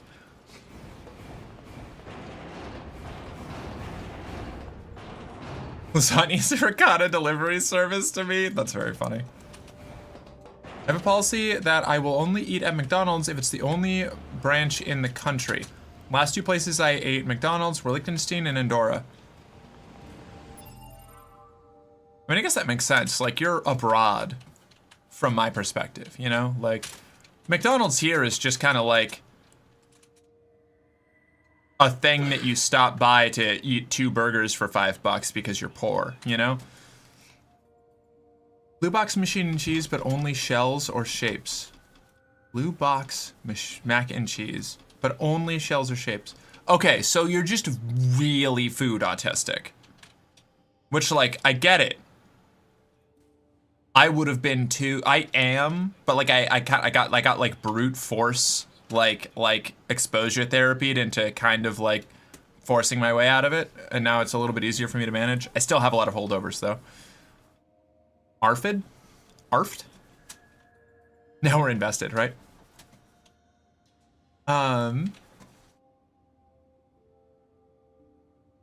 Eat a whole tub of ricotta and have my stomach sounding like the beginning of Rack City. I'd really like to make you all my mac and cheese. Oh, I love a homemade mac and cheese. Avoidant restrictive food intake disorder. Oh, it's often comorbid with autism. Oh, yeah, I think I have that. McDonald's and Culver's equals heart attacks in a box. Culver's, one of my favorite fast food places. Their fried mushrooms are crazy. I can feel my arteries clogging every time I eat it. God damn it. Why? Why would you get up? I can find a picture of me about to eat a burger for the first time if y'all don't mind seeing super depressed pre-transition Julia. Hey, valid. Someone I knew did a nutritional analysis on everything McDonald's sold and conceded the best nutritional value for money was ketchup sachets. Okay. Awesome.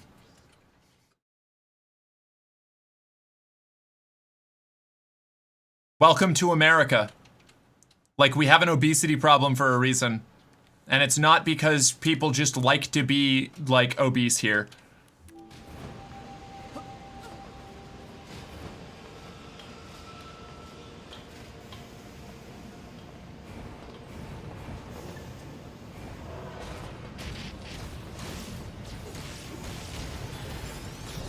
Culver's is so good, I feel bad for everyone who can't get it. Yeah, I haven't had Culver's since I lived in Tampa.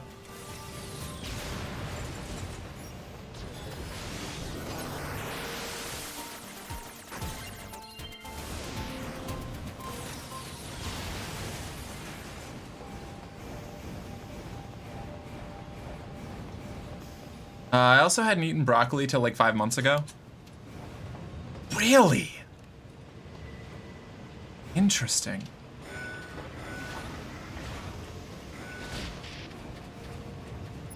The best dig on Americans I've heard is, why do Americans eat like they have free healthcare?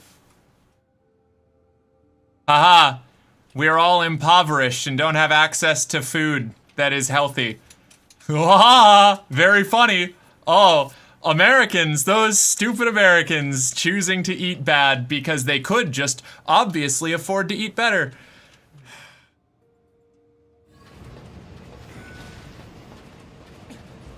This whole place is like a giant machine's nest. I wonder what it used to be like. Accessing. This is a case of food deprivation? Yeah. I think the best clue to why there's obesity in obesity in the USA is that Oreos are sold as a breakfast cereal. I really think that strays into like haha America bad dunking, when the reality is that like the food that is available and cheap is unhealthy and addictive by design, and the food that is healthy is reserved for higher classes of people. Generally, like it is far more expensive to try and like, especially if you include the time required when so many people have to work multiple jobs just to keep a roof over their head. Like I'm, as somebody who has sat there and compared calorie counts on a McDonald's value meal or value menu to try and get the highest caloric intake for $3 in my pocket, because that's all that I could eat for like that's all I had for a food budget for the next like day and a half. Like I don't like the like haha Americans are bad at eating thing, you know? A lack of physical health consciousness? It's not a lack of consciousness though, in a lot of cases. Like in my experience, there's no cheap food in the USA. It's terrifying visiting a US supermarket from the UK. No, yeah, that's right. And the stuff that is cheaper, the more affordable things are wildly unhealthy. You know? Like it, and again, addictive. Like designed to be addictive.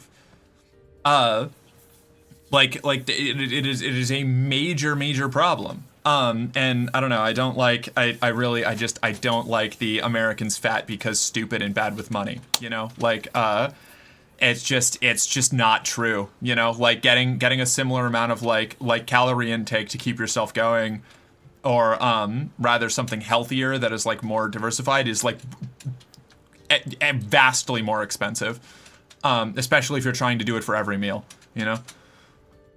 America has some ass backward food economics and access. Yeah, 100%.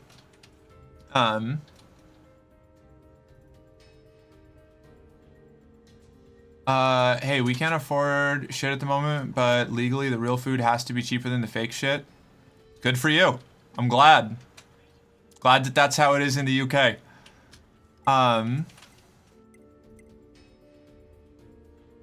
Historical records.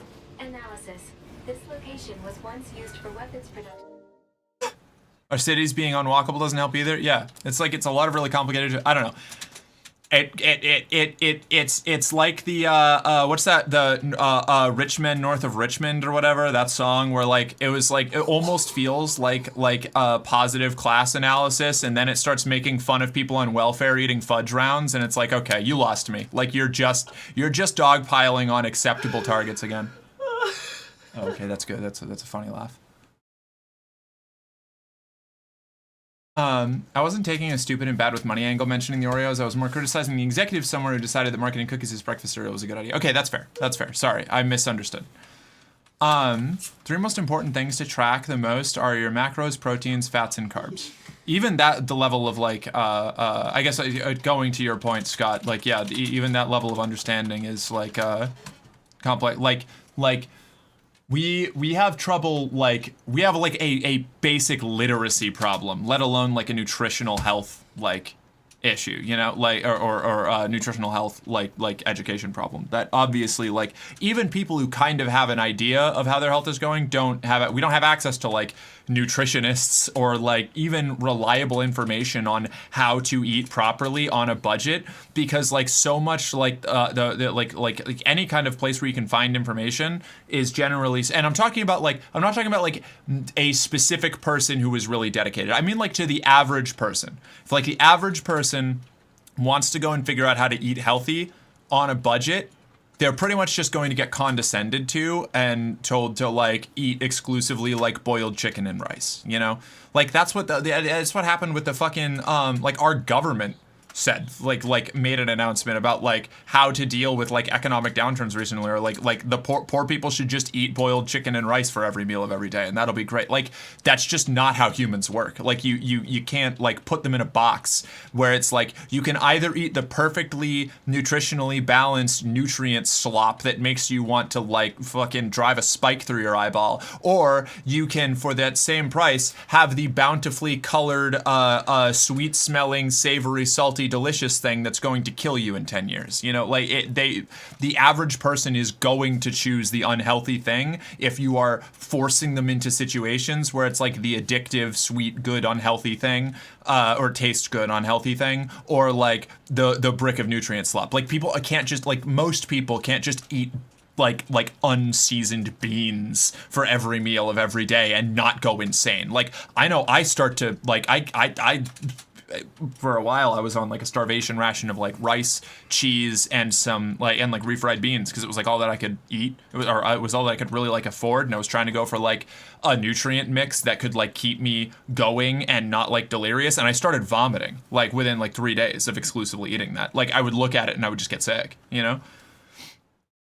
Yeah, no, I would be clawing my own skin. I need flavor. Yeah, and there's only so much you can do to season the same bland shit over and over again. You know, it's a genuine, real problem.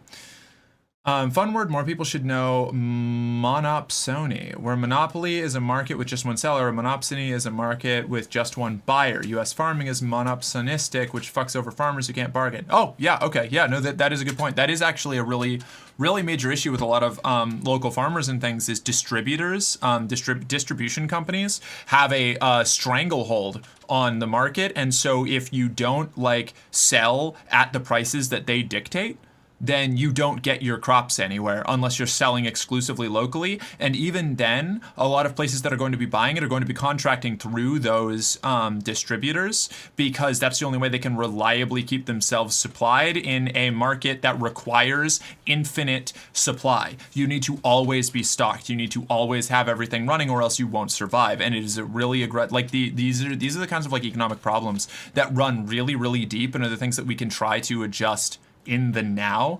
and like just completely fall by the wayside. Like when I talk about the bureaucracy and the logistics of like running a country, and how like a lot of the more insidious ways to control people are in like these unsexy background ways, that's the kind of stuff I'm talking about, is exactly that. My ex's friends were veteran for poor people. Like even after they started getting a bit of expendable income, the habits remained. They were veteran poor people. Gotcha. They did eat chicken and rice for literally every meal, and they were not healthy. Yeah, fair. If the daily intake is to be 2,000, if you want to lose weight, you would want to eat 250 to 500 calories in deficit, or if you want to gain, you would want to increase your caloric intake. And being a certified personal trainer, I'm a certified nutrition coach. Sure. I don't know exactly how that ties in with what we're talking about specifically here, but yes. Free market requires many buyers as well as many sellers, all with mutual access to accurate information, all entitled to trade on the same terms, and none with a big enough share of the market to influence price. Nothing close to these conditions now exists in the cattle market. Nebraska Center for Rural Affairs. That is that's a really good point. Yeah, absolutely dead on. Also, separate from the food issue, I had an appointment Monday to get my testosterone suppressant, and I learned that even though I've already received this medication and my insurance approved it, that was just for the first time. This second time, my insurance needs to be convinced by my fucking doctor that the medication he prescribed me is necessary. Oh God, I hate prior authorization shit so much. I used to work in that field. Like I used to be the one who had to file all that paperwork for the insurance company, and the company I worked for was a subcontractor of Vermont Medicaid. And even with that, where like nominally we were trying to be the good guys, kind of, the like fucking nonsense that we had to, the hoops that we had to jump through, and the restrictions that we had placed on us by both the state and our like the corporation, our corporation that we were as like a contractor to the state, made it just hellish to try and get it done. I'm so sorry, that shit fucking blows. I had a similar span for a couple years where I basically just had spaghetti and sauce for every meal. It burns you out just mentally. Yeah, it gets fucking wretched. It's disgusting. I learned about that today only because I called to check on my med. Tomorrow is Friday and Monday is a holiday. Yeah, oh, jeez, fuck. Yeah. No kidding? Yep. I'm so sorry. Humanoid combat robots. Common examples include the P-22 and P-33 models. Human-shaped weapons, huh? Wonder if they work like flight units. Unknown. No image-based information exists.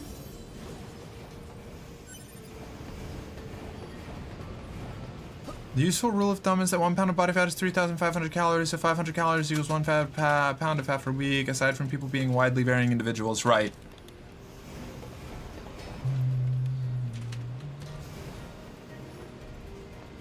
Oh my God, was I already... I think I got turned around. I ended up coming back around... Fuck, okay. Wait, Monday is a holiday? Is it? What holiday is Monday?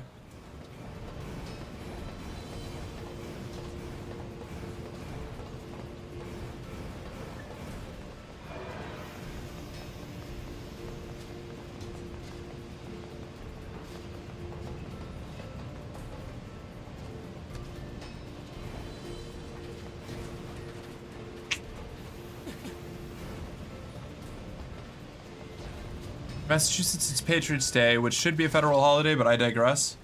I don't even remember what Patriots Day is about. I'm assuming not the sports team. What happens if I go in here? I can access the data over there. Oh.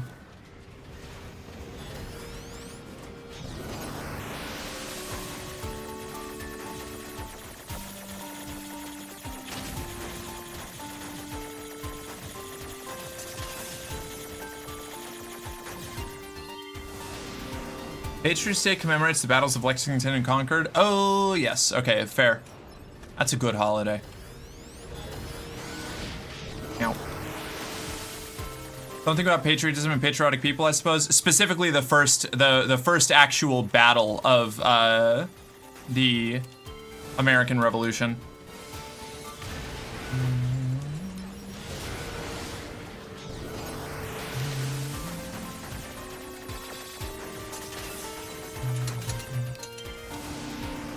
Oh, it's 420. That's funny.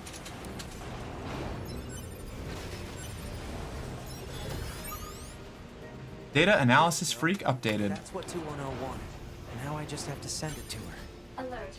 Full reception.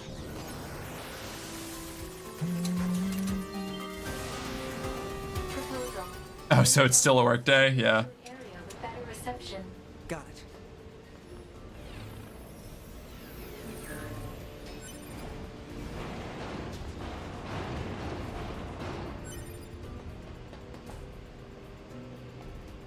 Or anything out here? There was another quest in this area, right? I'm not crazy.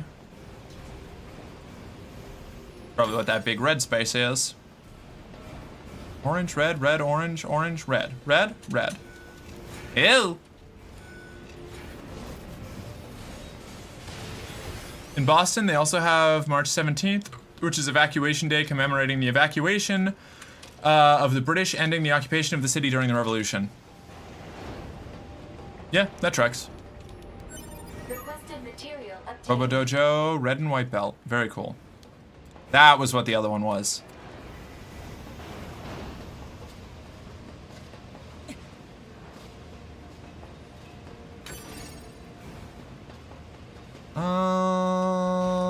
Yeah, no, didn't love that.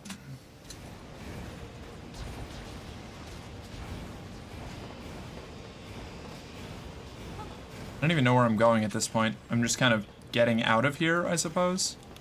The writing means necessary. Copper ore capacity full. Kick that.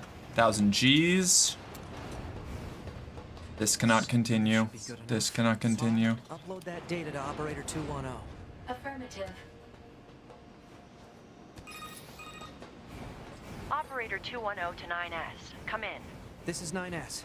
I received the data you sent. It's fascinating. It appears to be the journal of a human who once worked in the factory. What, like a diary? Yes. According to this, the man worked long hours on an almost daily basis. He says, and I quote, "They're working me like a machine. Working like a machine to build a machine?" Humans truly were strange creatures. Sounds like it. I'll send you a reward later. Wait, I can get rewarded for doing this? I didn't say you would not get a reward. No, but... Good for you, 9S. Disconnect me. Data analysis freak updated. Notification received from access point.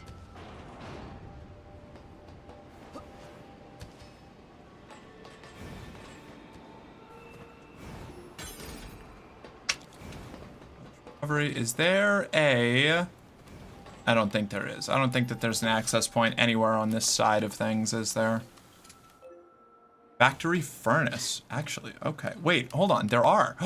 There are access points in... Oh, they're probably behind those doors I can't get to.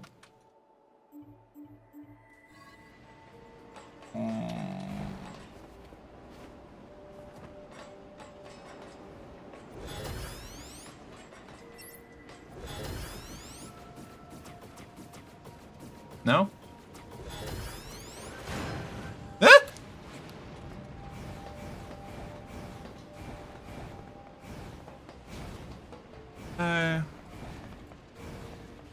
We just walk back out the long way.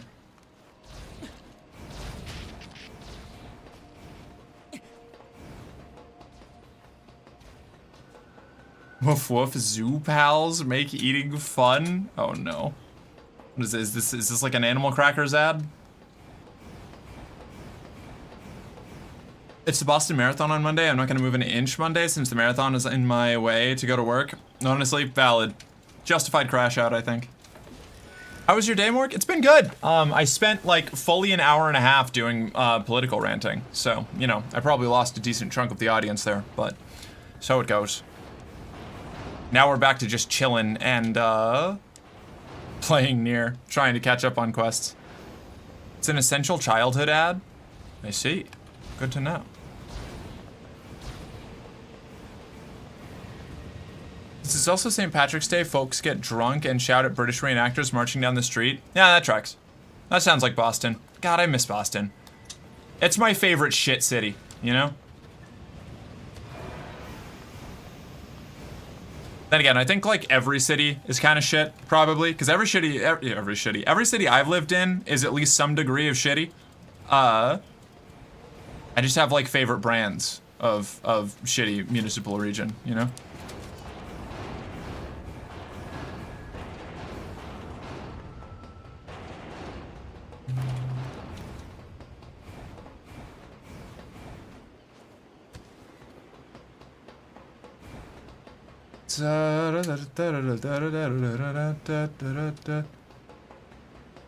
Truly were past tense? Wait, what was the past tense for? I missed it.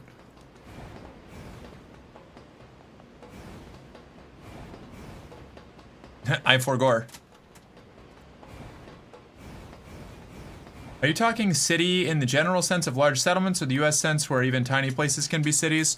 So I usually mean large settlements. And I actually made fun of the United States designation of city back when I was on TikTok because I worked in a city called Winooski for a while in Vermont, and it was like 7,000 people or something. Yeah, it might not. I mean, I don't remember. I remember looking it up, and I was like, that can't be a city, right? And it's because they measure it by population density, or like per square mile or something. I don't remember. It's 8,000 people, which I would not call a city personally, but you know. So it goes, because for them it's just like any municipality over like a certain population density, whereas I generally consider it like a big, like it's got there has to be a certain level of like vibes based grandiose aura to it, you know, at least a little bit. You gotta have a little zazz. You don't have to have a skyline, but it helps. Yeah, can confirm I left for a bit. Yeah, that tracks. Many such cases. Oh, humans truly were strange creatures. Oh, gotcha. Yes, okay. Yep. No, that makes sense. I put the ad link in chat on the Discord channel. Hell yeah. Okay, I'll take a peek at it later. Well, maybe I'll take a peek at it. No, I'll take a peek at it later.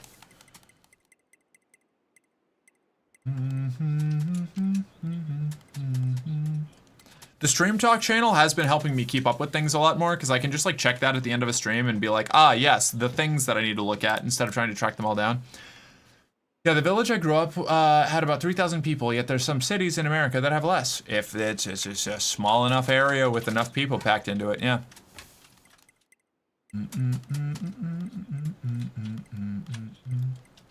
If it makes you feel any better, that is distinctly a, like, legal distinction, and I don't know many Americans, personally, that actually consider those places cities, you know? I'm sure there's plenty of them out there, but generally, if you, like, walk up to a miscellaneous American and you're like, hey, do you think that place over there is a city? They'd be like, no. What are you talking about? That's a city! And then point over at the bigger place next to it, you know?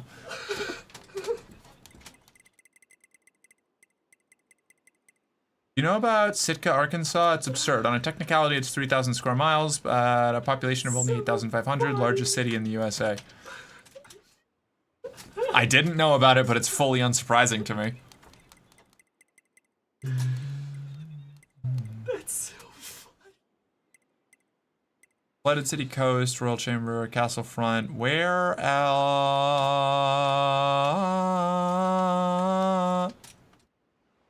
I don't remember what I'm doing. I guess we just move on to the next main quest now. 9S. Oh my god, I have so much mail.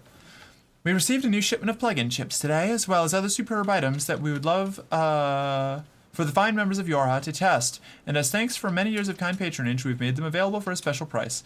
Please pay us a visit when you can, and feel free to bring your friends. Regular verification. Scheduled correspondence for Yorha members. If you have an issue, please respond. Even if you do not have an issue, we would not particularly mind if you sent a response, as it is possible we might be able to use whatever bit of information you have, no matter how small, for future missions. Of course, it's also possible we might not be able to use it. Hey, sorry to bring this up out of the blue, but I've got a fish I want to recommend to Yorha units. Or, to be more specific, I want you to eat it so I can study how its oil affects the Yorha unit. You know, for science. Any of you stop by if you get bored. It's my treat. Jackass. I know that's going to kill me, jackass.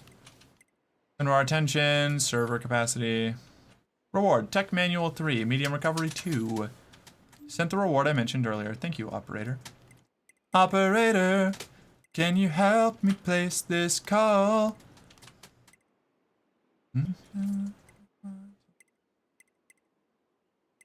Operator.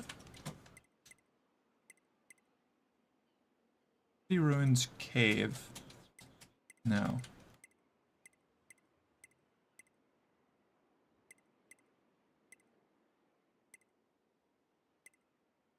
Let's go center. No?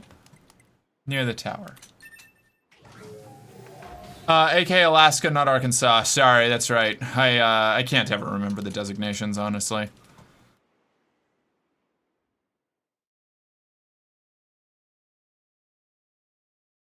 one's Arkansas? Is that A? Is that AS? I don't know. There's so many. There's so many states. There's like 50 of them or something. How am I supposed to remember that? So many numbers.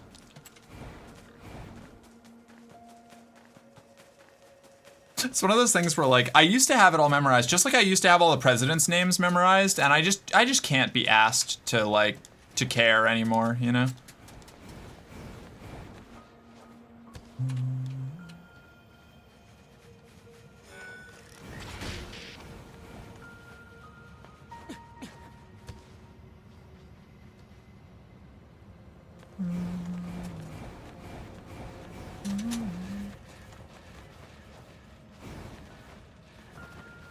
Don't you currently live in Old West Mining Town City, California, population 9K? That's actually overshooting it by a bit, but yes, I do. And I wasn't going to specifically bring that up, but yeah, no, I do. I live in Gold Rush City, TM, in the California mountains. Many such cases.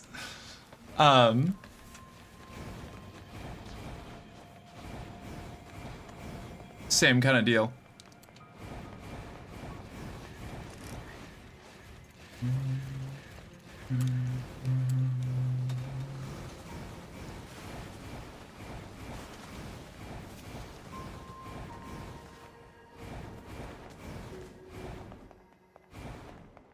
This is the wrong way.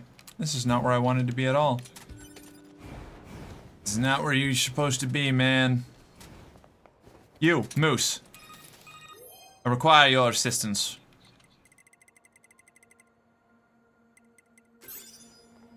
Operator 210 to 9S. Come in, 9S. I'm here. I've sent you a new data retrieval request. Please read it. Over. Hey, wait she didn't even give me a chance to turn her down this time. Data Analysis Freak 2 obtained. Are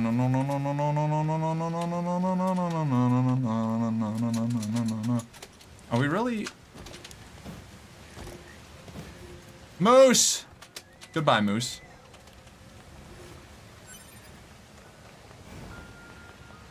Served me well, Moose. Farewell.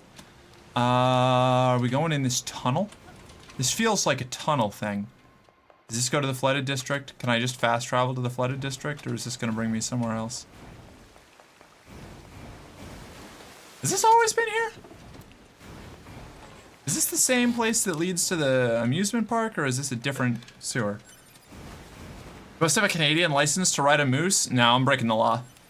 I'm a rebel, I can't be contained. I laughed when I got your address for the packages I've sent. Just looked at Google Maps. It's so clear that it's the sort of place that doesn't exist east of the Mississippi at all. No, 100%, yeah. Like, it exists solely because, like, a few people who stayed after the gold rush just decided that they were too stubborn to move, you know? Why must we read all these books, brother? Knowledge expands horizons and enriches existence. But can't we just transfer all this data over instantly? Into your head, perhaps, but not to your heart. I guess. Hey, so... Yes? My name? Eve? This book says it's a woman's name. Shouldn't we be called Cain and Abel or something instead? Humans wouldn't change names so easily. Besides, you should be... Okay, Adam. Eve. Huh. Well, if that's what you think, then I'm fine with it. Glad to hear it. Your city should be like Old Sturbridge Village, but it's a real-ass town. Yeah, it kind of is like that. Can we go out and play? I feel like if a bunch of the buildings from Old Sturbridge Village just kept getting used, but now they're like, you know, chocolate shops and stuff. You mean it? Then I'm gonna try extra hard to finish this. Extra hard. You do that. Oh, they changed their names to Cain and Abel. I missed that because I was talking, because I was yapping about chocolate shops. I'm only gonna do a complicated redeem and I can't figure it out. Sag, gonna go chill because brain fried. Yeah, I feel that. Someday. Someday I'll get my shit together enough to have people assisting me on keeping things up, or like putting together redeems and stuff in a more efficient way.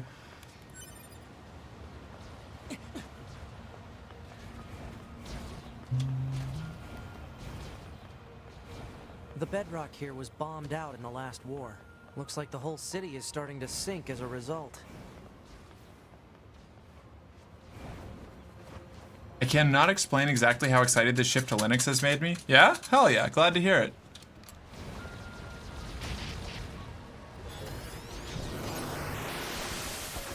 Perish, Oro worm.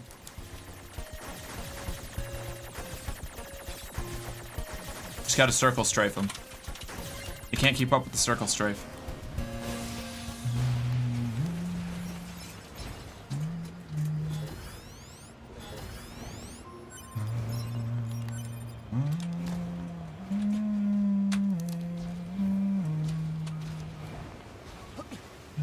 Target missile sighted. Is that what we need to protect? Let's take him out already so I can be home in time for dinner.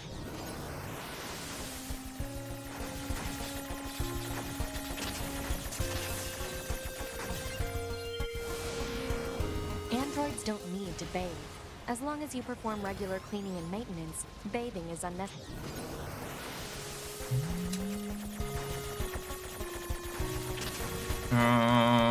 This is a messy one. Okay, we're good. Yeah, but come on, 2B. It still feels good. Feelings are prohibited, 9S. Oh, what happens in this one where, like, normally 9S would be captured? Is 2B captured instead, probably? No! I hate the moving orbs! Fuck! Or not orbs, cubes. They're cubes.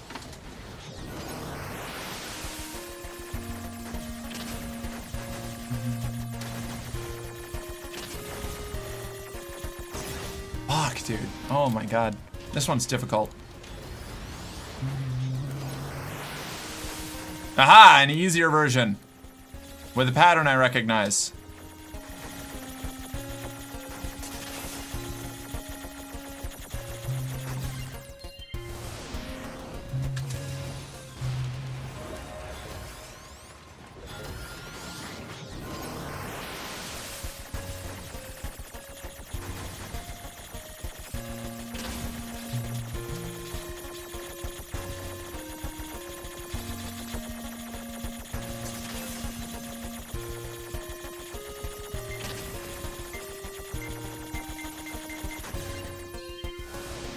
In the last seconds.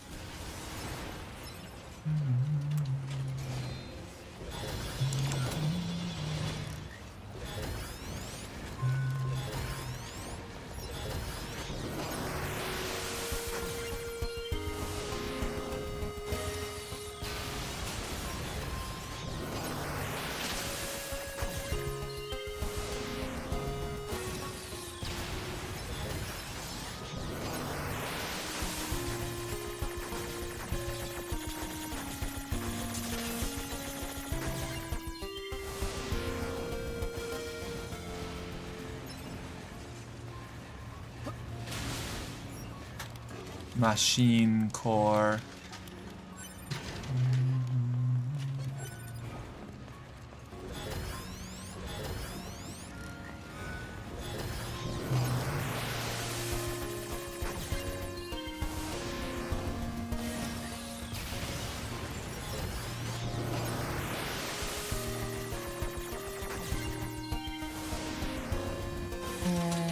Brown, brown, brown, brown. The machines. Brown, brown, brown, brown, brown, brown, brown, brown, brown. Commander?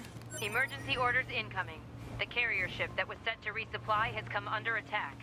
It's currently being engaged by a swarm of machines. I've asked all Yorha troops in the city ruins for assistance, and I'll need you to provide backup as well. I'm sending flight units and coordinates now. Good luck. Out.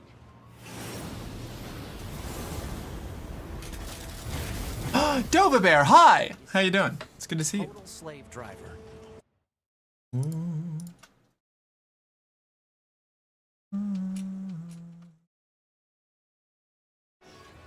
If she didn't order others around, what kind of leader would she be? If you I'm say fine. How are you? I'm doing well. You know, we're still on playthrough B. Haven't got to play through C yet. We'll get around to it. Playing through, we're closing in on the end of our second playthrough of Nier Automata. If I just ignore side missions, I might be able to finish it before I wrap up stream tonight, which I think might be what I'm gonna do. I think I'm just gonna go real hard in the paint and finish playthrough B.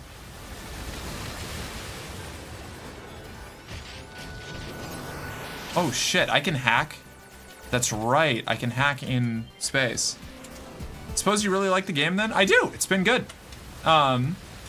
It's really cool. There, that's what I was looking for.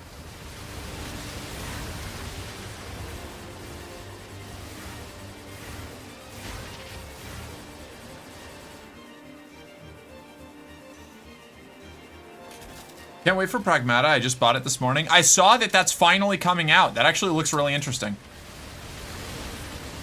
Unfortunately, I just bought Hades 2, so I'm kind of tapped out on video game budget for the time being, but I do want to give Pragmata a try at some point.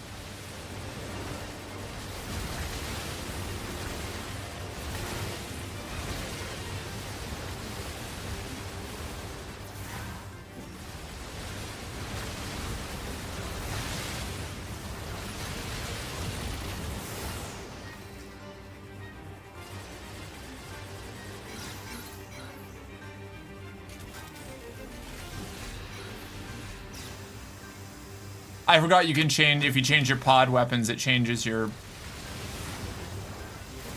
chip weapons as well. Oh, this is nice. This is very nice. This rules, actually.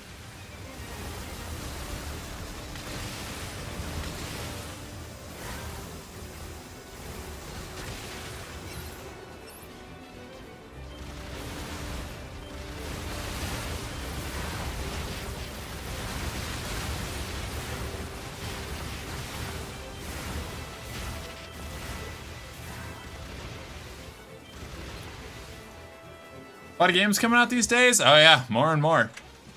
Gotta be picky about what you actually drop your money on, you know? Attention, this is Carrier My fatherly instincts will kick in when I play it. Valid. Many friendly units in range.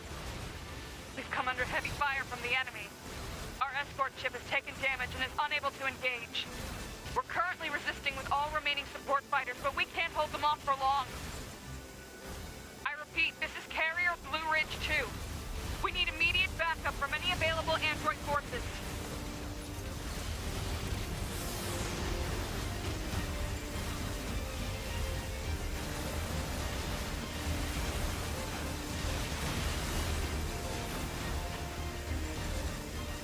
Kind of locked in on the bullet hell right now.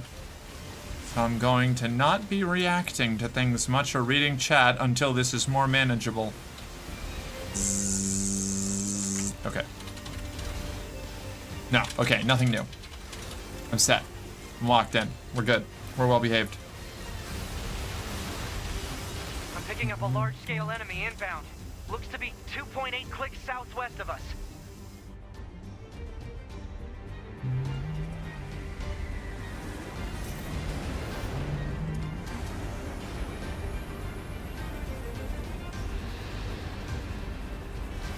Still waiting on money to buy Reanimals and Slay the Spire 2, and I still hope to get Starfield, Outer Worlds 2, Atomfall, and Tainted Grail. Tainted Grail looks really cool.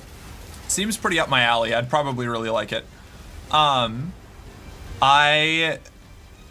haven't heard anything about Reanimals, I don't think. Let me see, there was another one there. Slay the Spire 2 I definitely want. Got a lot of friends who want me to play Slay the Spire 2.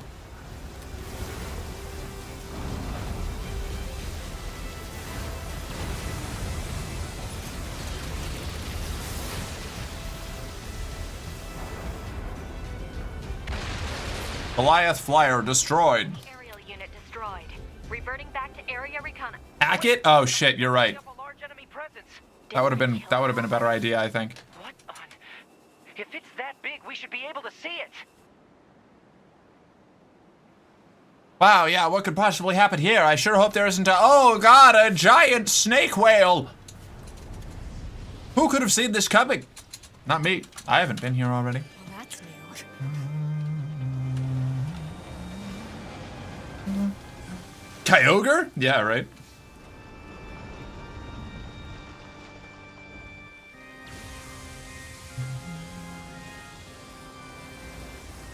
Is that a machine? It's freaking huge.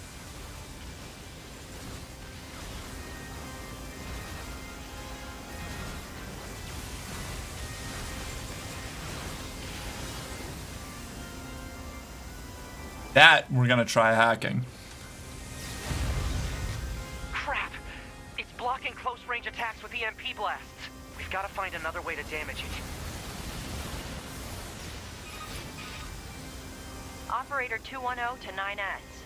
Command has decided to stage a direct satellite laser strike on the hostile. We need you to destroy the enemy EMP generator so we can lock onto the target. EMP generator? Sending the coordinates to your map now. EMP generator target confirmed. Marking on map. I love this thing. It's a very cool design. Generator quickly. The design is very human.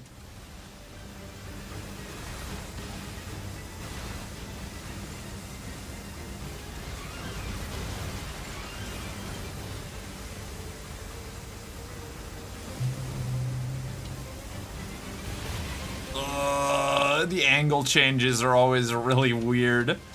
When it shifts from one type of like on-rails shooter to another in the middle of the mission. I think it's very cool and I like that it does it, but it is disorienting. From command. Go ahead. The only known record of this machine life form is a lone sighting 320 years ago. Upon reaching land, the unit unleashed a devastating electromagnetic wave attack. All resistance fighters in the vicinity were annihilated. So basically, if this thing reaches land, we're screwed. Affirmative. Oh boy.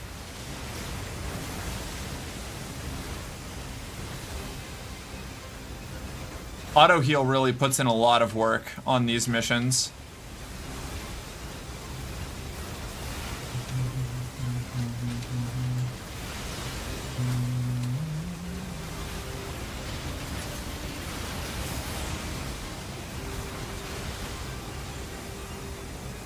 It's a Space Weevil from Red Dwarf. I don't know what that is. Do I have to like break the orb before I can hack it?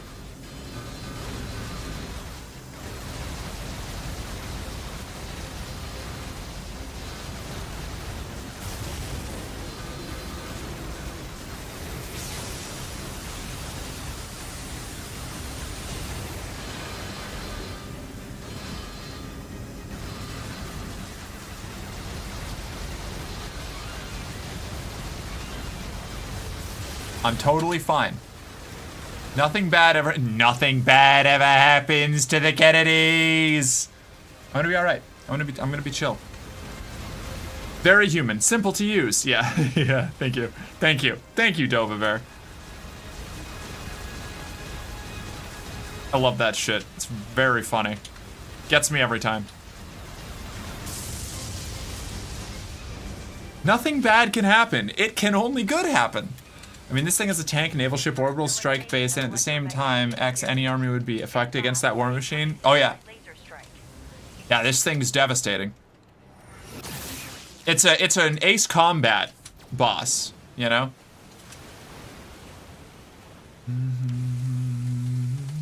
Accordion hands. It's got an electromagnetic barrier over its whole body? Is this accordion hands? Is that what it?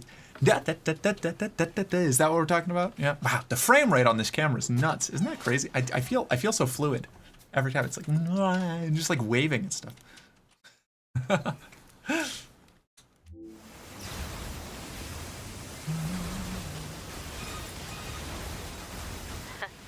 Having trouble over there?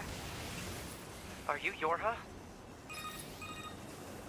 Hunter Squadron deploying out of North 12C Defense HQ. I'm the commanding officer, 4B. Don't worry, we'll take it from here.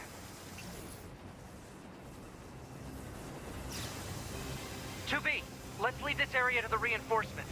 I have an idea. You and I should meet up at the spot I just marked.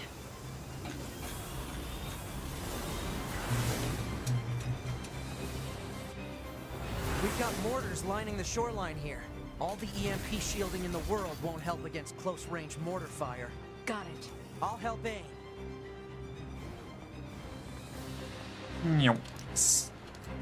I don't think this is a mortar 9S. Very clearly a direct fire ship cannon. I mean, I guess it could be in direct fire as well, but This thing's armor is too thick. We need more firepower. oh my god, its armor's so thick. Direct approach. Direct? Oh, right. That's right. Lay down some fire in its stupid mouth.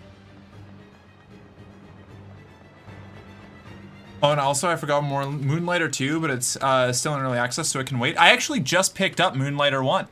I've been playing that a little bit on and off lately. I like it. Very cool game. Everywhere I look, it reminds me of Warhound. That's something I'm excited for tonight. I'm gonna get back to writing on the new Ziggurat. Moonlighter's great. It's very cool. I really like it. I'm having a little bit of trouble getting the combat mechanics down because like the delays on actions are just like a little different than what I'm used to, so I keep getting killed for dumb reasons, but it's very cool.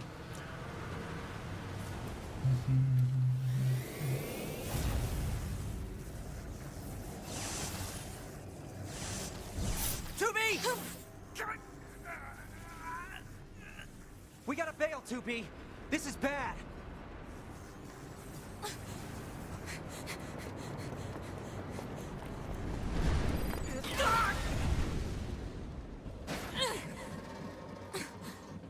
Are you all right, 2B? Oh my god. Pascal, my friends. That enormous machine is an ancient weapon. It was designed to help annihilate the androids, but it wound up going out of control. I was part of the machine's network when it happened, so I remember it. The moment it reached land, it went berserk and began attacking everything in sight. No one could figure out how to stop it. They eventually marooned it deep in the ocean, but it seems to be searching for a way back. Huh. Hey, 2B, I think I have another idea. You keep that thing right where it is, okay? What? Please, 2B, this is gonna work.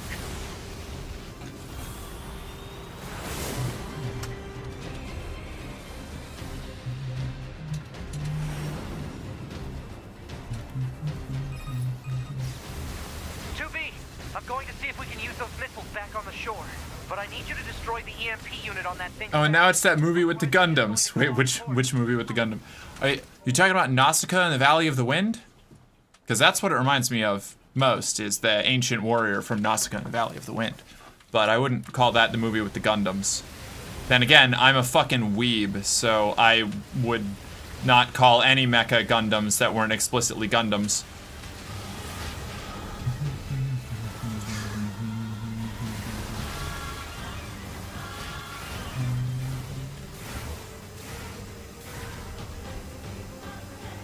I always forget the name, but it's American? Interesting.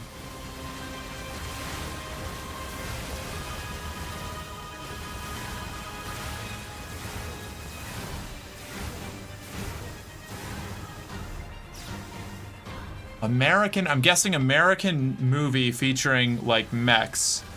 Pacific Rim! Okay, fair. Yeah, this has a little bit of Pacific Rim energy, yeah.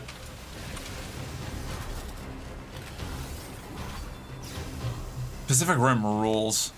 I've only seen the first one. I've heard the second one isn't really worth it, but the first one's great. The first Pacific Rim movie fucking rips. If you haven't seen it, you should.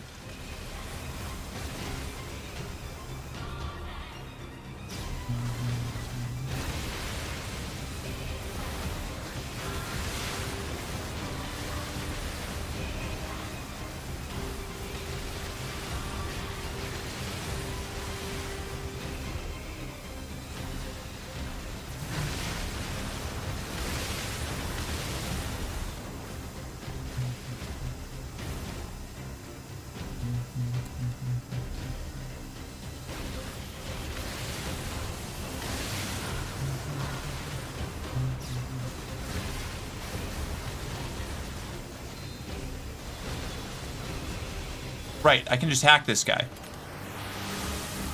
I was like, oh darn, something didn't die to my first wave of attacks. This is gonna take a second, but then I can just do that.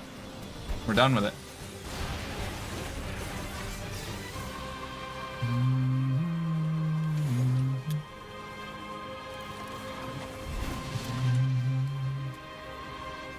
Activate missile controls. Prepare to launch. Missile controls engaged. Launch ability confirmed. Fire! Let's go, buddy. I'm so proud of you, 9S.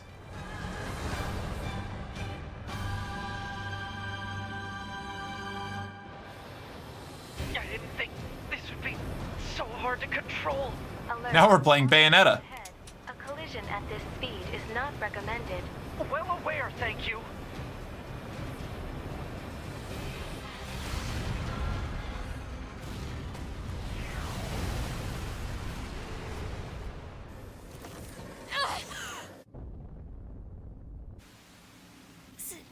Signal lost.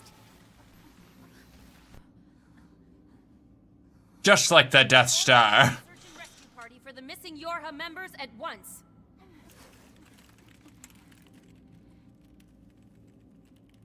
To be. 9S. Don't die on me. Damn, Commander, is that emotion?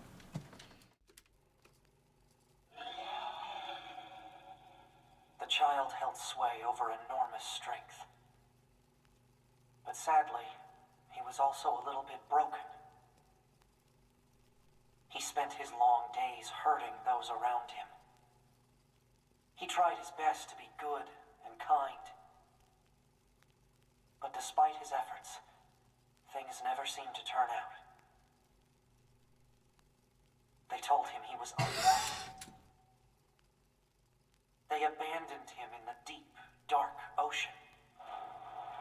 And from the cold at the bottom of the sea, he cried out, "Mother, Mother, Mother, Mother." But his voice never reached his mother. Oof.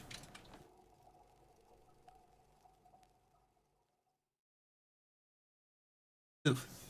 Yeah, because why? Get away from the explosions, right? Well, we had to guide the missile. We had to make sure that it landed, you know? Negative, I have the gun. This is Tactical Support Unit, Pod 042, assigned to 2B.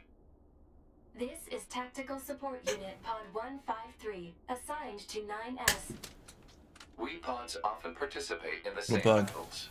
Exchanging our situational data would theoretically allow us to plan combat strategies in a more efficient manner.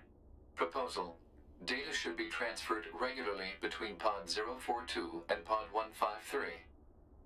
Analysis. This idea is sound. Proposal accepted. Records will be organized in time for the next situational exchange.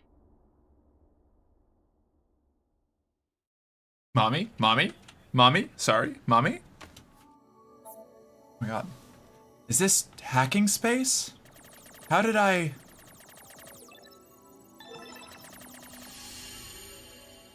Are the pods dating? I do think the pods are dating, because that's the second time we've had a little interaction like that. I find myself in a bizarre memory storage area stretching as far as I can see. It's a maze, a labyrinth, a massive interconnected network. I've never seen anything like it. It must have been created by the machines. So then, what am I doing here? I am 9S. That's all I can remember. Large portions of my memory may have been destroyed. What if I forget everything? My memories, myself, my... Okay, calm down. Calm down. Calm down. Calm down. Just follow the emergency manual and execute the memory recovery program. The recovery program begins to fill in the blanks in my memory. They drift back like missing letters filling out a word. The bunker, 2B's plan, a colossal machine life form, the last resort missile strike. Preservation mode was activated at the moment of the blast. It halted. There's a single little fly cruising around my turf. You! I see you, motherfucker. Which way did he go?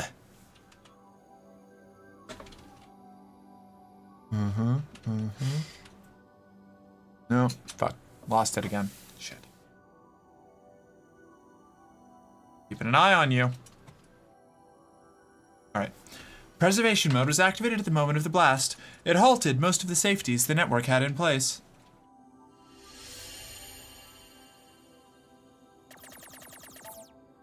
Wait, it must have been that EMP blast. Hooked me up to the machine network or something.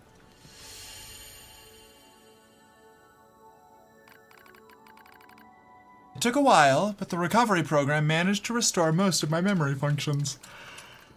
However, I still can't establish a link to my body.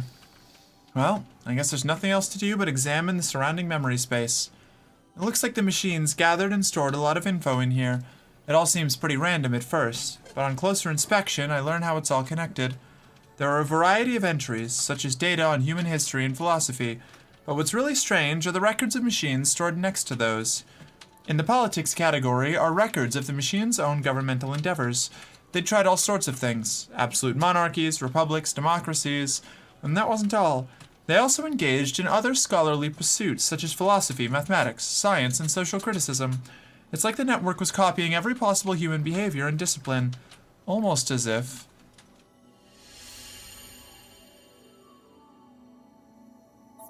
My god, the machines are imitating humans? Why would they do that?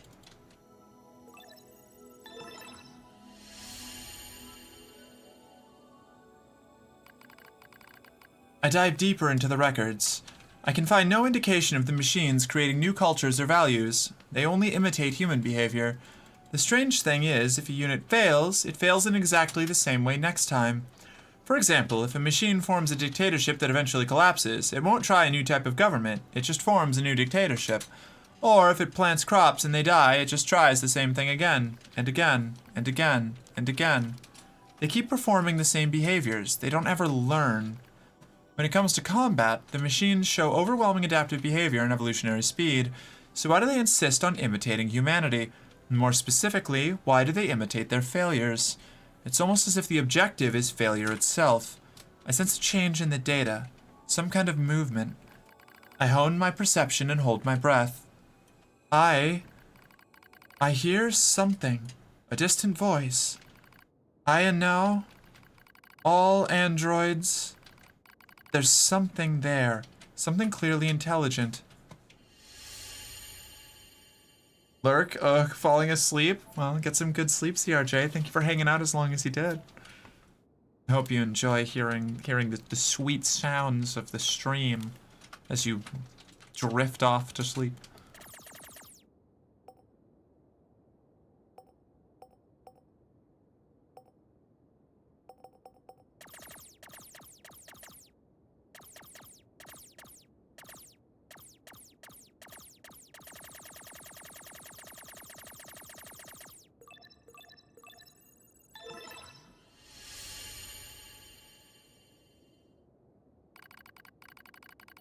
I announce to all androids. The words shimmer into focus. The voice grows clear in my mind. It is Adam, a machine made in the image of a man. We machine life forms have evolved, he says. We made war, learned, grew, and thus we gained a new consciousness. Indeed, it is as if a new form of existence has been born. Lies. Nothing but lies from mere machines. Adam laughs. And yet you androids claim to be alive? How very odd. You're puppets who lack even your own free will. No, you're wrong. His words flowed through me as though they were poured into my ear. How am I wrong, boy? We're... Perhaps you have a will after all, he chuckles. Perhaps you have desires. Now you see, boy, the true meaning of life is hatred. You're wrong. A vile hatred slumbers in the depths of your heart. You're wrong. The more you try to hide it, the more that darkness grows. Wrong. Wrong, wrong, wrong, wrong. I got out the shower. Why is Merc doing the hacking minigame against no enemies? Must be a special circumstance. It is. I fuck with the new cam, by the way. Thank you. Thank you. It's so good. It's so good. It rules. And when my control panel works and I can actually direct it, we can, you know, do things a lot easier. Oh, I missed Jill's stretch. Whoops. Ah! New camera also handles the change in light a lot better. It's just better. It's just so much better. I can be like clearly in frame and in focus a lot easier with less like a constant adjustment to everything around me. Like I don't have to rebuild my scenery every time there's a mild change in ambient lighting or something.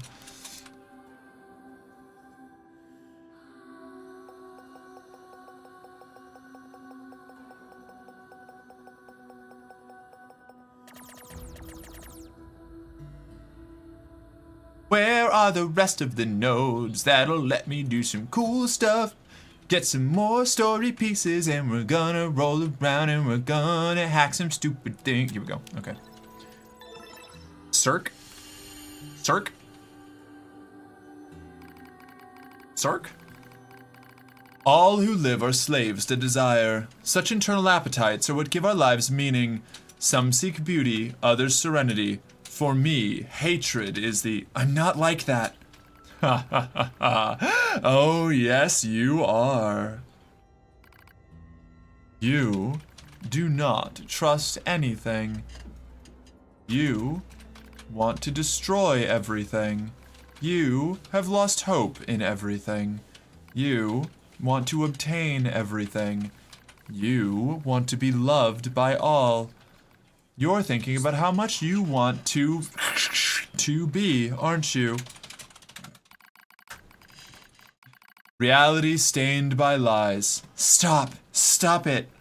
Hatred pouring into you. 9S is angry he can't get in 2B's pants. Yeah. It's like that one metal song that's like, this DIH stance, this DIH solution. I don't know that one. You're wrong, damn it. Overflowing desire. I'm not like you. Your true self.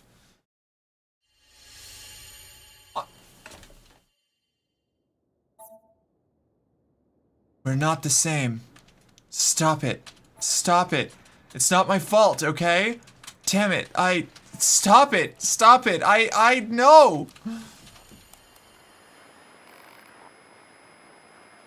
Help me.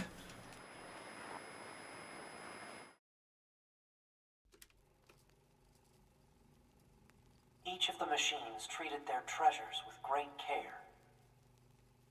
One treasured family above all else. Another treasured its older sibling.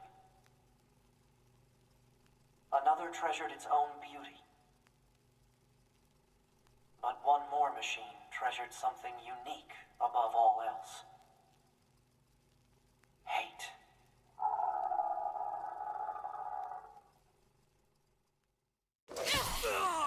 Oh, there he goes. Is this death?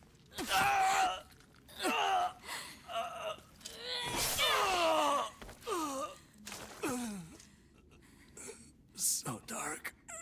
So cold.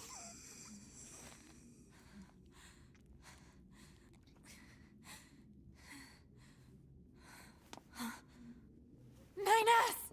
my god, I didn't even notice Song fucking donated a tip a while back and I didn't see it. I'm so sorry. Oh god.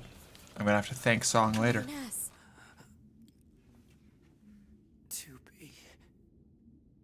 Come on. Let's go home.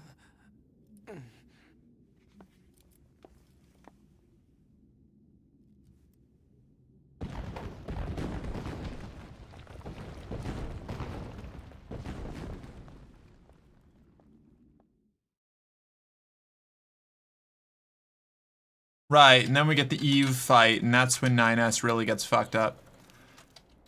I'd be forgetting Mark, don't be seeing memes like that. It is like a goofy way to say dick. Okay, so like I do, now that it's not all capitalized, that scans, I have seen that before. I don't run into it a lot, but that tracks. I saw the all caps and I thought it was like an acronym or an initialism. I guess that would be an acronym. Self-hack. Who up self-hacking? Engage memory core diagnostics. Yeah. A single reply is sufficient for acknowledgement. Fine.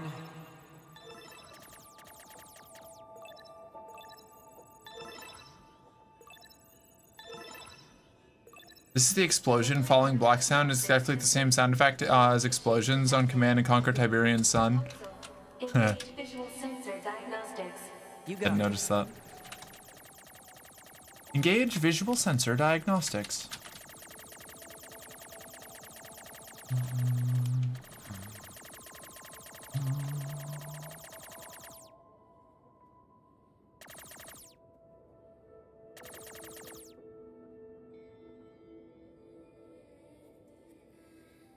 Apparently my visual system is fragged. Behind you? Yeah. Visual sensor diagnostics. No issues detected. I'm just gonna sit here until I see where... Oh. Took long enough. Don't you think it's overkill to perform a full data overhaul? Unit 9S was seized by the enemy and placed in a non-controlled state for an extended period of time.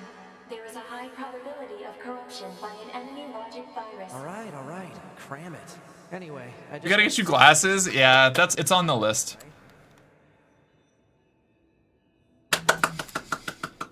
Oh, okay.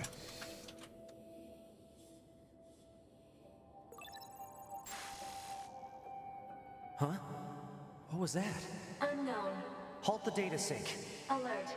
Data synchronization is mandatory for all your high units. Yeah, I know that, but we just got some kind of weird noise. Halt the data sync for 2B as well. Affirmative. Let's figure out where that noise came from. Just to be sure, you know? Open a port to the server. We're getting lore. We're getting your lore. We're getting some your I like this angle. This is cute. No time to examine everything. Better stick to the main data nodes.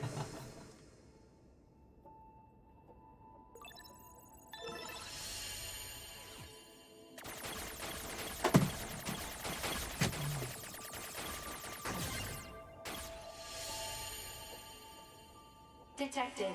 Yorha unit storage records.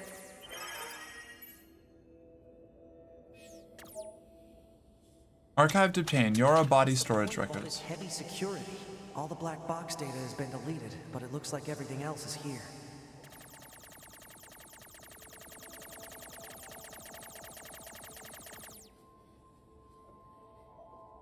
I don't have ADHD. I'm super normal. I'm the most normal.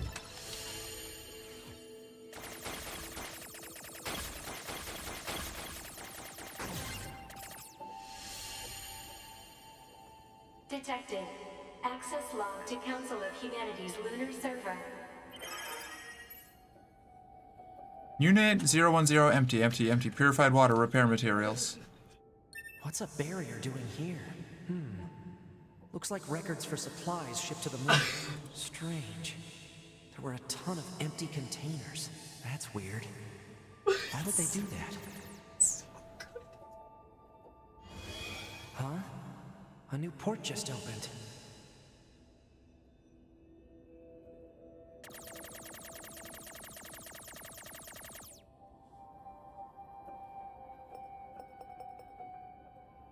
I wish I could go faster. This is very neat. It is a compelling bit of story, but oh boy. Humanity and Project Yorha Records Index. Alert. We are not authorized to access this data. Man, this stuff is all wrong. I need to check this out too. Oh.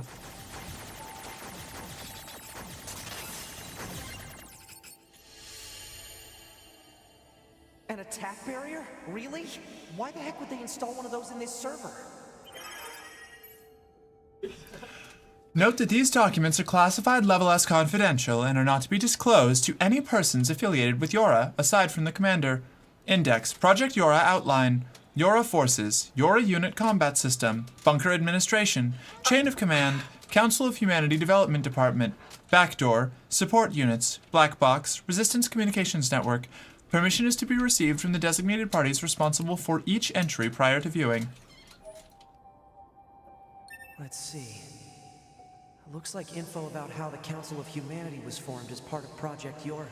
Wait, isn't that backwards? After a long period of battles and adventures, the prophets spoke. Oh, grant me the mercy of the land. Oh, grant me the joy of the heavens. Release me from my yoke of iron. Thus shall our souls be.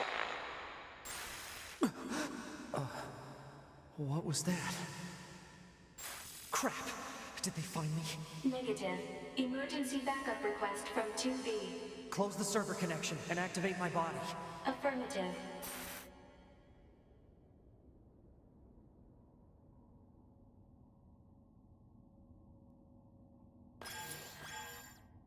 Ah, 9S. Operator? Operator. We recently detected large numbers of machine life forms throughout the factory area. We received a support request from 2B soon thereafter, but have been unable to respond due to poor reception. All right, I'll try to gain access from the main terminal.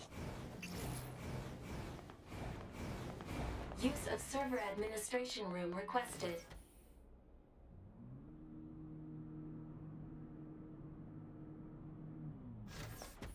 Request granted. You may now use the device in this... Secret box.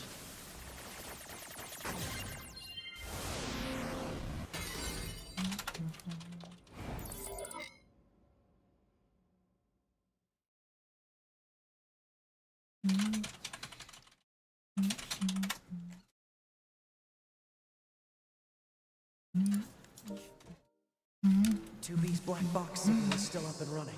These comms are all messed up. Guess I'll have to break into the other side and take control.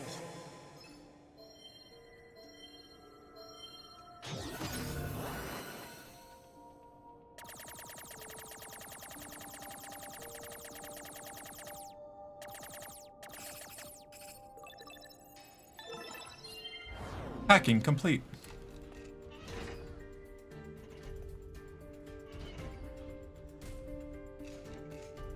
Oh! Nice. Hell yeah! Da-da-da-ba-ba-ba.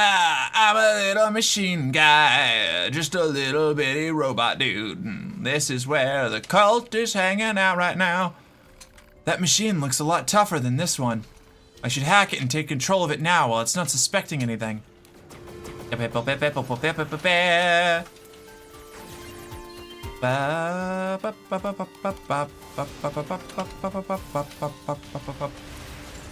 Ah, yes, behold my high collar. I am a member of the papacy. Away I go. I'll need to reach the factory's lower level first.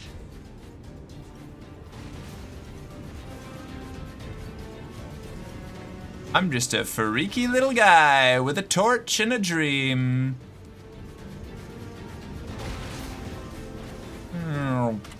Huh.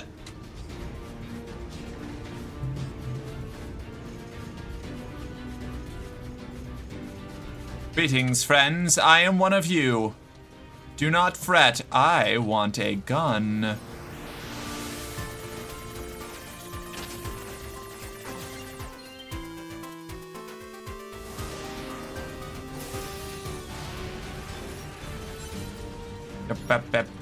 Oh, this is a buzzsaw, not a gun. Shit. I fucked myself, dog.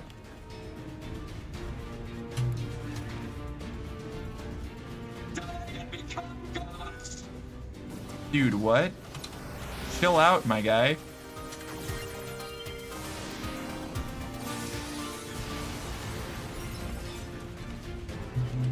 That one's got a gun.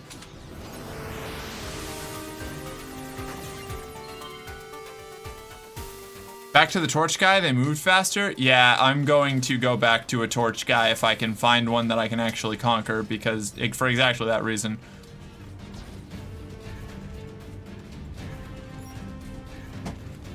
I regret swapping now, but at least this one's got a cool little chest gun. See? Chest gun, chest gun, chest gun, chest gun, chest gun, chest gun. Stop! We shall become gods. What are you thinking? Have your servants failed you?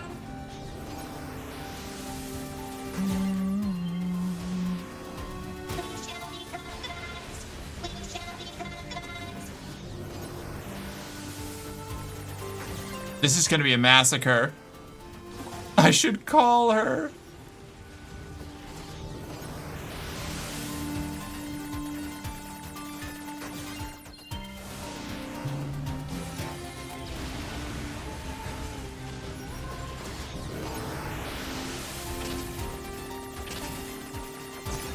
Fuck.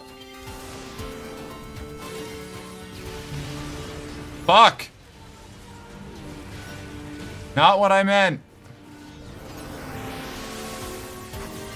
I killed like all of the friendly robots.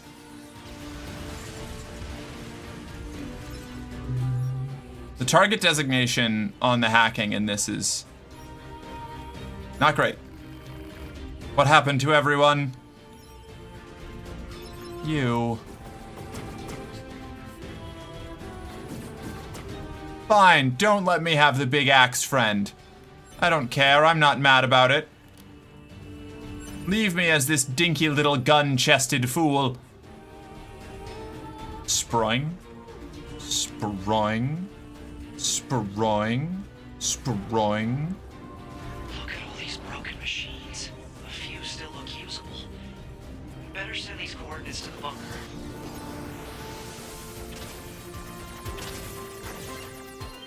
Ah, yes! You will be my new minion. My minion.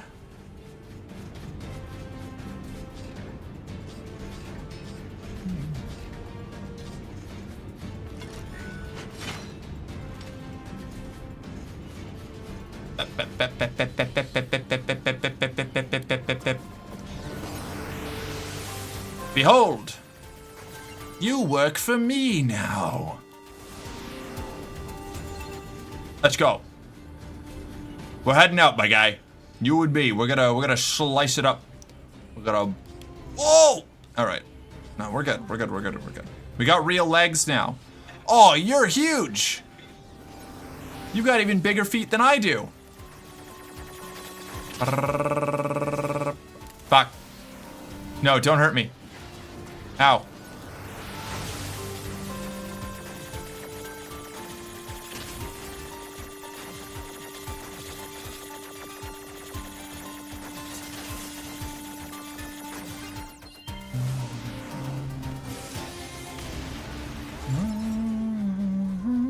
My goal is to do as little actual fighting as possible. Few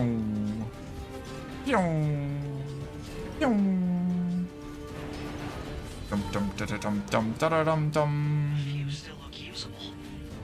Better send these coordinates to the bunker, just in case. Somebody help me. I'm going to die. You got even bigger feet than I do. It's crazy. Well, he did. Look at my little.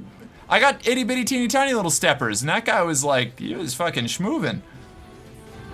He had some big old stompy foots. I got little tippy tappers, you know?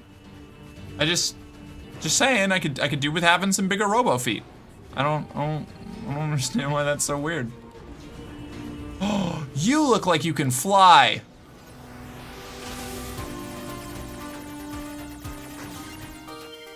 However, you have no feet, so you will simply be my friend. Come along. Oh, wow, okay.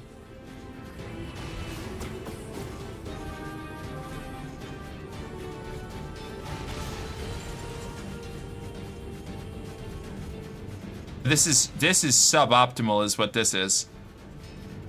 Maybe I should have kept I should have taken a little. I need you. I need for once, I need your lack of feet, tiny Roboball. Remote control. Oh, yes. Yes. I move independently of your silly little assembly line.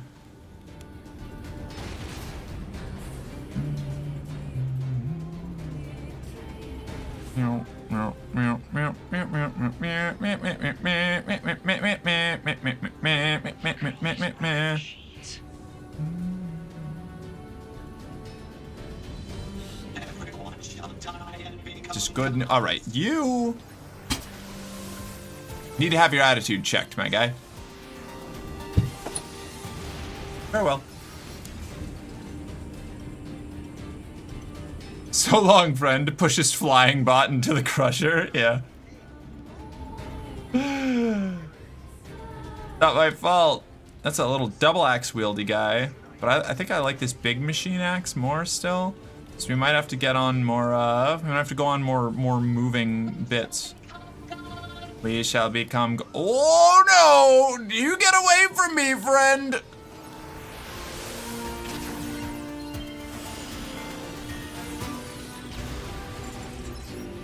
You're next.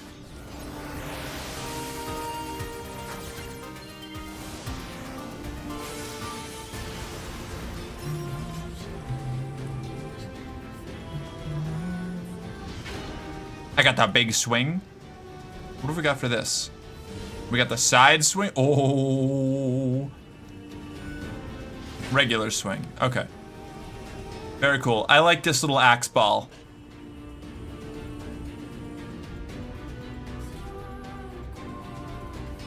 Oh! Hold on. All right. Nah, this guy's got giant feet.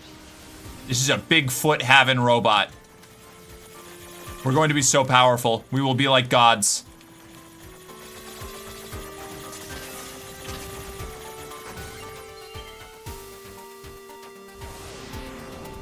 That one is sick looking, right? Look at this guy. Oh, yeah. Uh-huh. All right. I didn't realize that we were playing fucking Mega Man now. See? Look. Look. I told you. Having the big stompers was gonna be worth it. Nobody believed me. You didn't believe me. You said, wow, what a wild thing to say, Merc. What a crazy thing to say, that having big stompy cool feet and a rad laser gun would be this rips. Yeah, all right, this is my guy. Wouldn't you get one of those bubble wands as a kid for the first time? Yep.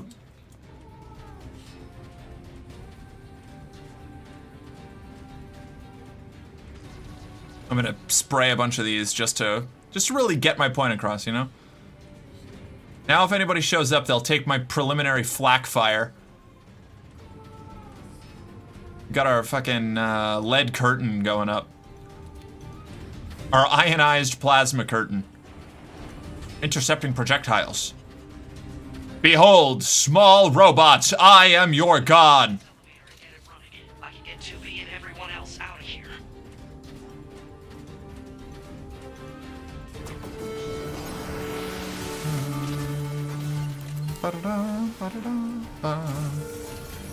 Let's go. Here comes the hot stepper murderer. Going. Oh, hi. It's me, 9S. 9S? I hacked into this machine from the bunker. I'm controlling it. I'm gonna break into this factory systems and get you out of here. Appreciated. Pod 153, hacking into factory system. No, my guy. He fell over. He's sick. My boy, he's sick. Gate 12, locked. I would like it to cease being locked.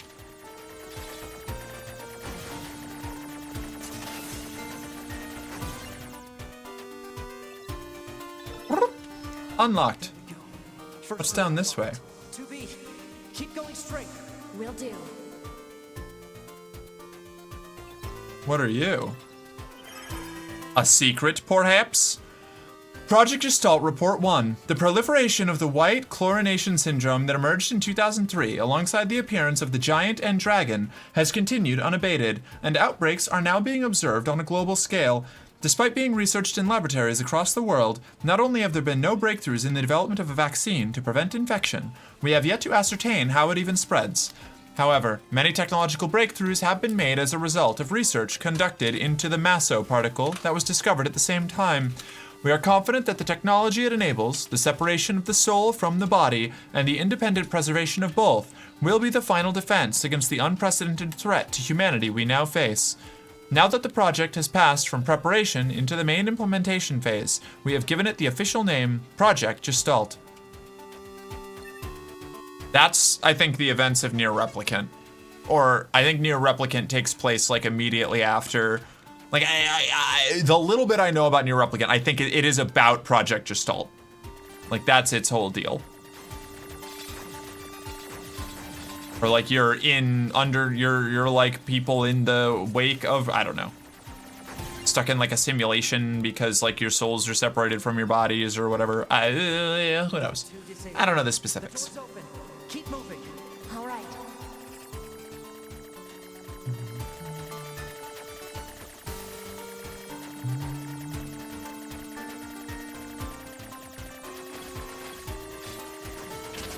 Quick.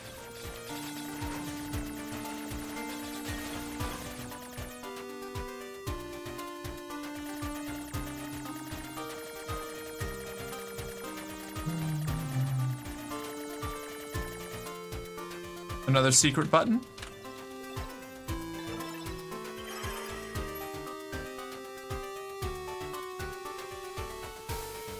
We received a report from the laboratory indicating that the basic technology of the replicant system is expected to be completed by the end of August. Verifications of its safety, along with clinical trials, will be conducted from September through November. A report will be submitted to the Prime Minister indicating that the completion of the replicant system will represent a tremendous leap forward for Project Gestalt. This report will be handled by the Public Relations Department. Okay, I missed one. I missed one somewhere. I gotta double back.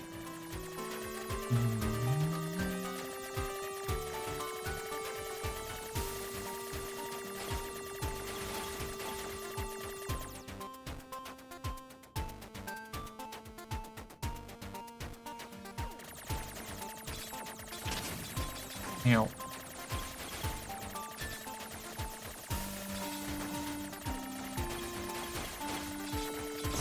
Fuck! Okay, it just checkpoints me back a little bit farther, that's fine.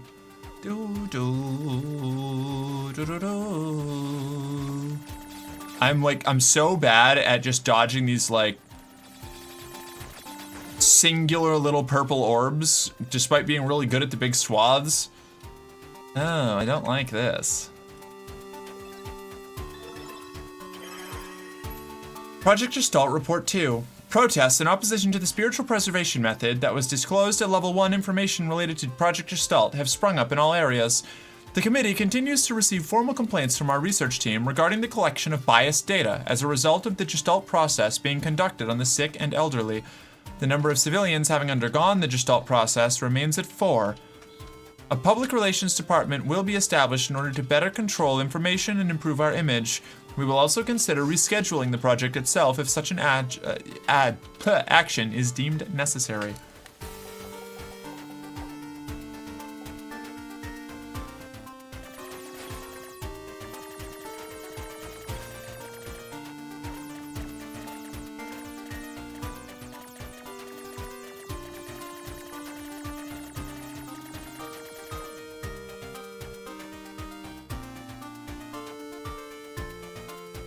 Gate locked.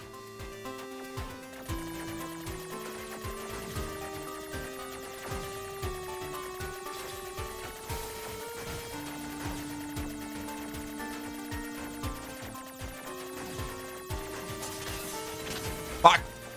That's fine. That was, all in all, that was a pretty good run. Made it a long way before that hit. Thanks. Alert. 2B is currently engaging a machine life form of significant ability. Said machine is drawing electrical power from the factory itself. Oh, yeah, okay, I remember this. The factory's mainframe and shut off the power. 9S, that Goliath we just encountered. I got it. I've been keeping an eye on you. I'm gonna shut off power to the factory now. Do it! Factory system at 20% control. You have to hold out for me, 2B. There's so many projectiles on screen, and it's such a big zone. All this is on Hot Wheels. Factory system at 50% control. Now we just have to do something about this core.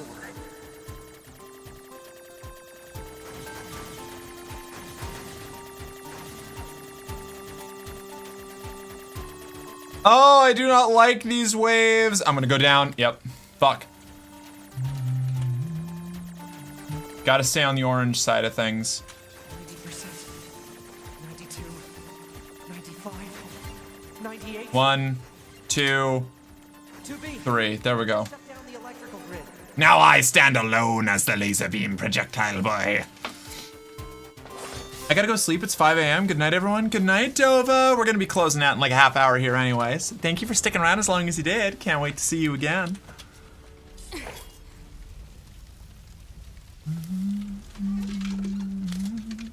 After a long period of battles and adventures, the prophet spoke.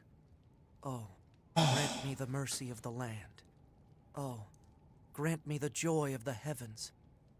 Release me from my yoke of iron. Thus shall our souls be saved.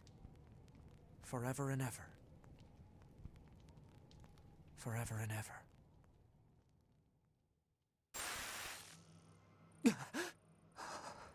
Those were the words I heard in the moon server. But why? Moon server. Alert. 2B has defeated the Goliath-class heavy weapon unit. Right. Okay, good. 9S is like, yeah, I never doubted her for a second, but I'm preoccupied with something else, you know? I'm busy. I got other shit going on. I'm sorry. You're needed back at command. Understood. Do I normally have my weapons available in the bunker? I feel like I don't, and that is concerning.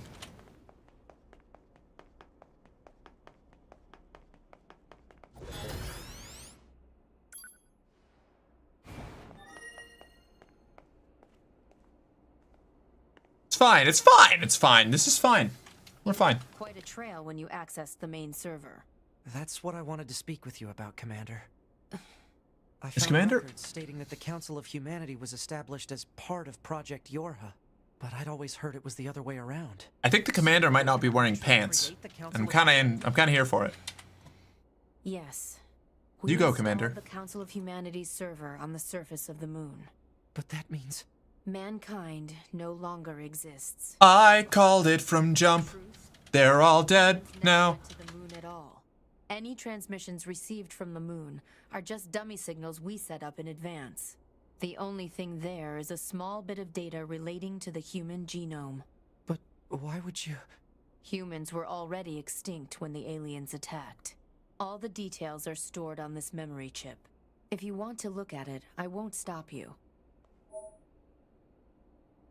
Top secret, Project Yorha. You're just giving me this? But why? No one fights without a reason. And we need a god worth dying for. I knew it!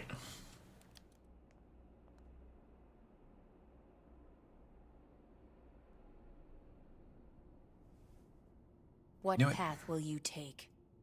It's up to you to decide.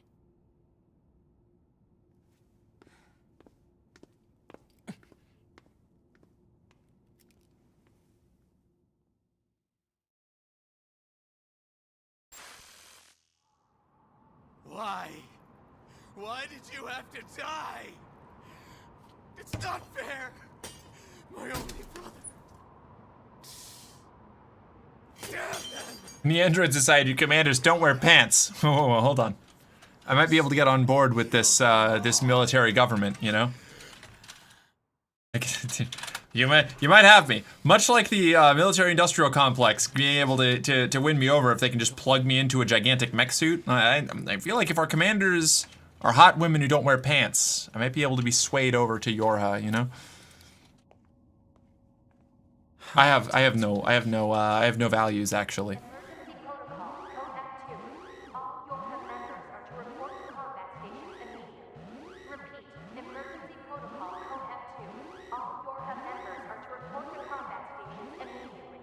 Combat stations? I better get a move on.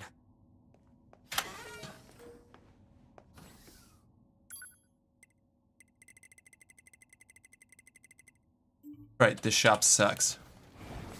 Alert. Mission orders received.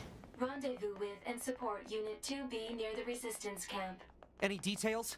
Large numbers of machine life forms are rampaging through the city ruins. What? How? They're supposed to be weakened. Cause unknown. Goliath-class enemies also confirmed. Immediate action advised. Contact from command. Alert status raised to level 4. Repeat. Alert status raised to level 4. All units currently on the scene must be at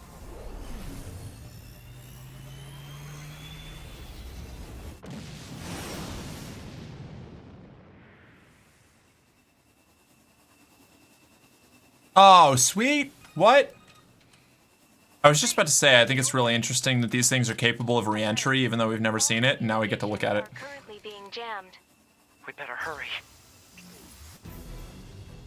We get a little hint at where we're going now.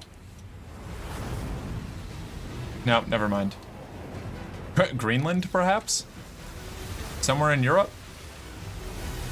We were distinctly over the Atlantic. Not that it really Whoa! That's a different ability than I usually have. What? Why?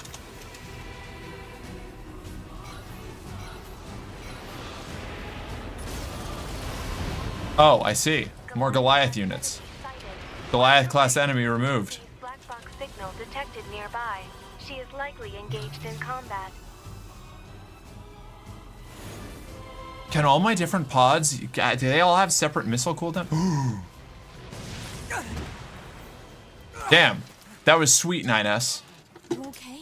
Fucking ruled, actually. Landed that direct hit. Uh-oh. You'll die. All of you are going to die.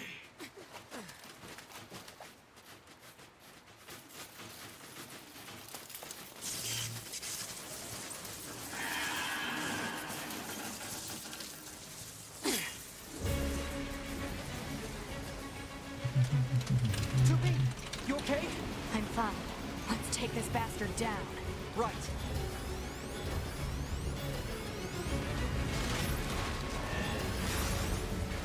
There we go. I was waiting for it to give me the opportunity to actually start using my No, it's the moving cubes. Please, not the moving cubes. Anything but the moving cubes. I can handle anything else. Oh, no, I'm gonna die to the moving cubes. Ah! Whoa, ooh, barely got it. We're good. Please, no more moving cubes. No moving cubes. We're good. Oh, this is the starfish pattern. I'm actually really good at dealing with the starfish pattern. The Milky Way spiral galaxy pattern, actually, is what I would go with, you know? Because I'm a fucking nerd.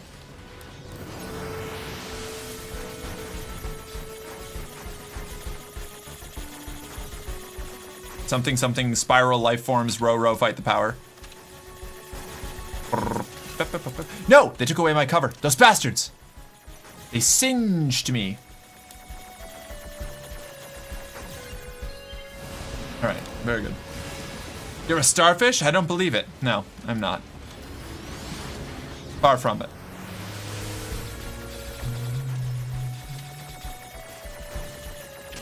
Fuck. Release me!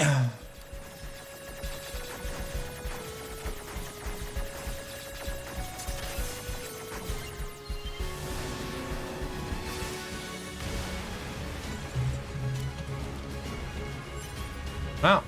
That was a lot easier than I expected, actually.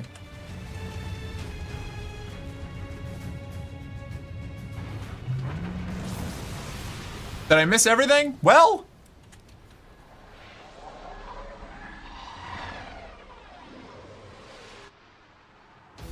I think you're here just in time, honestly. I think we're about to finish Path B. What do we do? There's too many. 2B? 2B, can you hear me? Our village is under... Pascal? Come in, Pascal! Shit.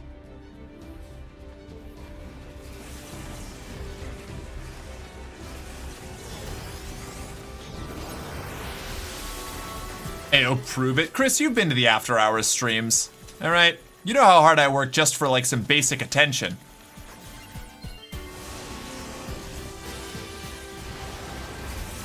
Literally, not hair's breadth from failing that one.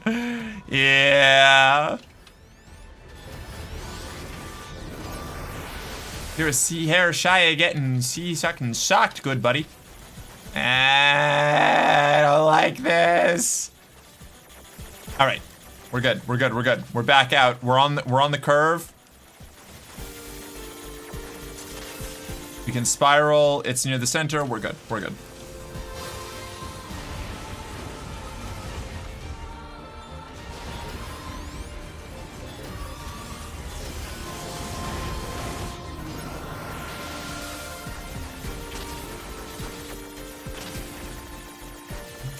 This one, I'm failing this one. I'm absolutely failing this one. Holy shit.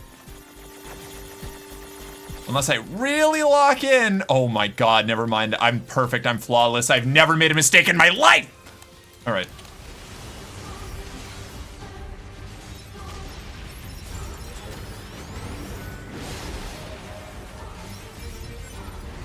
Oh, hey buddy, you're big. What's up? Gravity. I missed. Biscuits.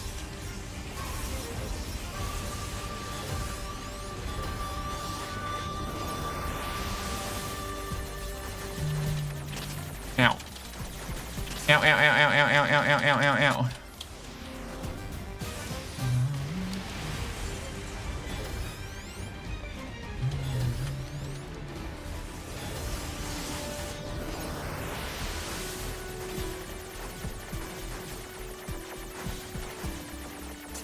This soundtrack, the battle soundtrack for this boss, has really similar motifs to the Chronicles of the Sword soundtrack from Soul Calibur 3.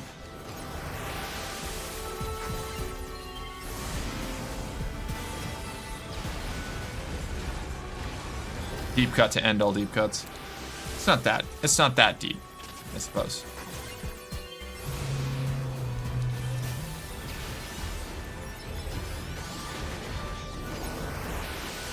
Big guys! The big guys are after me. Oh my god. Oh boy, okay, it respawned a whole new fleet of enemies. Ah, there's a whole passel of you fellas, ain't there?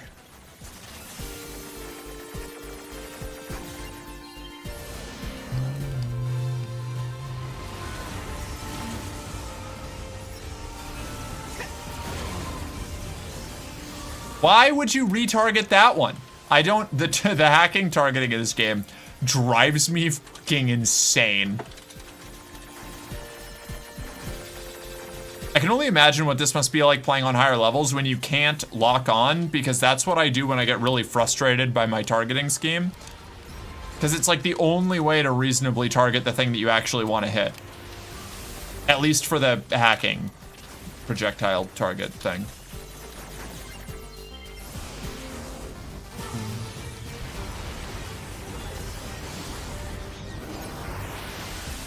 Am I supposed to just be fighting like wave after wave after wave of these guys, or is there an objective that I'm missing? Probably I'm just supposed to be fighting wave after wave after wave of these guys. Kablam! Perchow! Kablooey!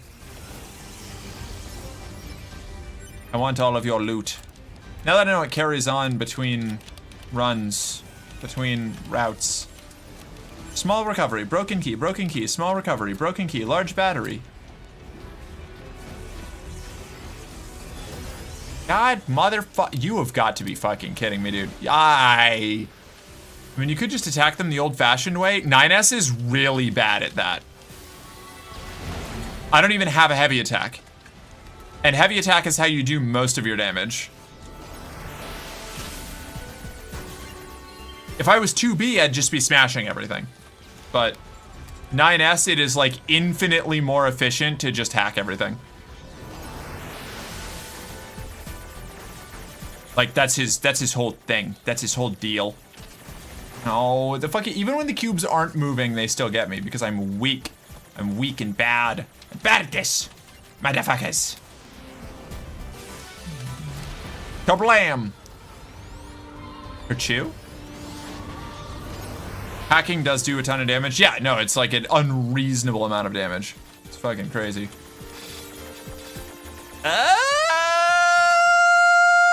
Gotcha. All right.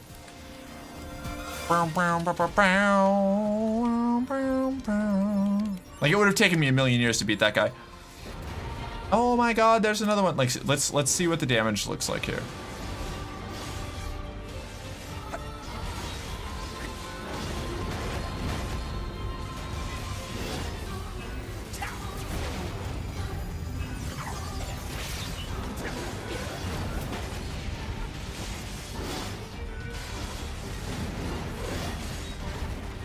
Like, it's doable, but I don't know. It's just like, it's just circle strafing and spamming a bunch of abilities in the light attack, you know?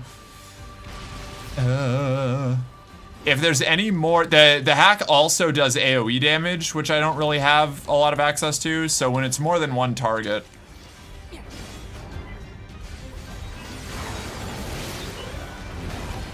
I guess Mirage is doing a lot of heavy lifting. I forget how powerful my Mirage pod is.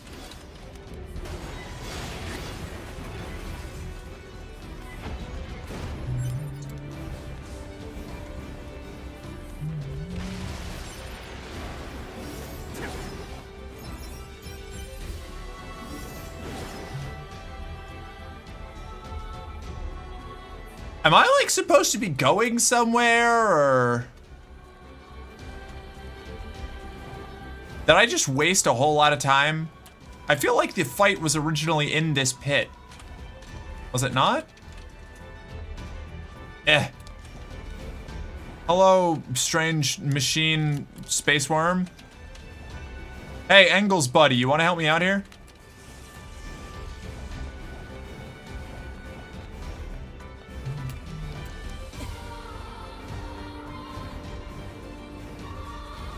Wait, okay, now I have, wait. Am I supposed to be going to, where am I supposed to be going? Up that way, I guess. I didn't see the main quest designator originally. Swear to God, if I just like ran off in a random direction to fight an infinite pit of soldiers, I'm gonna lose my mind. Current destination? Where the fuck? Okay, sure, why not?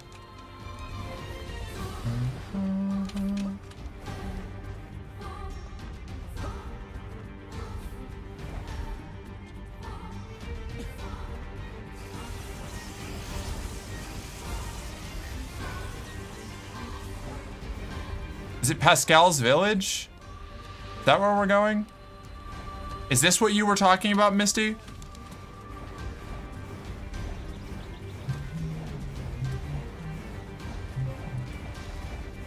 Threat disposal. Head to Pascal's village. Yeah, okay. Damn it! They're here too. Whoa! Mirage. Seems the machines on the network have gone berserk. They've sealed off the entrance. Power word. Explode. With these weapons, there's only so much we can do. Let's take these guys out first.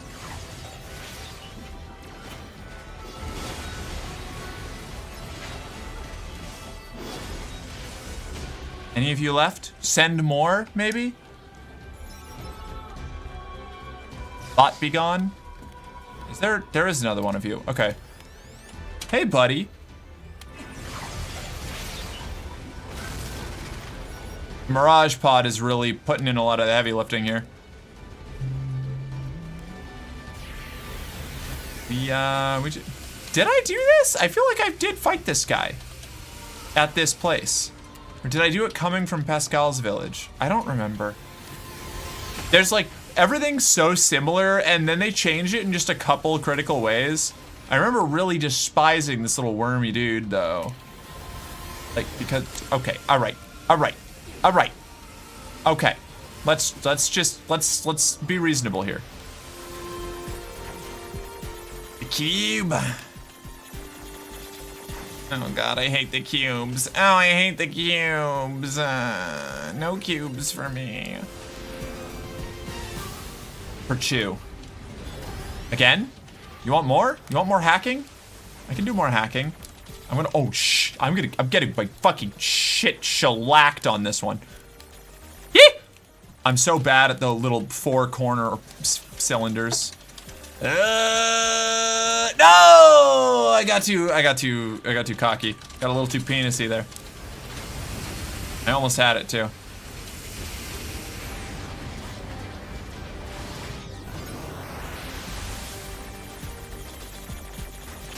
Fuck, dude. Okay. Woo! We're good. Are you dead yet?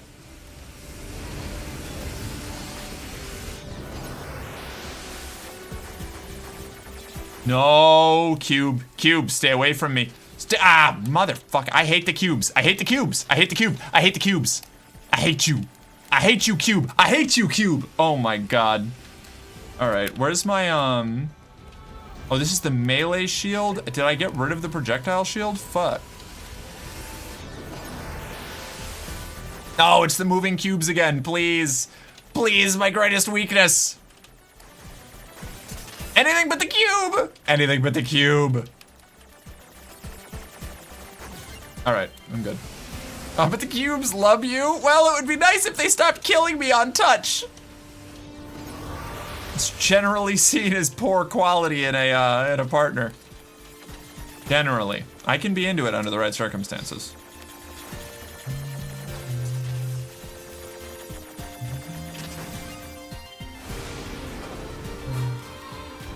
Why won't you die? Oh, thank you so much. What happened here? The machines on the network all went berserk at the same moment. I think the unit presiding over them may have gone mad. It's Eve. It's gotta be. If we destroy this presiding unit, will it stop the rest? Most likely, yes. Pod, Eat the cubes, they look like jelly. Yeah, it's kind of forbidden snack shit that I can get behind. We'll take care of Eve. You just worry about keeping the village. Me every time I have to look at a Tide Pod doing laundry.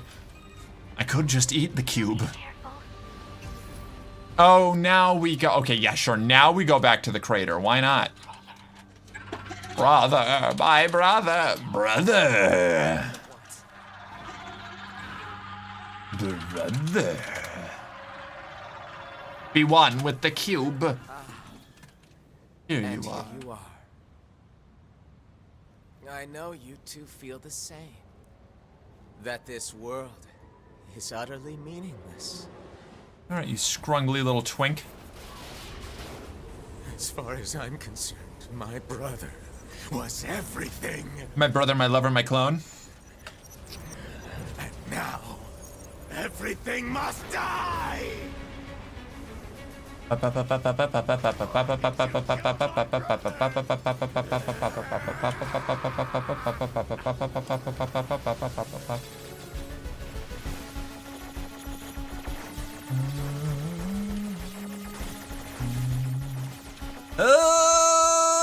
Okay, we're good. Yeah, okay, we're good. Okay, we're good. Okay, we're good. Okay, we're good. Okay, we're good. Okay, we're good. Yes, yes, orb, perish. He seems crabby. He is a little crabby, yeah. Now remember to tell him you're on the same side and the war is long over. Right. Ow!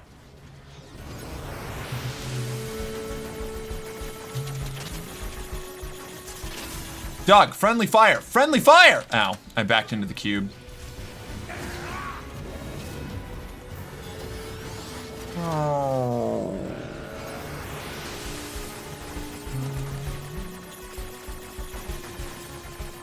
Giant enemy cube.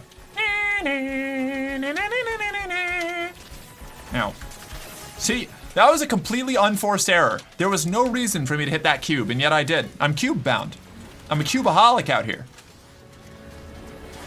I see a cube and I go, I want to touch that.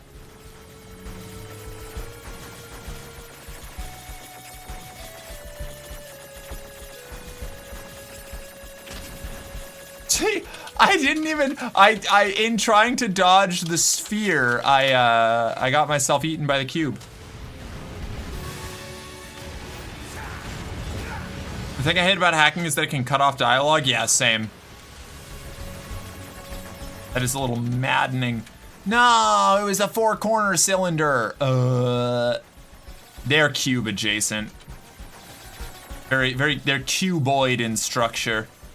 Despite being cylinders, they have the soul of a cube. I failed geometry. Alert. Massive energy signature detected. Actually, I'm gonna save that one for later. I liked that. There we go. Okay. What is it? The energy seems to be coming from a large number of linked machine life forms. You're a cube soul? No, don't say such terrible things, Misty. You'll hurt me. You'll wound me so deeply. No, the cube! Not the cube! No. Alright, we're good. He's absorbing the life force of whatever's left on the network. No, stop. I don't want you to do that. I would in fact like it if you didn't.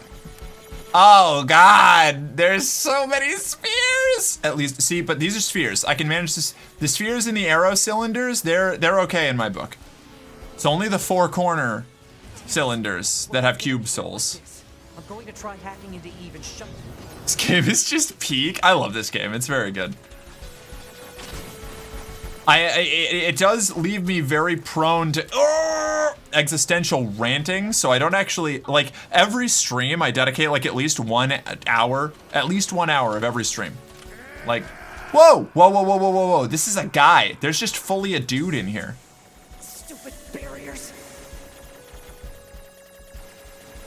There's philosophical, political, or existential ranting for a significant amount of time in this.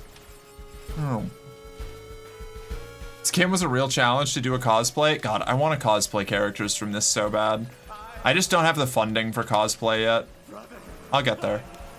No! What if I just stand here and shoot straight at him? Yeah, okay, that works. I feel like I'm kind of fucking myself over on this one. I'm a little triangle guy. No! Okay, oh, all right. It's just gonna reset me to here. Do you like that works for like 1/3 of all the patterns that he shoots at you? That's very funny. I actually don't want to get rid of those. Alert. Disruption detected in Yorha Unit 9S's self-consciousness data. Corruption potential critical. Evacuation recommended. Can't. Not when I'm this far in.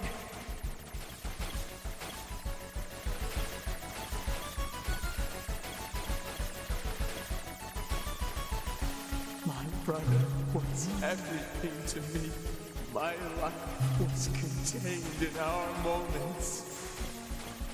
Alert. Corruption confirmed in Yorha Unit 9S's self-consciousness data. Immediate evacuation and treatment recommended. Just a little more. If I can Oh, remove boy. Eve's object control function.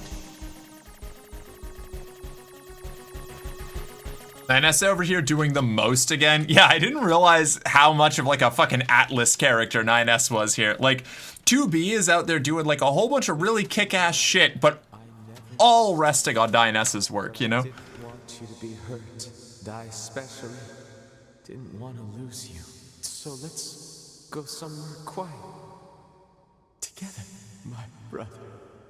My lover, my brother, my clone.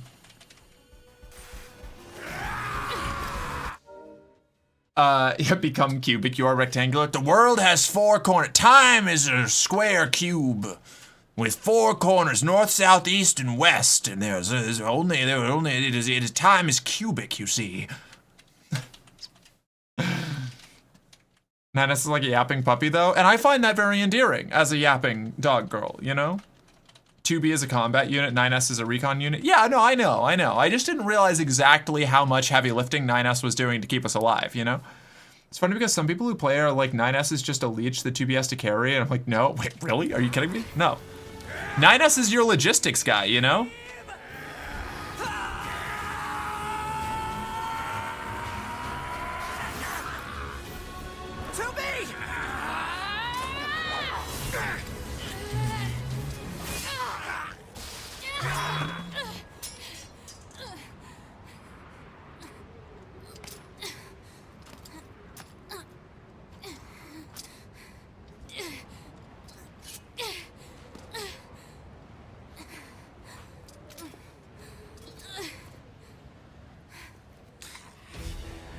Oh my god, our blindfolds are gone. We can finally see with eyes unclouded by hate. Just like Ashitaka told me to in Princess Mononoke. Oh boy. Whoa! I forgot about this. Did this happen last time? I don't remember. I don't remember this fight when I was 2B. I was like so locked in. I would really love it, game, if you get, thank you. Okay. Back to normal hacking. As long as we don't get there. Now this ring is surrounded by evil cubes, but I can handle that. That's just a barrier that I have to stay away from. Cool. Hacking complete. EXP 102.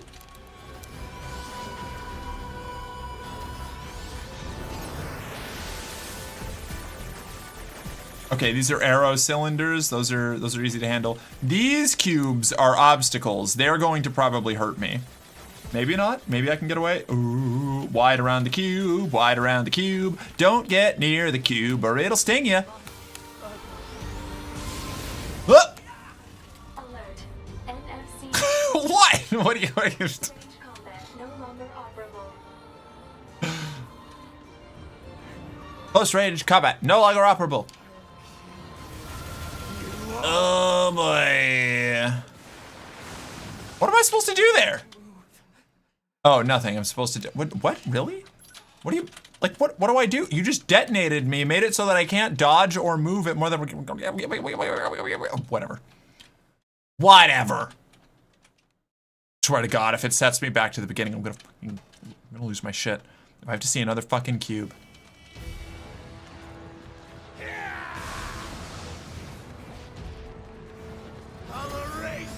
It's not that far back.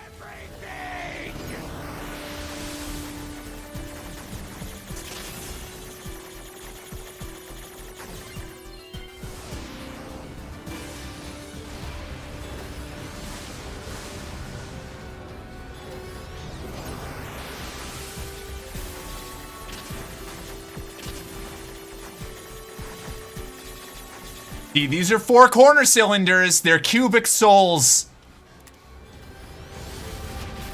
God, motherfuck, damn it. Oh shit, that doesn't actually, wait, what? How do I, left trigger use. Okay, gotcha. Man, that's awkward. I've never actually used the quick select before. I don't love it.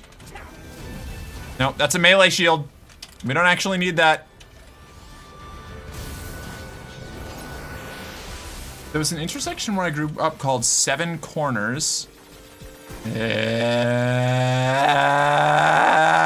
One moment, this map is filled with cubes.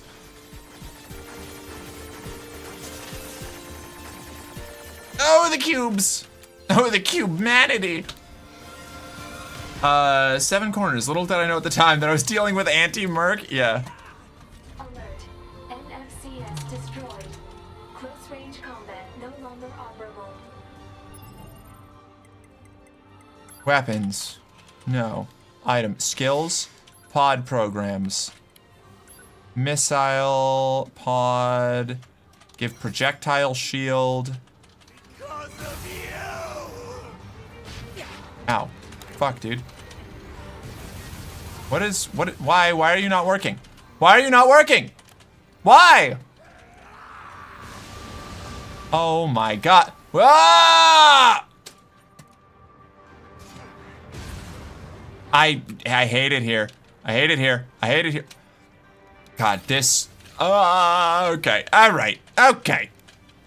I still can't hack, right? No, we're still not hacking. We're still hackless. Am I supposed to be like, what am I can't shoot either? What are we doing? What are we doing? Okay, you can shoot. It's just not the missile. The missiles can't shoot. Gotcha.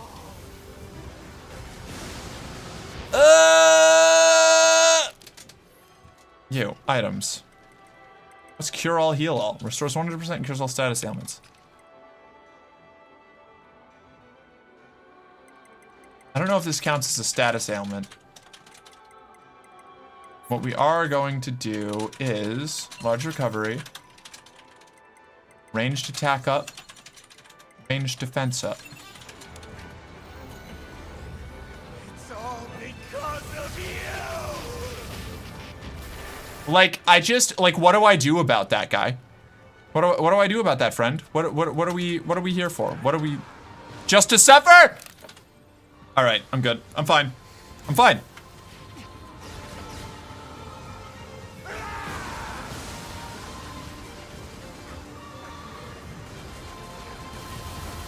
Ah!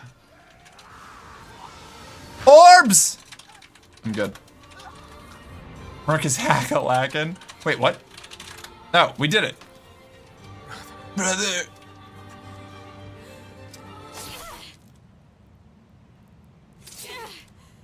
Oh. Alright, nice. See it already, Merc's gonna have nightmares of just balls and cubes, yeah.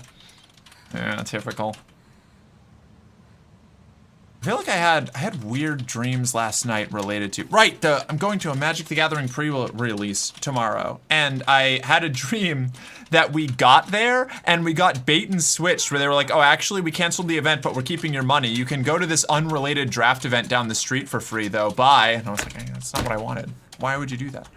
Yeah, he's so pretty. He's such a pretty boy. She's such a pretty girl. There's a lot of pretty robots, okay? I really screwed up.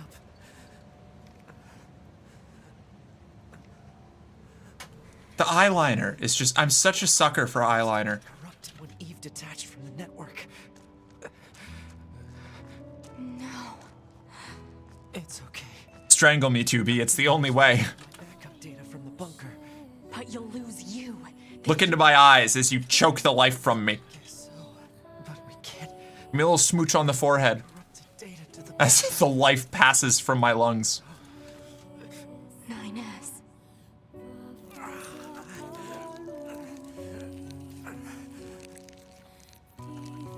Please, 2B. I want you to do this for me.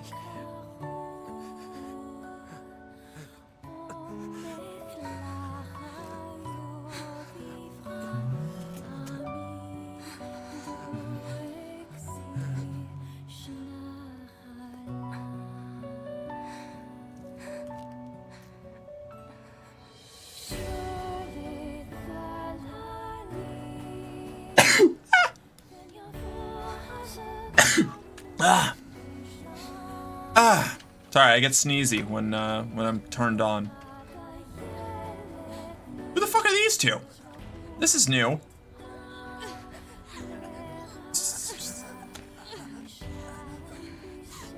Why are they watching? Who are the voyeur ghost girls? I'll walk it off. He'll be fine. We'll be fine. We'll be alright. Like, if you have to choose a way to go, though, right? Like... Oh my god, look at Lily in the background, just judging me.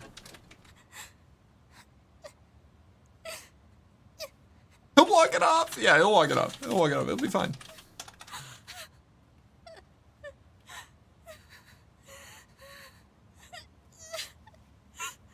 The fact that the game has the thigh-high squidge at the top of the stockings, too much detail, too much? I disagree. Exactly the amount of detail I want.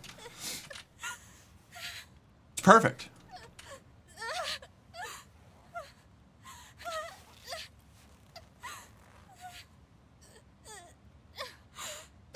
Walk it off, too.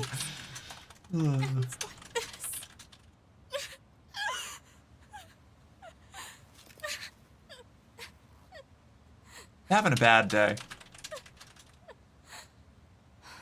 He's not doing great. It's not going well. Oh my god, wait, is he alive? Did he hack himself into the robots like at the end of A Route? There's still some alive. Because your GF choked you to death? What? What about going out properly? I mean, yeah. Yeah, going out choked to death by your crazy hot girlfriend? Yeah, that's an awesome way to go. Oh, about you having a bad day. Is this a message? The data transmissions, they're resonating with each other.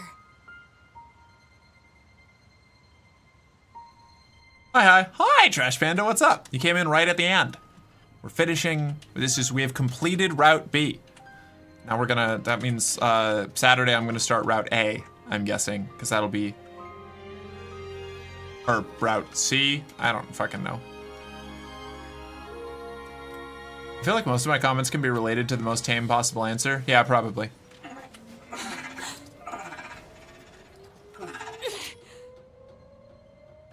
Wait a second, 2B. Who are... It looks like I left my personal data in the machine side of things. Next thing I knew, my sense of self was regenerated over the surrounding network. Having multiple selves fused together like this is a pretty valuable experience, so I wanted to record it. But I couldn't access any storage areas yet, so I just multiplexed it over the memories of some nearby enemies so that when I returned to my own body, Yes. I'm glad you're okay. Yeah.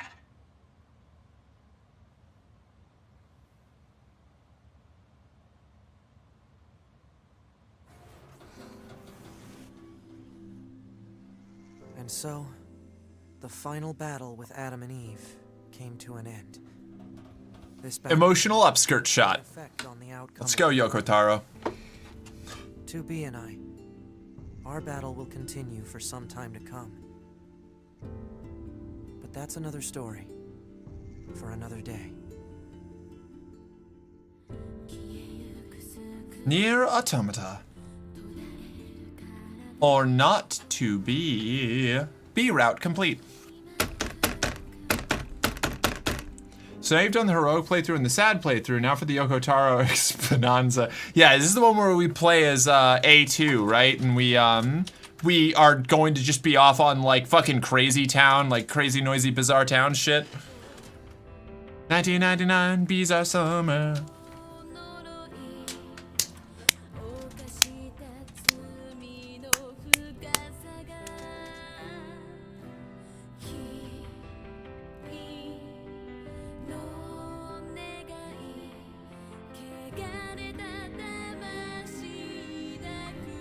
We've already seen this. Already seen. Wait, hold on. What's this?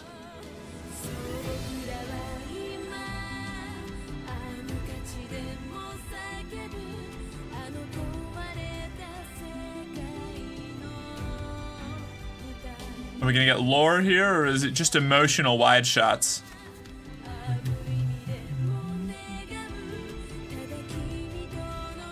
Yeah, okay, it's just gonna give me control over.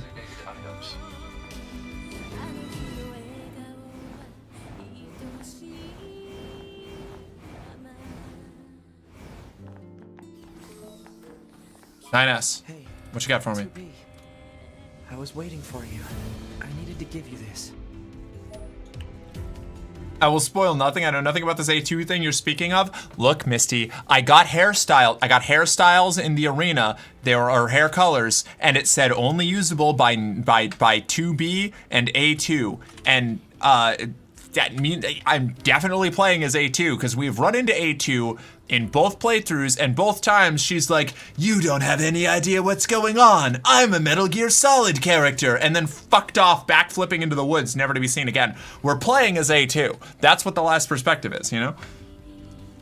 So apparently Metro 2039 got announced today? Wait, Metro 2039. Is that like a prequel to Metro 20... Metro 20... What is the what year is Metro again? Metro 20 40, 3D3. 2033, 2039. Interesting, okay. Anybody ever, that sounds pretty cool. I'm gonna have to play Exodus soon then. Anybody ever see the outro to Transformers Fall of Cybertron where they had that cool version of You Got the Touch? I haven't, but I do have that in a playlist. Speed self, drugs. No, never mind. Just be careful. Planning preparations complete. Confirm equipment delivered to quarters.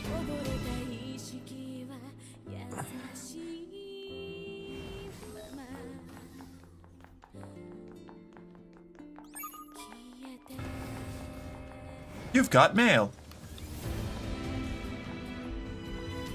Dude, I can't even check my mail. What do you, like, what? Square Enix. Quests, items, weapons, skills, items, intel, system, map, intel, tutorials. Can I check it at in my room?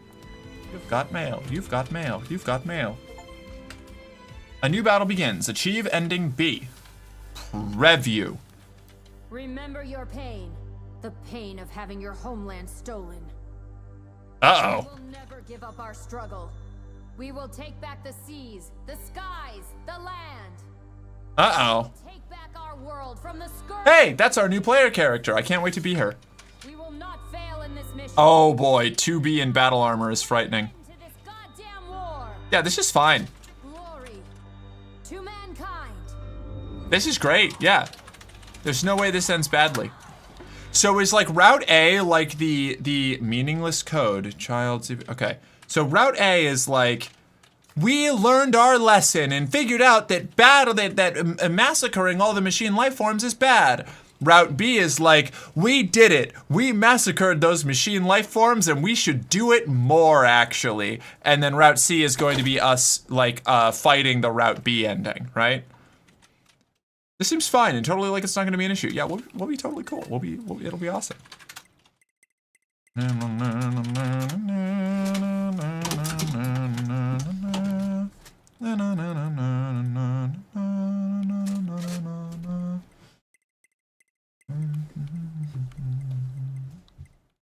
guess I can just save over this original one, right? I don't need this shit anymore. Route A is the heroic, nothing is super bad, we're good guys. Route B, holy fuck, all the world is messed up. OMG, Route C, Yokotaro, I want to go home now. So that's the one that is. This is probably gonna be the route that I'm gonna be most like activated during. Cause I was kind of like brain AFKing during Route A and B for a little bit. Cause I was like, yeah, I get it. We did it. We're the heroes, we're the villains. My lover, my clone. Ending C is why this game is remembered. Yeah, I figured. I've been kind of waiting to get to that part, you know? Not that I've liked everything that I've played so far. Like, it's good, but it's not near, you know, from what I've heard of like what people like talk about this game, you know? Like, I haven't really encountered the mind-boggling like, whoa, crazy, oh man, this is so weird and odd and shit, you know? Where's my strench? I didn't see the strench. I'm so sorry. Give me one moment. Ending C, not ending E. I'm just being devil's advocate, not actually advocating for any ending. I don't know. Not ending A and B. Ending A and B are like, congratulations. You completed the tutorial. Are you ready to play the real game now that you have some basic context? Lower! Hold on, wait. My son, follow me. We're gonna do some stretching. Oh.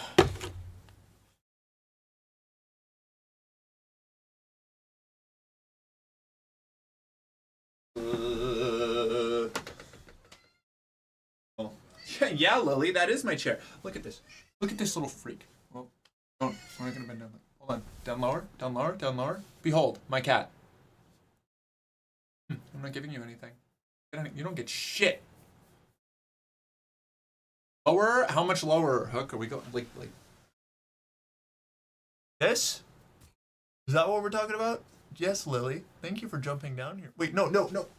My boy. Come back. More lower. I can't get any lower. That ending 4H is gonna be rad. Okay.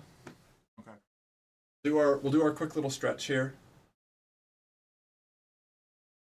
Yeah, Lily, that's right. You will get treats after this, won't you?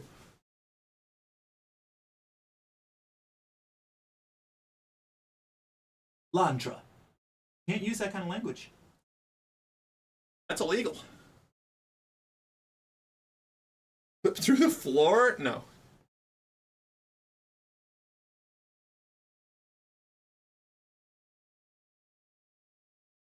$2V though really drags, yeah. Man, you can really see me in fucking high definition now. This camera is like such a, even aside from just the control scheme thing, like this rules. Hold on, hold on, hold on. My boy, lower, stay here. That's a good robot. No, you didn't stop, Lily. You're sabotaging me. Locked in? We're locked in. Very good. Okay, perfect. Okay, but now that you've beaten B, has your take on the world and everything changed? Not particularly. I don't feel like I really learned that much new stuff from Route B. But I did, I don't know, but I guess that's just because I kind of have a vague passing knowledge of what Project Gestalt is from the bits of Near Replicant that I've seen. So the Project Gestalt stuff, because I got the 3 logs from the factory hack,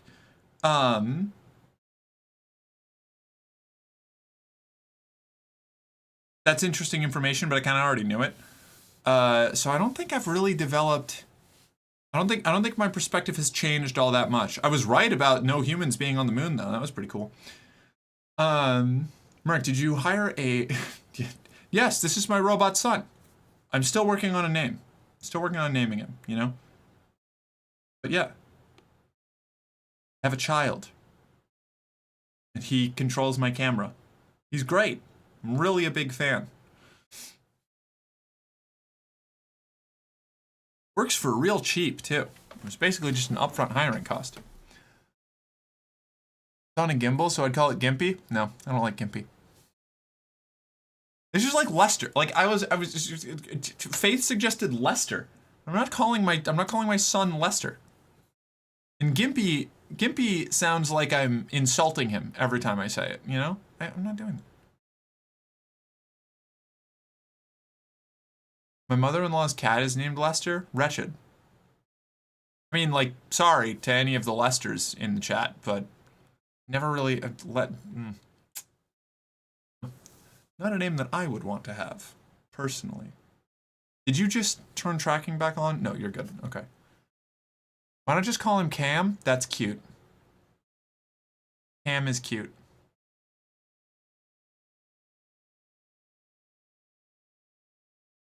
What about Gerald? Gerald's funny.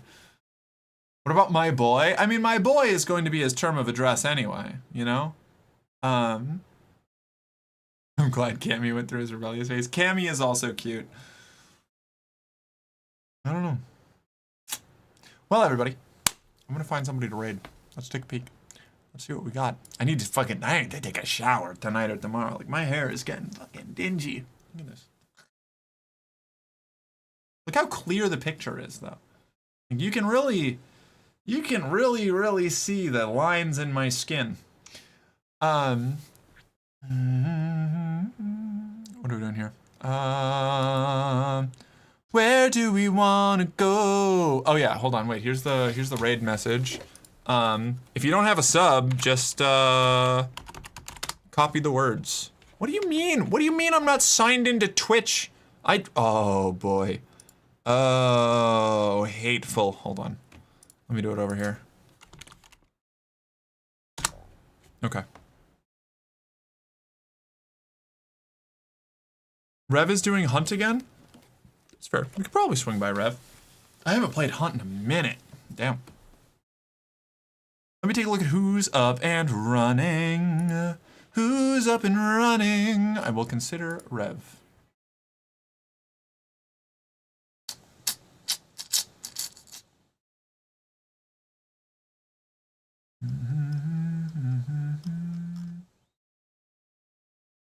He's probably closing it soon.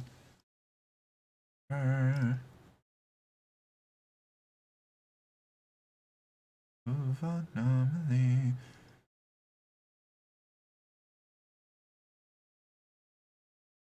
All right, we'll drop by Rev. Let's swing by Rev's place. Jen the Dummy is playing WoW.